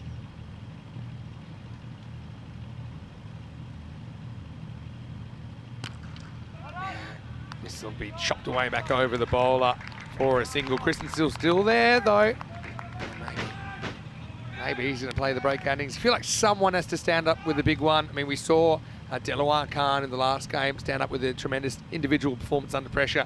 Christensen's the one I think that I'd be picking. Although Hashmi gets one that's too short, and he said, I can hit sixes too. Puts it over the fence. Maximo! Slight error there from Jagmeet as the ball disappears over the fence for 6. Yeah, a bit of a long hop, but he gets it. Good batting, uses the crease fully, and just gets enough on it to send it into the shrubs over there.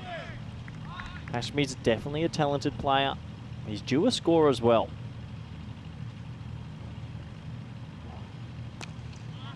And now dragged off the inside half of the bat. Hashmi moves to 12.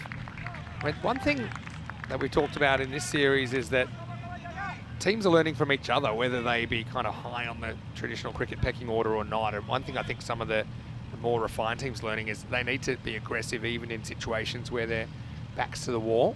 A bit like losing 3 early wickets. And that's what you see here. This is hit pretty hard, but he can't get under it. Simran's a very good fielder in the 11 tonight. Keeps that to 1. Christensen keeps the strike, and Jagmeet goes for 14 in the 4th. Denmark 43 for 3.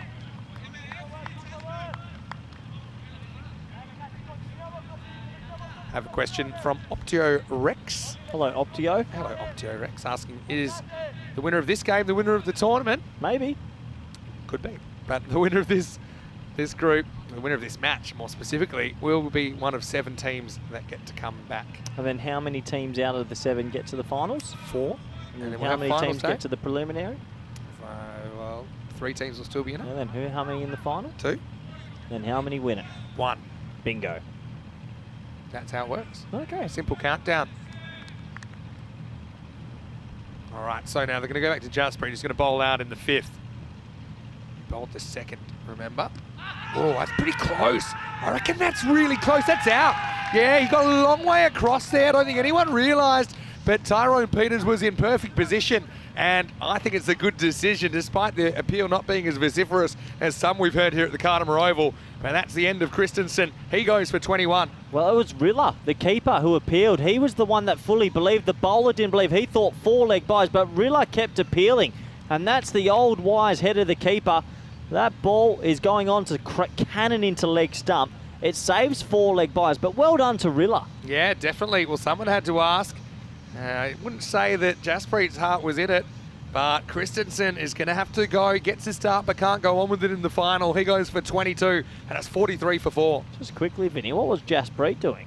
If you're a bowler, you're screaming, aren't you? It's a final. Well, I mean, the thing is the bowler's not looking straight on in his follow-through. Vinny, if you're a bowler, you're screaming. You know that bowlers sometimes aren't the sharpest. Yeah, it's a bit weird. Jasprit gets the result. That's I was the never main a bowler, thing. you? I was, but then I outgrew it.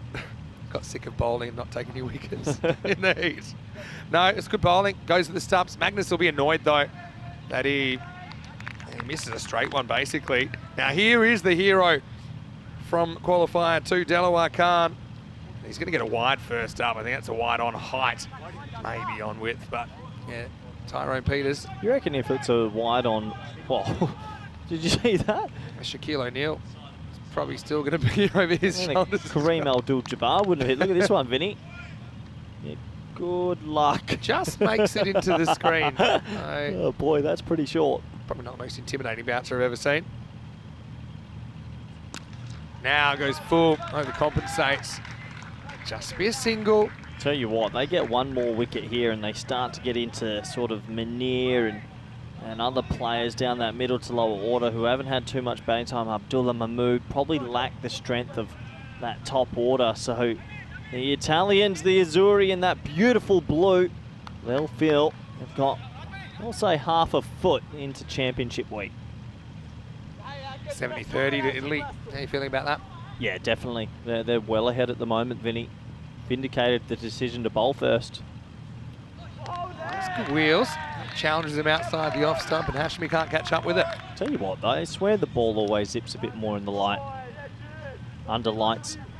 Just different, isn't it? As you turn the light on in the commentary cube. Yeah. Yeah. I wish people could see what I see sometimes. You're very entertaining off the camera as well. 3 to come this 5th. Full, just misses Yorker full, but doesn't matter. Hashmi just gets 1. Now the thing is, Delaware, it's a different situation. He had to do something earlier, and he did it when he had to. Right now, he's probably weighing up how aggressive should he be, how early should he go, because there's still over half this innings remaining. Just go. I think he has to. I don't think 100 wins this game. Really need to get to minimum 120, you'd imagine, against this dangerous Italian batting lineup. Well, he goes, as you said, and that one's disappeared into the night. Adios, Pelota. Maximo! That was huge. 50's up for Denmark. That's massive. That's bonkers how big that is. That got everyone out of their seat. He got every piece of that full bat swing. Yeah, that's gone probably forever. Yeah, they're looking out the back door. It'll be new balls, please, for Jasprit. He single-handedly got them to the final. That innings was remarkable against Sweden. If he can turn it on again. There's a bit of the Sweden about this. A bit of the Italy, I should say, earlier on. Italy fought back to 132 for 8. It would prove enough in qualifier 1. That's why I thought Italy might bat first in this final, and know they could get themselves out of trouble. Right now, it's a swing and a miss from Delaware. Pretty entertaining first 5. We're only just getting started in the Group C final. Denmark 52 for 4. Want to welcome you into the Dream Box under lights. As Vinny Sandu here, Mr. Maximo, got Corey Rutgers with me. Well, the light's not too forgiving to us after a day in the sun. But I tell you what, this competition format isn't too forgiving either, because only 3 days of cricket to prove your case. These are the last 2 standing. Really, going into this final, I felt it was anyone's game. Yeah, it's been pretty cutthroat through Group C. We know 3 teams sort of stood out. I mean, Sweden were this close to being here tonight, and then you'd have to say they had a good shot to get through. Yeah. But mightily impressive. The skills of Group C have been impressed. Even Estonia and Serbia, I think, are playing well above the level their countries are sort of known for. Yeah, definitely. Also, great to see so many young players, so many native-born European players so far in this tournament as well. So, I mean, different countries at different levels. But ultimately, what I liked about this group, and I spotted it straight away, 3 real contenders. They've gotten all the way to the last couple of games. And really, it's all on this. Rajmani gets guided away. That's a class shot from Hashmi. Rajmani, who'll mix up his pace, but you can see that one was pace on, and it was still pace on as it passed the rope. Yeah, they always have 3rd in the ring as well. So if you do just guide it like that, you're likely to get a lot of runs. Nice shot, good batting. Rajmani, does he go straight to the slower ball here? I think probably. Yeah, I think so. This is what was super effective for them throughout the last 48 hours. There it is, but he gets it wrong. That could be high, you know. Oh, that has to be close. It's been called, and it seemed like it, even though it was coming down. But I don't think it was coming down in time, so Jasprit gets it wrong. Maybe slightly greasy. Sometimes you have some dew issues here at night. Oh, yeah. Don't mind that call. But oh, definitely. It's going to be a free hit coming up, and it will be Delaware Khan, the man with the hot hand, to face it. Be slightly disappointed that couldn't have been a 7 if he had spotted that earlier, but you're right. Delaware Khan's not someone you need to give even more confidence to. That immunity cloak adds a fair layer of it. Yeah, well, he's going to swing hard. What are you bowling here? Slow ball or pace on? Wide Yorker, actually. All right, make him reach. Now he goes to the stumps, and this is another one which is lost. Adios, Pelota, Maximo. And right now, Denmark needed someone to step up. Well, it's the same man that got him here. Delaware performing under lights. He's in form, isn't he? It's a terrible ball for a free hit. Half volley on middle stump. And he pumps it over mid-wicket. And, well, Denmark, despite the 4 early wickets, they're back at 12 and over now with 4.8 overs to go. They're back at... Kind of really similar to when these 2 teams played earlier. Just close on different teams. Oh, no. Yeah, well... Oh, might need the magic spray, Vinny. Well, we saw it. Always hurt. We saw Rajmani going at the middle stump on the free hit. This time, it's another middle stump. Half the world's population right now felt that, Vinny. Delaware doesn't want any magic spray though. He doesn't want to cool down. He wants to keep going, but Oh. lucky that's a slow ball. What happens if the magic spray helps, though? I have no further comment if we're going out to all these countries. Anyway.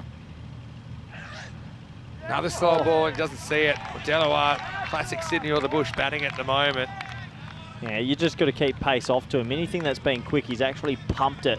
I think this is good from Hashmi, just running down to him saying, hey buddy, keep your shape, keep your cool a little bit. Doesn't have to be wild slogging. Tony Redden, nice to see you in the comment section. Hopes to see us again soon. Had a birthday last week, Tony. Always good to see you around here. Birthday, Tony. On the Costa del Sol. Fast one. No, another slower ball. 100% good bowling. I don't know why. If someone struggles against something, you don't have to. Sometimes I think bowlers overthinking. They're predicting this ball. Still hard to hit, even if you predict it. Even if you ran in and said, look, I'm going to bowl you 6 slower balls, you still your eyes fool you a little bit with Rajmani's action, because his actual arm action is still pretty fast. All right. Last ball of the 6 coming up. It's Hashmi on strike. Here's Rajmani. Another slow ball. I think it's wide. Yeah, just got a little bit of the line. One thing about his slow ball, this back of the hand slow ball, he gets it to grip. Yeah.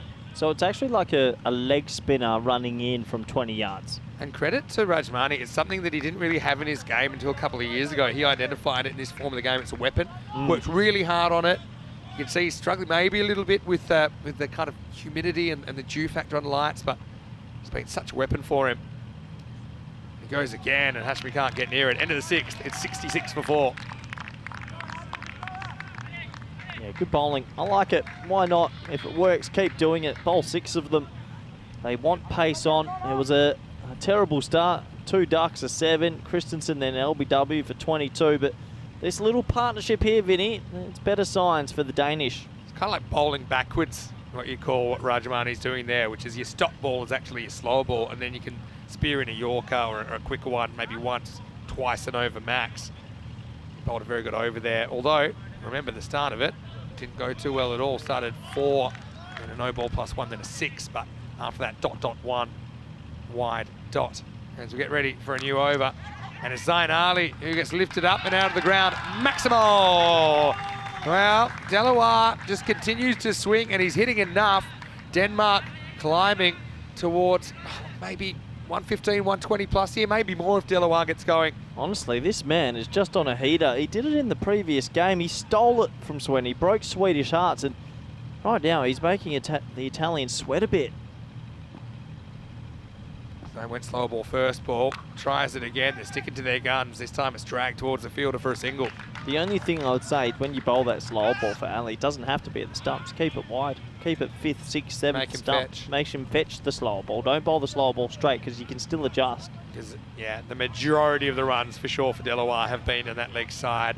Occasionally he's hit straight, but most of the time he's dragging, isn't he? So, yeah, if he's going to go for it, you make him fetch it. Anyway, back to Hashmi. Finally back for him, protecting against the deflection. So he hits high and hard and long into the night. Maximal!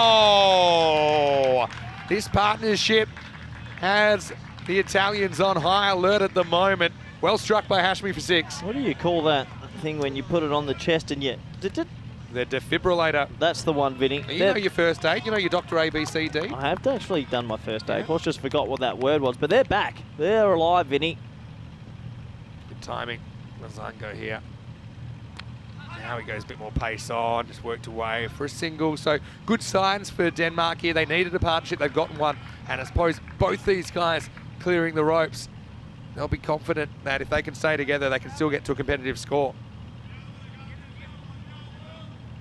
Yeah, I'm just saying, Corey, spot on. You as a coach notice everything and take it with you. I think teams should employ you as a head coach. I am for sale. Want the Team Europe head job? Sorry, Johnny Howden. Oh, this is an edge and it's going to fly. So a bit of luck there. You probably need a bit of luck if you've had a start like Denmark have. Delaware nicks a 4. And Italy looking a little bit concerned. Maybe not the pep we saw early on in this final from them. Fortune favours the brave, and Delaware Khan loves hitting it to the leg side. This time he gets a bit lucky. And he is really single-handedly lifting Denmark on finals day. If you want Corey to coach your country as a 5 empanada minimum, Anyway, here's Daly. the last ball of the 7th. Well, slow ball, and this is muscled out of the ground. So Denmark strike back as Delaware, he whacks another one out of the ground, and that's 7 overs down. Denmark 90 for 4. Well, they'll be cheering the name Delaware Khan in the streets of Copenhagen tonight. He is just on fire. Another slow ball that is dead straight. It's poor bowling, but good batting. Perhaps, Zayn's slow ball isn't as hard to pick as Rajmani's. Yeah, but just don't bowl a half volley slow ball. Yeah, didn't quite his spots. This is what we've got coming up tomorrow. Got the Irish here. 11 versus Austria. And also we've got Hungary, Finland and Turkey in there. Now, correct me if I'm wrong. Is that Turkey? Turkey, yeah. So when did they official change name the now. name? Yeah. That's their official name. None of those teams made the championship week last year. One of them will this year. Austria have made it, though, in the past. Rajmani Sandhu to bowl out. Starts with a quicker one. He's going to test the field at Jagmeet. He does enough to stop the boundary and keep it to a single. Should be touched on. Did I hit the stumps? No, don't get an extra run. I think the Irish, I just got a feeling they're going to come back pretty strong, but I don't know. Austria, Hungary, Finland? No Rasmal Shigarwal for Austria. Why? Unavailable at the last minute. No Mark Simpson-Parker out with a finger injury. Oh, okay, I'm off him. Missing a couple. Hungary? I'm thinking Hungary for a boil over. Do you have Group D deploy fever? Oh, I think everyone does. Wait and see what team they put on the park tomorrow. That is starting tomorrow, 9:30 a.m. GMT, 11:30 in Central Europe, 3 p.m. in India. But right now, let's focus on Group C. Good Yorker this time from Rajmani, keeps it to a single. Yeah, they've got a lot of talent out there in Hungary, and it's going to be an interesting group all kicking off tomorrow. But right now, credit to the Danish. They were well behind. They're back to where you'd say parity is. I'm going to get you excited when I'm talking Turkey. That means Mechet, Oz-Turk. It means sweets are coming our way. Oh. Turkish delight. What about There's the boxes? Oz-Turk? Let me check the squads. Oh, he's bowled him with a slower ball. He did not pick that, Hashmi. Rajmani Sandhu hits the timber and breaks the partnership 92 for 5. Yeah, good bowling. That back of the hand slow ball again. He's sticking to his guns, and well, he completely foxed Hashmi this time, who I thought was batting quite nicely, and an important wicket for the Italians. Look how early he is here. Just doesn't pick it. I said it's hard to pick, and he's so early on that. Credit to Rajmani. Hits his spots. Looks like a big juicy full toss. Just drops out of the sky. And Hashmi, the next man to go. But look, pretty good performance from him, at least to turn things around, as those two put on 48 in that partnership. Vinny. Hashmi has to go. It's 92 for 5. Vinny. Yes. Have we ever had Turkey on the network before for the national team? Yeah, we had. They played in Bulgaria earlier in the year, the ECRs. Okay. Of course, who could forget Istanbul KSK? That's what I In the like. ECL. They were amazing. If they are celebrating on day one the way that Istanbul KSK were, I went back and looked at some of that footage. I'm pretty sure World Cup finals, give me whatever you like. I've never seen celebrations as hard as that. Can't wait. Anyway, Munir comes out. Hasn't had a good day with the ball. Needs to make some runs tonight. Drive straight away, but he won't beat the fielder. Just a single. For the Azuri, they'll still feel pretty calm, I think, but they'll want to get the back of Delaware Khan gone. 32 off 12. Hitting some monster sixes. They need him out of there now. Yeah. Got no time to grieve. Losing his, I suppose, medium-term partner in Hashmi. Delaware against Rajmani Sandhu. What a good contest this is. Slow ball, picked, hit into the outfield and it's gone. Simran takes the catch under lights. He's been so reliable with the hands. Thought that was into the gap straight away, but Simran, he closes gaps for a living. And so Denmark lose both their established batters in quick succession. It's 93 for 6. He must have a plastering job if he's doing that, Vinny. What a good catch in the end. And, well, it's a big moment because that is the key, man. 2 wickets in the over. The slower ball, he sticks to it. He was backing himself to get enough power. He couldn't.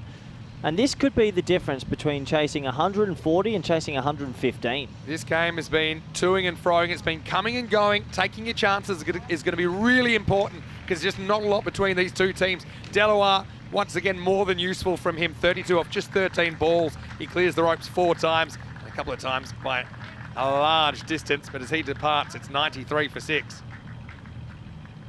On that lower order from Denmark, Mahmood coming out there, Munir's just gone to the crease, have work to do.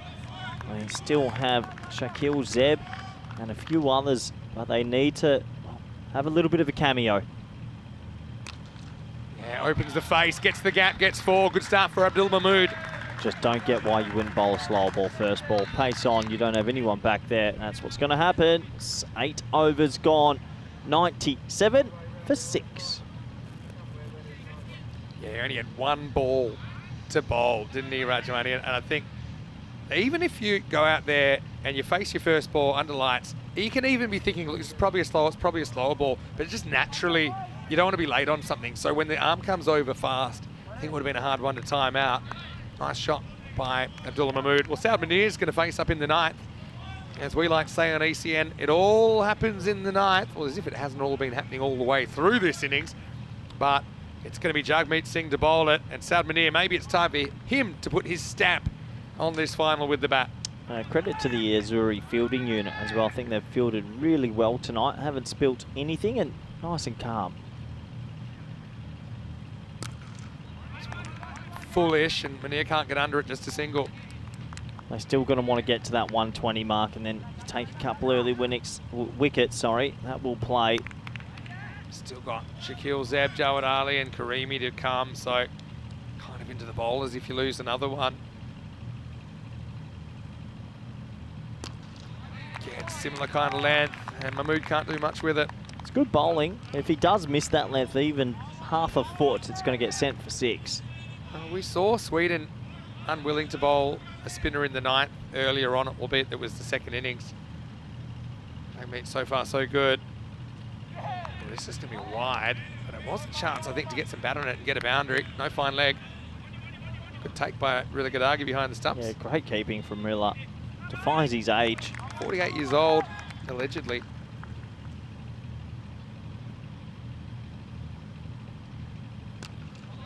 Again, similar kind of length as the first 2. Denmark being frustrated here as they're looking to accelerate the final fling. 2 wickets of the set batsman was just massive before that final push. Seriously, well done to Rajmani Sandhu that previous over. No full toss, can't put this away either. It feels like they're into that lower order that just don't have that natural hitting ability the top order and middle order have. So, I mean, credit to Italy. This is why taking wickets throughout the innings is super important. I think it's time to hit the go button. I think they want to. Here. Do something bold, charge, turn into a big full toss. I just think it's more an ability thing. I think they've burst through the dam. I think they've gotten into that lower order, and some teams stack the batting. Italy bat to number 10. Some teams just have a genuine top 7 and still have 3 or 4 bowlers, and it does make a difference. Still think these two are very capable. I just think this just hasn't been happening for them. Certainly seen Munir do some pretty good things before. Mahmood more than capable, but he's only getting one more chance at Jagmeet. Last ball of the 9th. I think hits him outside the line. He's almost run out, but he's not. And that will take us to the end of the night. What a good over by Jagmeet Singh. He was right on the money there. It's 103 for 6 after 9. Brilliant over. He had to have landed that Yorker 5 times. There's a huge difference from chasing 120 to 110. And we have a look at the bowling figures. I dare say Amir Sharif will come and close this off. And the bowling unit's done their job, I think. They have. You couldn't really hope for better if you win the toss and bowl against Denmark, who, again, their batting, it felt like it was due, but just there was a point where they seem to have lost their timing and some of their key players can't seem to make a score. Even if they're making a start, they're not going on with it. They haven't had that big innings. Even it was Delaware that pulled them out of the you-know-what earlier with some late hitting. Sharif to bowl the 10th. Slow ball. Tries to go for it, but barely gets it out. I think the Italian bowling unit just today, especially watching them, have cracked a bit of a code. They've got the Yorkers, they've got the change-up. They just seem to have figured out how they want to go about it. They've been pretty rigidly sticking to that off speed. Even when it's got hit, they haven't been scared to keep bowling it, and it's worked. I think it's been the play. Now this is up as well, but Only one in it, so just a single. This is such a great close. Beginning and the end, Azzurri been all over the Danes. Those 2 wickets, Vinny, the 2 set batters going within 3 balls has just twisted this again into favour of the Azzurri. Just 4 to come now.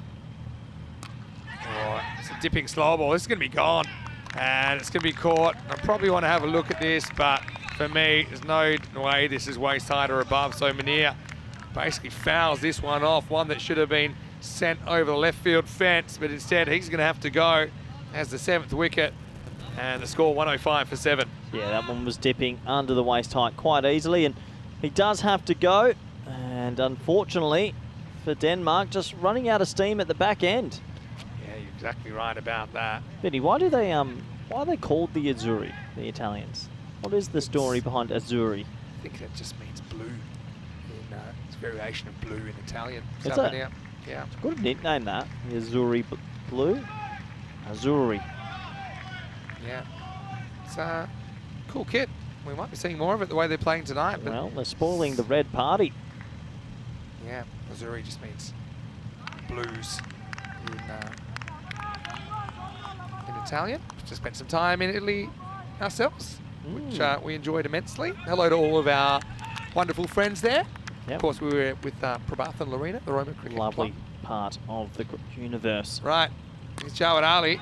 Gets a piece of it. That's the gap. That's 4, I think. Yeah, just didn't have the fielder straight enough.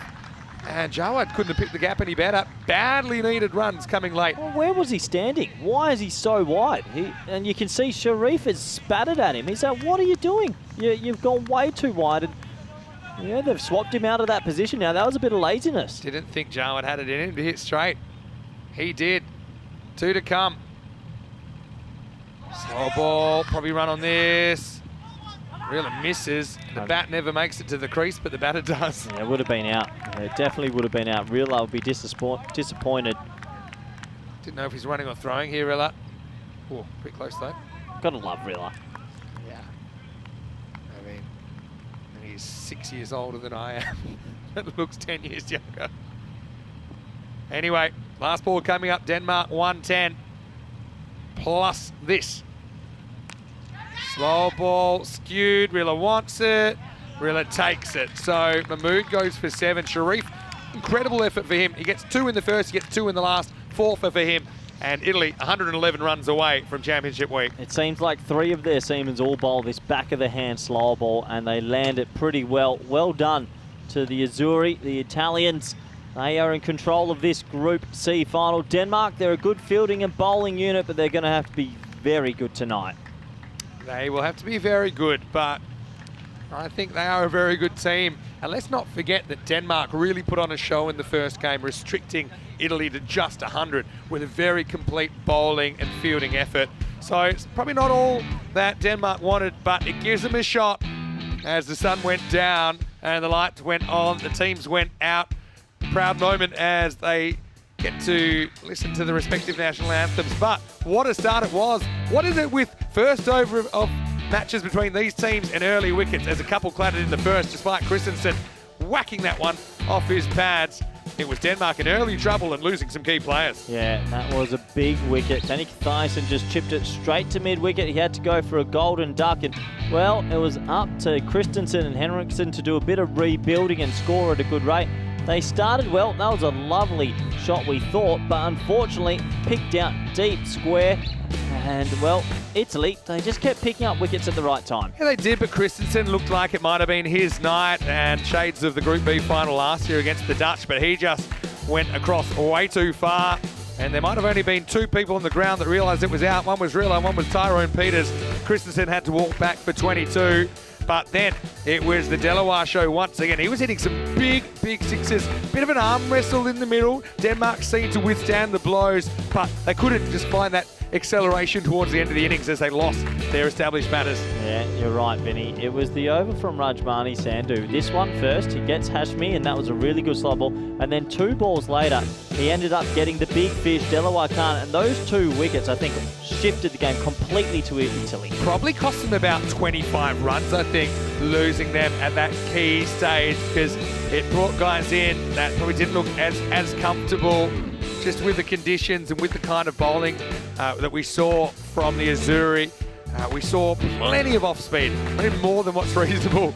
That kind of sums it up for Denmark. I want to say a big thank you as well to everyone that explained that the Azuri, Italy wear the blue, the Azuri, because of Aurora Savoia, the colour of the former royal family in Italy, Azzurro. Anyway, let's have a look at the card. It was a bit of 007. A mysterious start, wasn't it, as they lost 3 early ones. And then we saw 22 from Christensen, trying to turn things around. Delaware with 32. He did a pretty good job. 26 from Hashmi with the bowling. How about Sharif? 4 for 15. Apart from that, Rajmani with 2 wickets. 1 apiece to Jaspreet and Zain Ali. I also think Jagmeet Singh bowled a really good 9th over, only conceding 6. We'll take a break, and we're 10 overs away from knowing who will join Spain, Jersey, as well as the Netherlands and the other group winners in Championship Week. It'll be 111 for Italy. Denmark defending 110. Should be a cracker. Join us in just a few minutes' time. Vinny Sandhu, Mr. Maximo, alongside Corey Ruckus. We'll see you after this for more Dream11 European Cricket Championship.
European Cricket Championship is proudly brought to you by Dream11, HCL Software, Junta de Andalucía, and Stake.com, and the official charity partner, Share the Meal by the United Nations World Food Programme.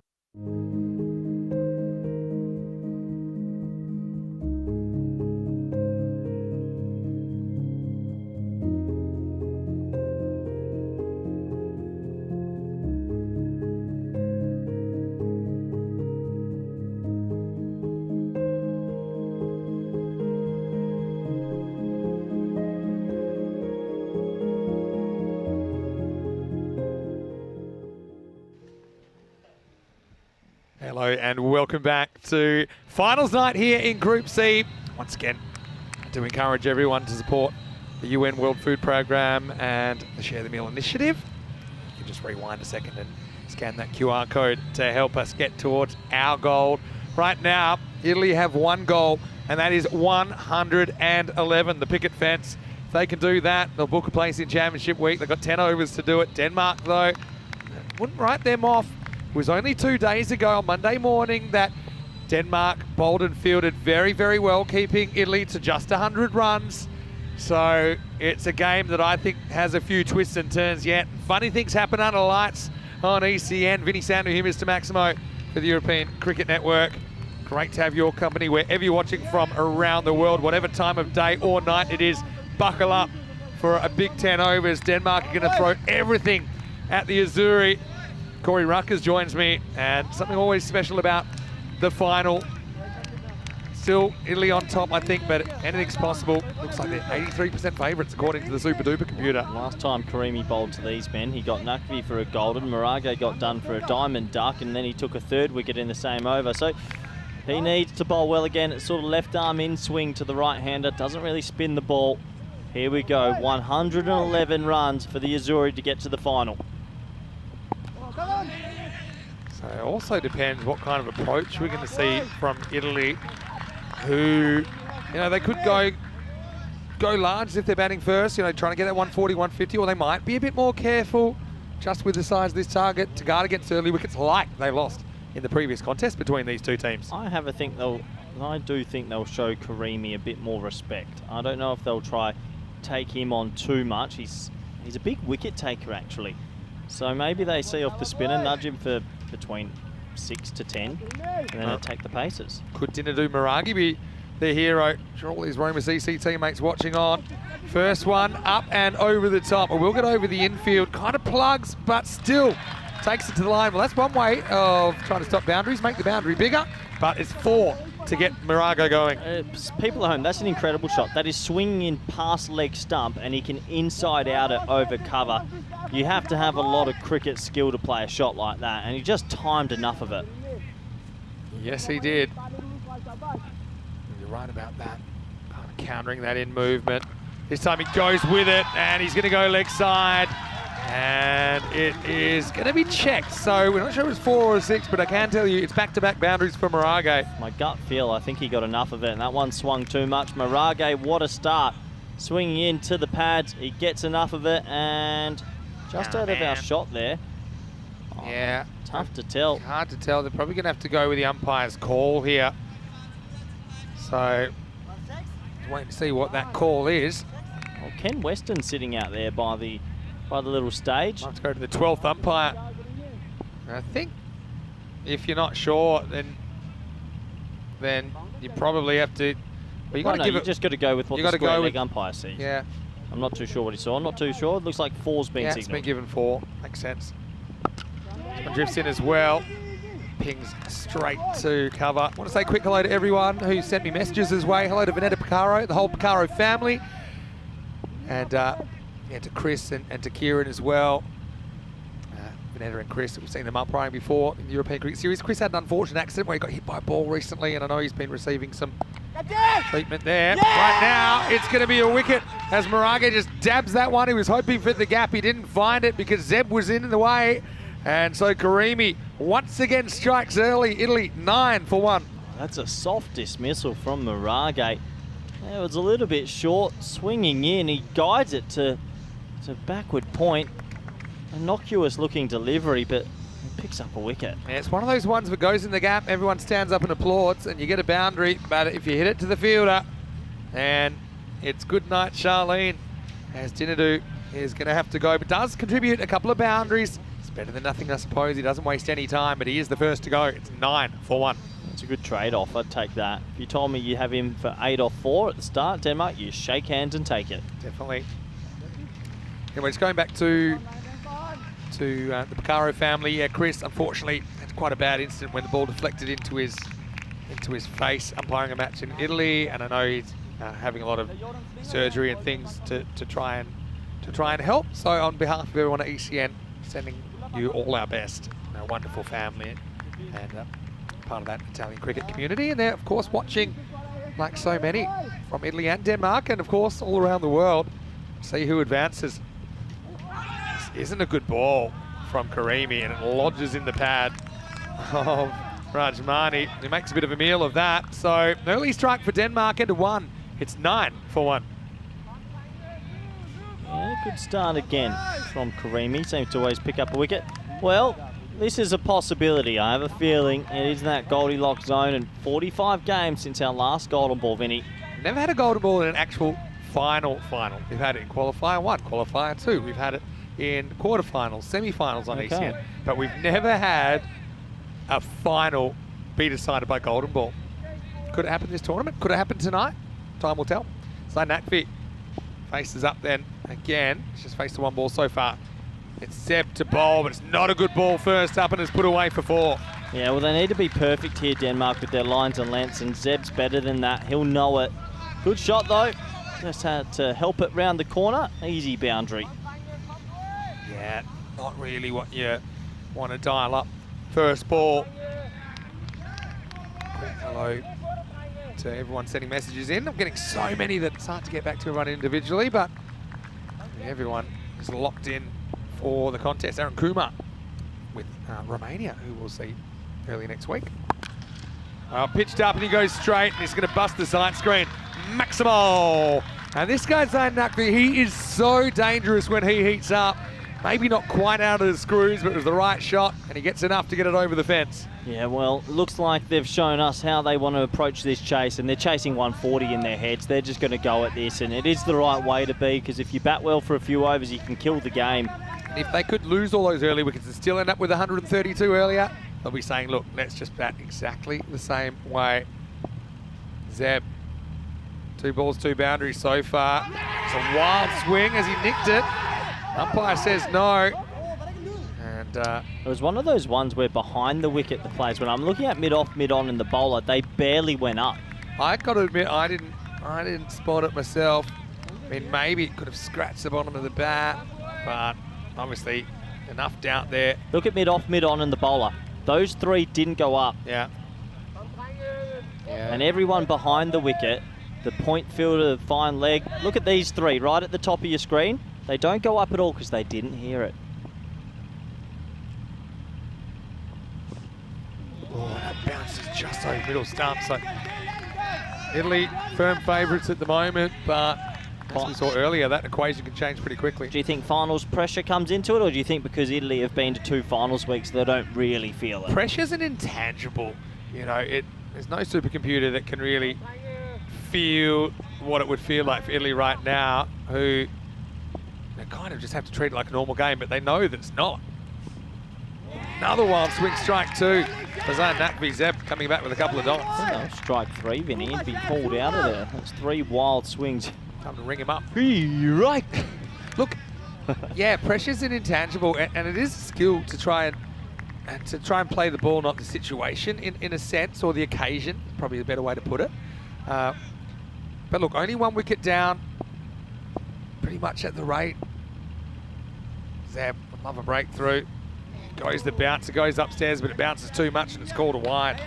Yeah, well above head height, so that's a good call. We'll have to bowl 1 more. Well done to our on-field officials. We've got Charles the Sheriff Croucher out there with Tyrone Peters in the final. Yeah, that's a clear wide, isn't it? And I would say all the umpires have done a sensational job so far. I don't think more decisions per minute in this sort of cricket than I think any other cricket in the entire world.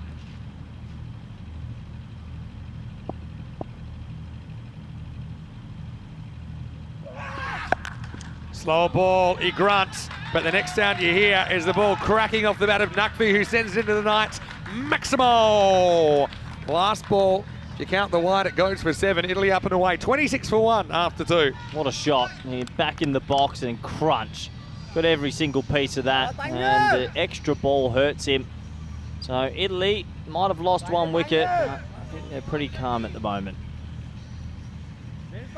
Yeah, while we're speaking of the umpires, of course, we've got Tyrone and Charles out there, but it's a team effort, and I want to also say big well done to Asad Ali and Nilkesh Patel in this group. I think there's so many finals, the umpires do get to kind of share them around a little bit. Of course, Robert Kemming, the tournament referee, who is unfortunately retiring after this tournament. I've tried to convince him to stay on. Oh, you got to retire sometime. You know, maybe we can lure Rob back for the ECCW, which is 74 days away. I might retire. You should, yeah, you should retire, actually. I've said that to you many times.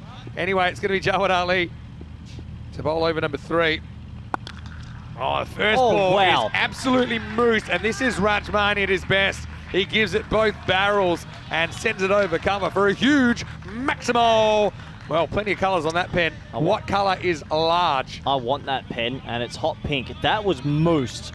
He leant back on it, and bang. Yeah, that's one of the biggest shots I've seen over extra cover. Yeah, he's known for that when he's on, though. That's a really good sign. And Jawad Ali did play the first game today, but got brought back in for the second game. Did a pretty good job. That's a rough start for the big right armour.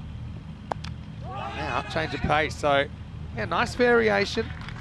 It's kind of multiples of boundaries that it's going to really sink Denmark here. So even if you hit for 6 first ball, maybe you can still come out of the over with 9, 10 or so, as long as you don't get hit again. Of course, you're really searching for the breakthrough as well.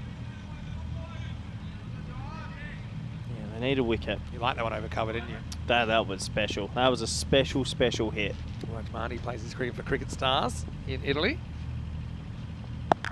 Now goes leg side, doesn't really time it, but he'll get 4 as the power play ticks down. This is the 3rd over. Another one to write down. I wouldn't be able to handle so many colours on a pen. It's a lot of notes. That's why you've got, how many assistants do you have in the Spanish team? We had about 8. Yeah, just 1 for pens. But yeah, this is a good option, even though he doesn't really get all of it and get it all the way. He gets the 2nd boundary in the over. Now they're talking about a field change, maybe bringing up deep point, put deep mid wicket back. They've got the long off in place. Probably bring long off up if I'm honest. They talk about bringing both of them up. Well, some of those bats, dare say, have got good middles on them. There've been some big 6s in Group C. Bit of a breakout start to this over, isn't it? Italy 94%. In very good shape.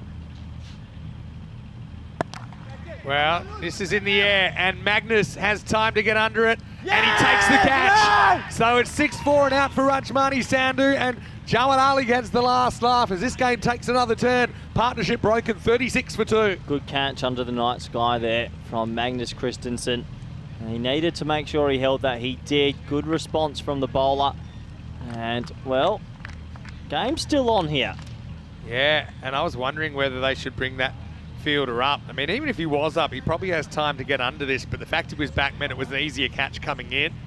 As you have a look at where this lands, maybe would have had a shot if it's in the circle, but probably would have been real tough. Rajmani, though, another one of these innings. That's better than nothing, but he would have liked more. 10 off 5 for the all-rounder. It's 36 for 2. Yeah, it's very interesting, this. They're still living and dying by the sword, the Italians. They want to get these runs quickly.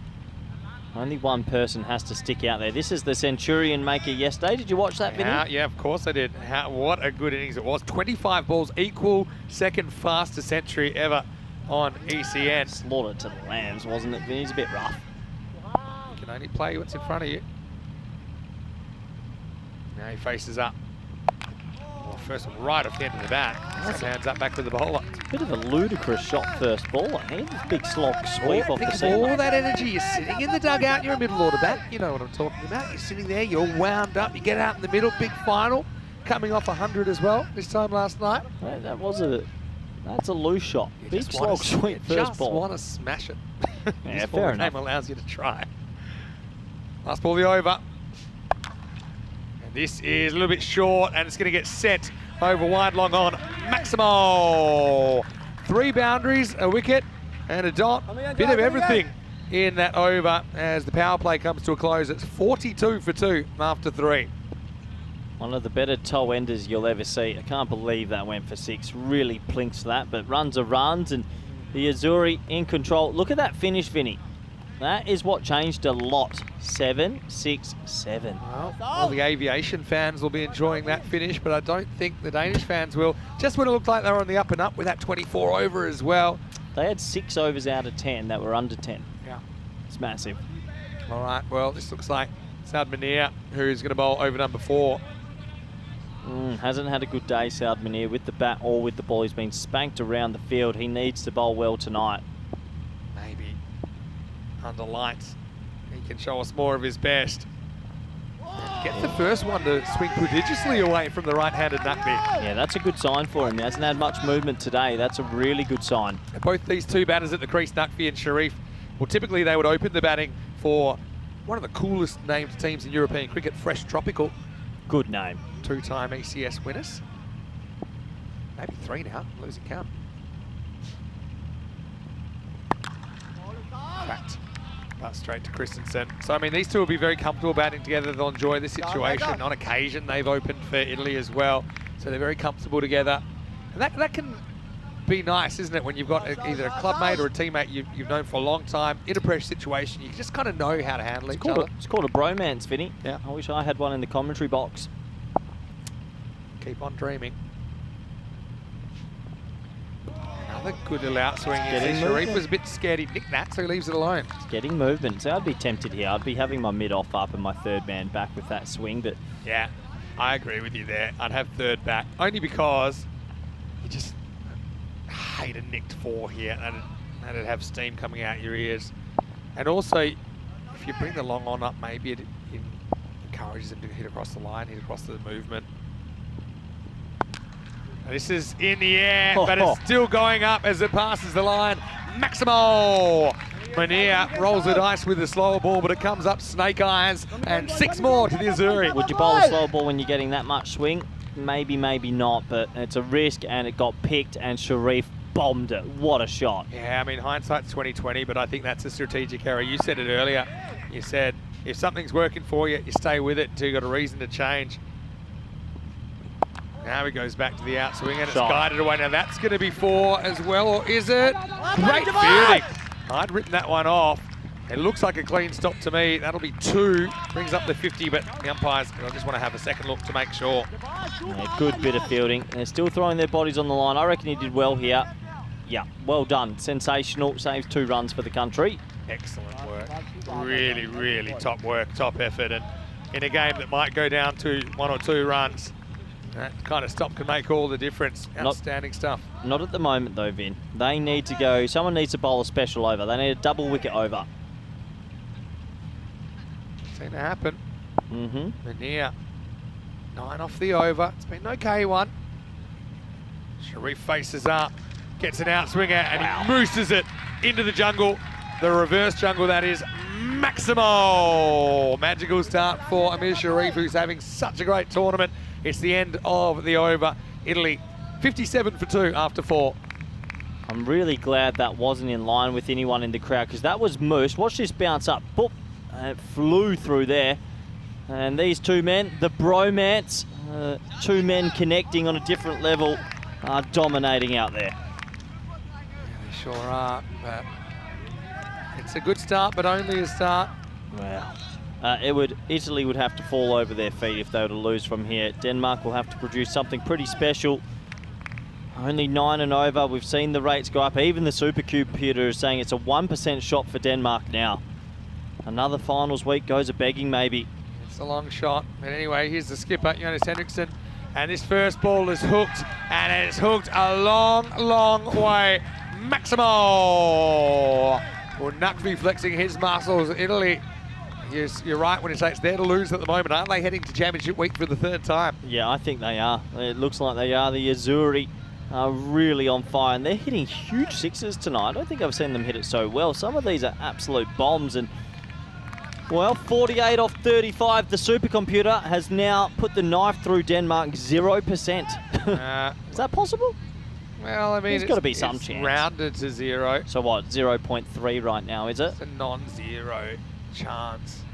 I mean, maybe you could really offend the Italians right now. They storm off the field and forfeit the game, a la Pakistan versus England in that test match. Well, no I word. don't think the super duper computer accounts for that though. Can't be Look, you know, I still think they've got some sort of chance.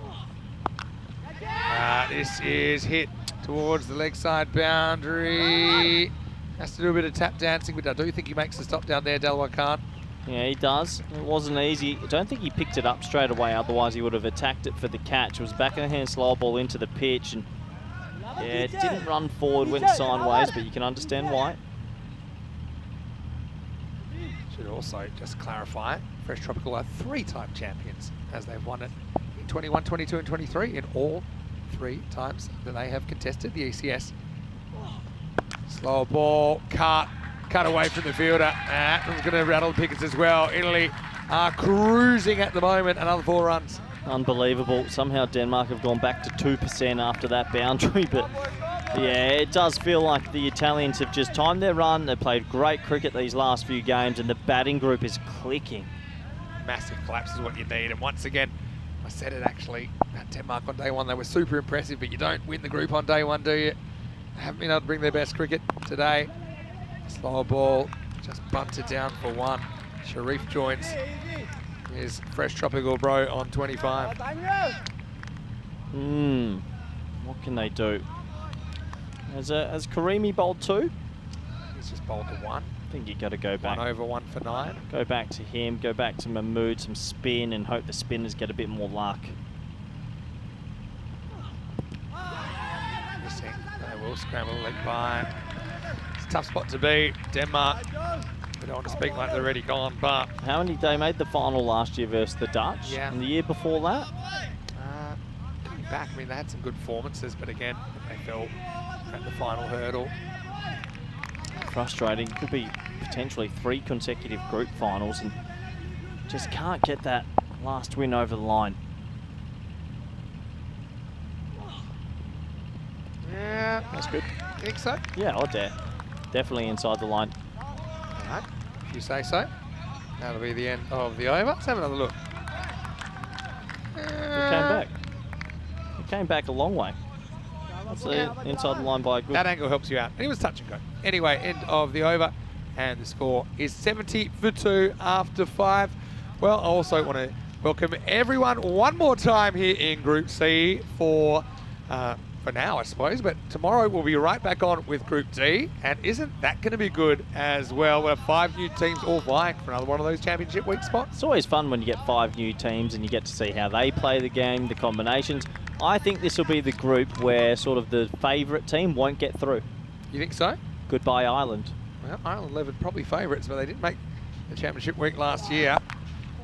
All right, this is going to be nicked, and it's going to sum things up, I think. It's going to travel all the way. Maximo! 6 more to Italy. They've brought on Delaware Khan, who, well, if they don't make it, Denmark is not because of the performance of that guy. He's been brilliant, but right now, everything running blue. I'm really surprised they haven't gone to spin. I think the Italians wanted the pace on. They got their wish. Maybe a tactical error this time. Just to clarify that the first ever ECC didn't actually have Denmark in it. I'm thinking of Svanholm, but the national team were one of the expansion teams, if you like, as we went from 15 to 21 from the first edition to the second. So they're going to potentially be 2 finals in a row and out. Potentially. Potentially. Still here. Now, how long, I'm not sure, because that one is not with us anymore. Nakvi goes large. Maximo! And I think throughout the streets of Italy, no matter what city you're in, whether it's Rome or Bologna or Brescia or Milan or Venice or Florence, Bologna, Napoli, Bologna first. San Marino. They are going to be celebrating. Do San Marino celebrate this win, or are they quite upset about their rivals? Maybe they can get in the comment section and ask and tell us. They're really now down to about a run of ball. in Denmark. Where's it all gone wrong for them? For me, it's probably that their batting just fell away. Yep. They started timing the cover off everything on Monday. Tuesday, it kind of fell away a bit. Their bowling Today, started never to get recovered. hit. Their bowling after day one got hit a bit more than day one. People figured them out a bit, and I don't think they bat as deep as the other teams. Yeah, wide. I think that's fair enough. I think it's a little bit of a line. And Charles, the Sheriff Croucher, he's no nonsense. Likes the bowlers to keep themselves clean. This one, yeah, straight over the line. Julian Dawson says, how to alienate all the Irish viewers. Well, That's Corey Ruckers. when Alienate or engage? When you're a pundit, you're allowed to have a view, aren't you? A what? Pundit? Pundit? Pundit. Okay. My view Pundit. is I think there'll be an upset in Group D. Surely that's One okay. internet. This is hit pretty hard down to Magnus Christensen. I just, there's going to be in one group. So I'd say in Group A, Spain were favourites, got through. Group B, rankings, Jersey were favourites, got through. Group C, Italy are favourites, got through. Group D, Ireland are favourites. But in one group, it won't go that way. It never does in world cricket. So I'm going to call Group D, Irish, the favourites, will not get through. All right. So I still love the Irish. I'll have a beer with them tomorrow. No, they'll love that you've written them off as well. They'll Last love ball it. over. All right, this is a top edge, and that's probably going to go for 6 as well. So really, if there was a referee in the ring, he'd be stopping the fight around now as this partnership climbs over 50, 55 in just 20 balls, and it's 91 for 2 after 6. Yeah, sometimes it doesn't go your way, and that's another Baximo. Yeah, and there's the group. So yeah, this is what we've got coming, Group D. I mean, on paper, Spain, Jersey and Italy were at the top for a reason. They've all gone through. Ireland, England, Scotland. I think England will get through, but it might be Group F actually as well. It could be Scotland or Ireland. I'd be surprised if every leading team in the group got through, especially in T10. There's always one big upset. Yeah, top seeds at the top. So Yeah. were top seeds, but it wasn't really too much between them and Denmark and Sweden, to be honest. And it's kind of played out that way. So yeah, no kind of British Isles side in this group. All right, here's Karimi. You get your wish. He comes back as this is hit really high, right back to the rope and taken. Well, a bit of an ice cream cone, but it is held in the end. The change to spin works immediately. Is there a flicker of hope for Denmark? That one might have sent his finger the wrong way, but it sends Sharif packing for 26, 91 for 3. Yeah, disappointing to bring Karimi on this late. He didn't have much time left to make an impact, but he does make one straight away. Good catch. It had snow on it. That's an ice cream cone, Vinny. Genuine ice cream cone. And, well, I'll be happy that it sticks in the end. But, yeah, Delaware Khan takes the catch. Sharif, though, important, 26 off 11. Gets them closer to the target, 91 for 3. I think Matthew Hodgson's having a bit of a temper tantrum. And Yeah. well, It's good. good. I said, is he alienating the viewers or is he engaging them? Yes, I don't as a mind viewers commentator, uniting and disliking you. I'm completely Vinny, fine as a with that. commentator, you have to have an opinion on things, and there will be an upset group, and I just have a feeling it's going to be the end of this week. I don't know if I agree with that. Sit on the fence. Oh, you're terrible. Anyway, here's Joy Pereira. He comes out, the captain, who he's had some very good moments on finals day. Also dropped probably one of the easiest catches I've ever seen after taking 2 hangers earlier on. He did. So, Corey Rutgers, put that quote, write it down, everyone. Ireland, no chance I'm to not here advance. Saturday either, so no one can badger me. You'll be in hiding, that's right. You got Saturday off. How convenient. Hmm. Well, I look forward to after the final ball with Victoria Cerveza. I might pop back for that one. Where we'll talk about the fact that Corey said Ireland were no hope. Anyway, Joy, really get this one going. Might have to run. Oh. And instead, he cops it in the derriere. And he won't even get a run for that. It'll be a leg by. See, this is where I'd like teams to take little risks. They've still got everyone back, and everyone in the ring is on the ring. Chuck cover tight, put point tight, bring mid off in the ring, and try force another wicket. Otherwise, in theory, they could technically block their way to victory. Joy saw that was coming, had time to clench. Now the next one sneaks past for a dot. They really did bring this man back on too late. They've got to go to Mahmood next. More spin. The Italians want pace on the ball. Karimi, his knee had been on an emotional roller coaster. Gets hit back over his head here. Tough stop, won't be stopped. Just beats the fielder for pace. Nakvi to 48 and gets Italy 4 closer. Vinny, in the finals week of Italy the last 2 years, how deep have they gotten? I know last year they didn't make the final four. Yeah. But the year before, did they get to a semi-final or? The year before, I think they had similar issues. They did make the four, but they went out in the 3-4 eliminator to the Netherlands. So they finished fourth. Yeah. What do you think this year? Are they going to beat fourth? That's their highest ever finish. Depends how they play. It's 10 over cricket, winning form's good form. Won't write them off. I don't think they'll be one of the favourites, put it that way. Well, this is going to be 50 for Nakvi. He's a fan favourite, isn't he? And he has the Zuri on their feet. He brings up his half century in 21 balls. He also brings up the 100 for Italy. They're only 11 runs away now. It's 100 for 3. Well batted, Nakvi. You're well done. You've done your country proud, and you are seeing them into finals week. The Azzurri are going to be back 3rd time in a row. Plenty of shots. Leg side. A couple of edges as well. I suppose you make your own luck. It's really, it's a tough night to be a Danish fan, I think. This is what's coming up tomorrow. Ireland 11 here. And it's quite a young side once again. Ireland went out in the group final stage to Spain last year. Austria here, but missing a couple of key players. Hungary, a couple of inclusions. The deploys are listed in their squad. Finland disappointed in the ECIs recently, but they'll be better for the run. And I'm sure they'd like to give a good account of themselves. Turkey as well make up Group D starting tomorrow. Now Abdullah Mahmood comes on with his slidey off spin. And this could be gone straight down to the fielder, and he takes it. And you can even see the lack of response from the Danes there. I know they're on borrowed time. Pereira goes for Derek. It's 100 for 4. Yeah, held the spinners back too late. It seems to be working very late in the piece, but another wicket goes down. You still have to think Italy will get these runs right off the toe end and caught pretty comfortably. Seeing a lot of questions in the chat about Louis Deploy.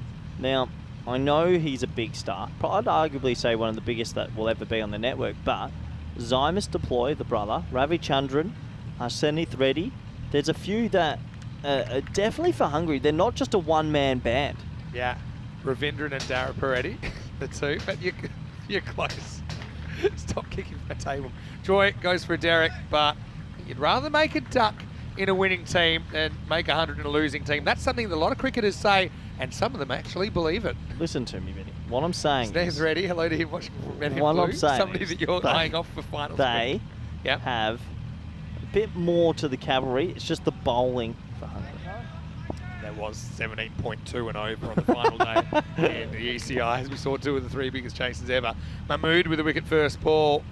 Yes, it's going to be Nish Fernando hitching it off the mark. He won't. Bring him in. Bring some fielders in. Try get a couple of dots and maybe cause a slight wobble. Yeah. Yeah. Take it deep. Take it the last over. To Get do it. that, you need to kind of concede 10. You need a off the next miracle, 10. Vinny. Yeah. Start praying. This is hit for 6, so no miracles yet. Nish goes large, but why go for the single when you can do that maximal? And now Italy. Oh no! Scoreboard's out. Well, I hope someone's got this. Well, he has to pay for it. That's on him. That's going to cost him a lot of money. I've seen some expensive overs, but that's an expensive shot for Nish Fernando. How has it taken this long to happen? I'm so surprised. We've never seen it hit before. Oh, no. Well, I think you automatically lose the game. You're out. Yeah, they're out. Denmark have made it through. All right, Group here we C. go. Ready, steady, lights out.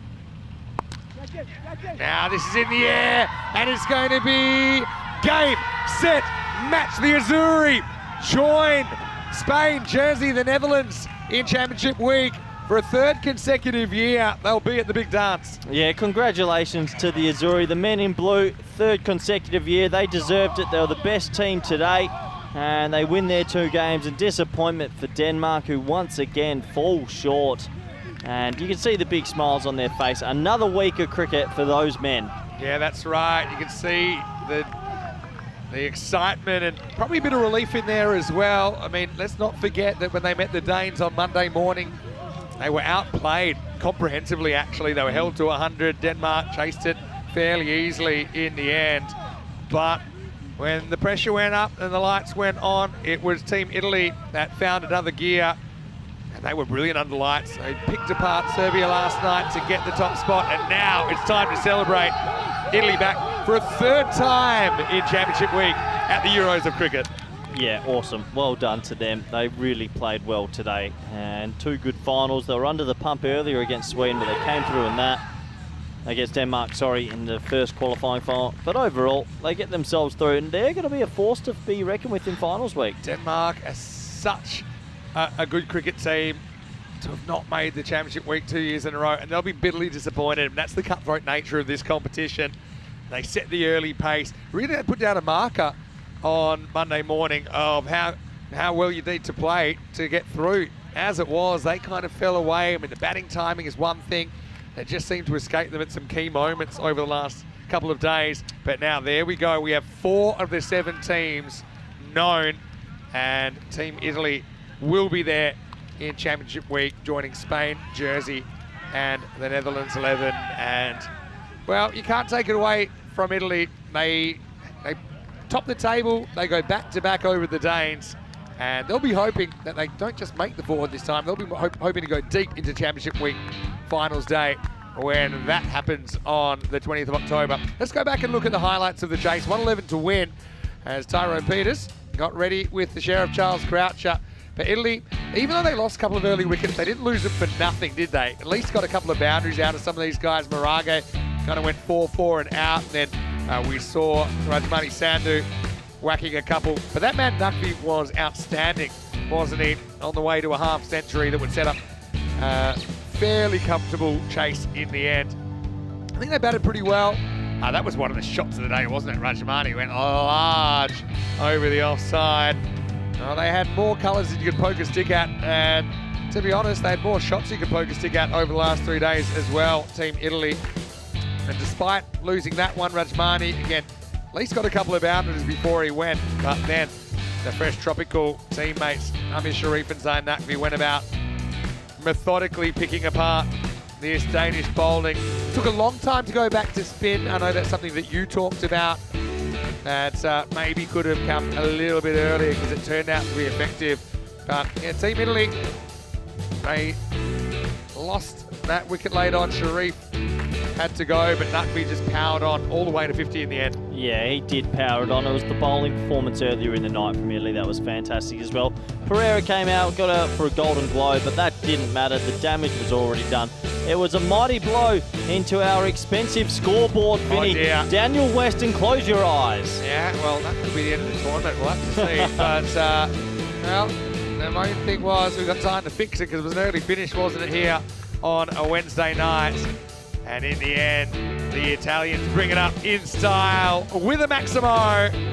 With 14 balls to spare, Italy do the needful and they get past Denmark, and it means everything to them. And you've got to feel for the Danes. They played some really good cricket. Ultimately, this form of the game, it can change very, very quickly. And the narrative did change for the men in red as they end up second in this Group C. 52 for Naqvi. Just steered them there, didn't he? Lost 4 partners on the way, but 52 off 21. Really good display of hitting. 6 Maximos in there, striking at about 2.5 runs a ball. Apart from that, Sharif was handy again. What a tournament he had with the bat and the ball. 26 for him. Fernando finishing things off, including a bill for the scoreboard coming his way. Karimi, he was good with his spin, 2 for 17. Even Abdullah Mahmood picked up a wicket. So the spinners were effective. Jawad Ali with the other wicket. But Denmark, probably not really their bowler's fault. I think ultimately they just couldn't get a winning score on the board in this final. Yeah, they ran out of gas in Group C, and Italy, well, they just kept on trucking. Deserved winners of the Group C final.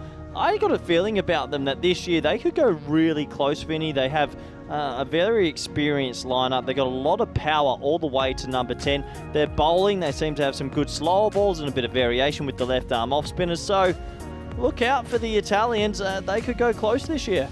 Yeah, no doubt about that. And so, well, once again, we're going to welcome you into the box for the last time. And, well, again, you got to feel for Denmark. You always feel like this at the end of the night because, I mean, I'd love to see Denmark going again, for example, with the Netherlands who knocked them out last year and some of those other teams. Spain, for example, some of these contests I would love to see, but we'll have to wait for another time. And, well, Yazuri, they break the stranglehold of the Reds on Championship week, because Spain qualified in red, Jersey qualified in red, Denmark, they do get to the final, but unfortunately for them, couldn't quite get past the Italians. I just think the Italians, every time you see them, it might be a loss or win, you always see them sitting around in their team group, they're laughing, they're smiling. They're such a calm group.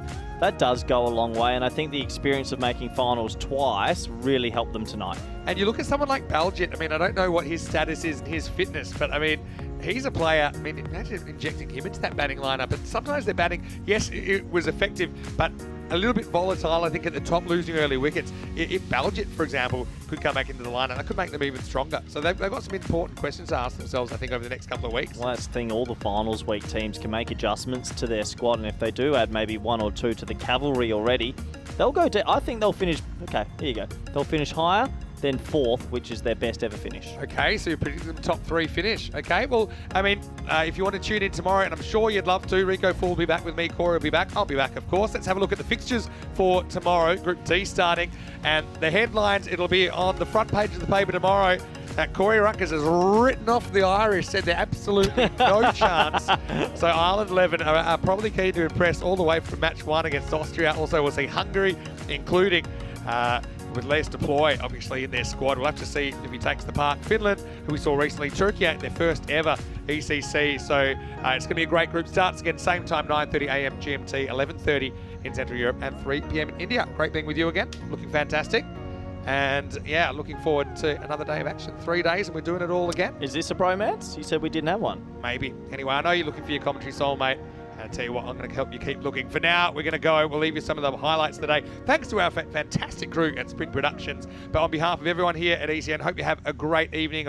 A final reminder to support our Share the Meal initiative as well, the World Food Programme. You can look that up. Also, if you haven't already, please subscribe to our channel on YouTube, because there's cricket 11.5 months a year at the moment. Our social media at European Cricket, and the home of European Cricket, europeancricket.com, for all the stats, fixtures and standings from everyone here at ECN and the European Cricket family. I hope you have a happy and a safe evening. And it is World Animal Day, so I'm going to take this animal home and put him to bed. But for now, from everyone here, we hope you have a great night. We'll see you tomorrow for more Dream11 European Cricket Championship. Hasta mañana.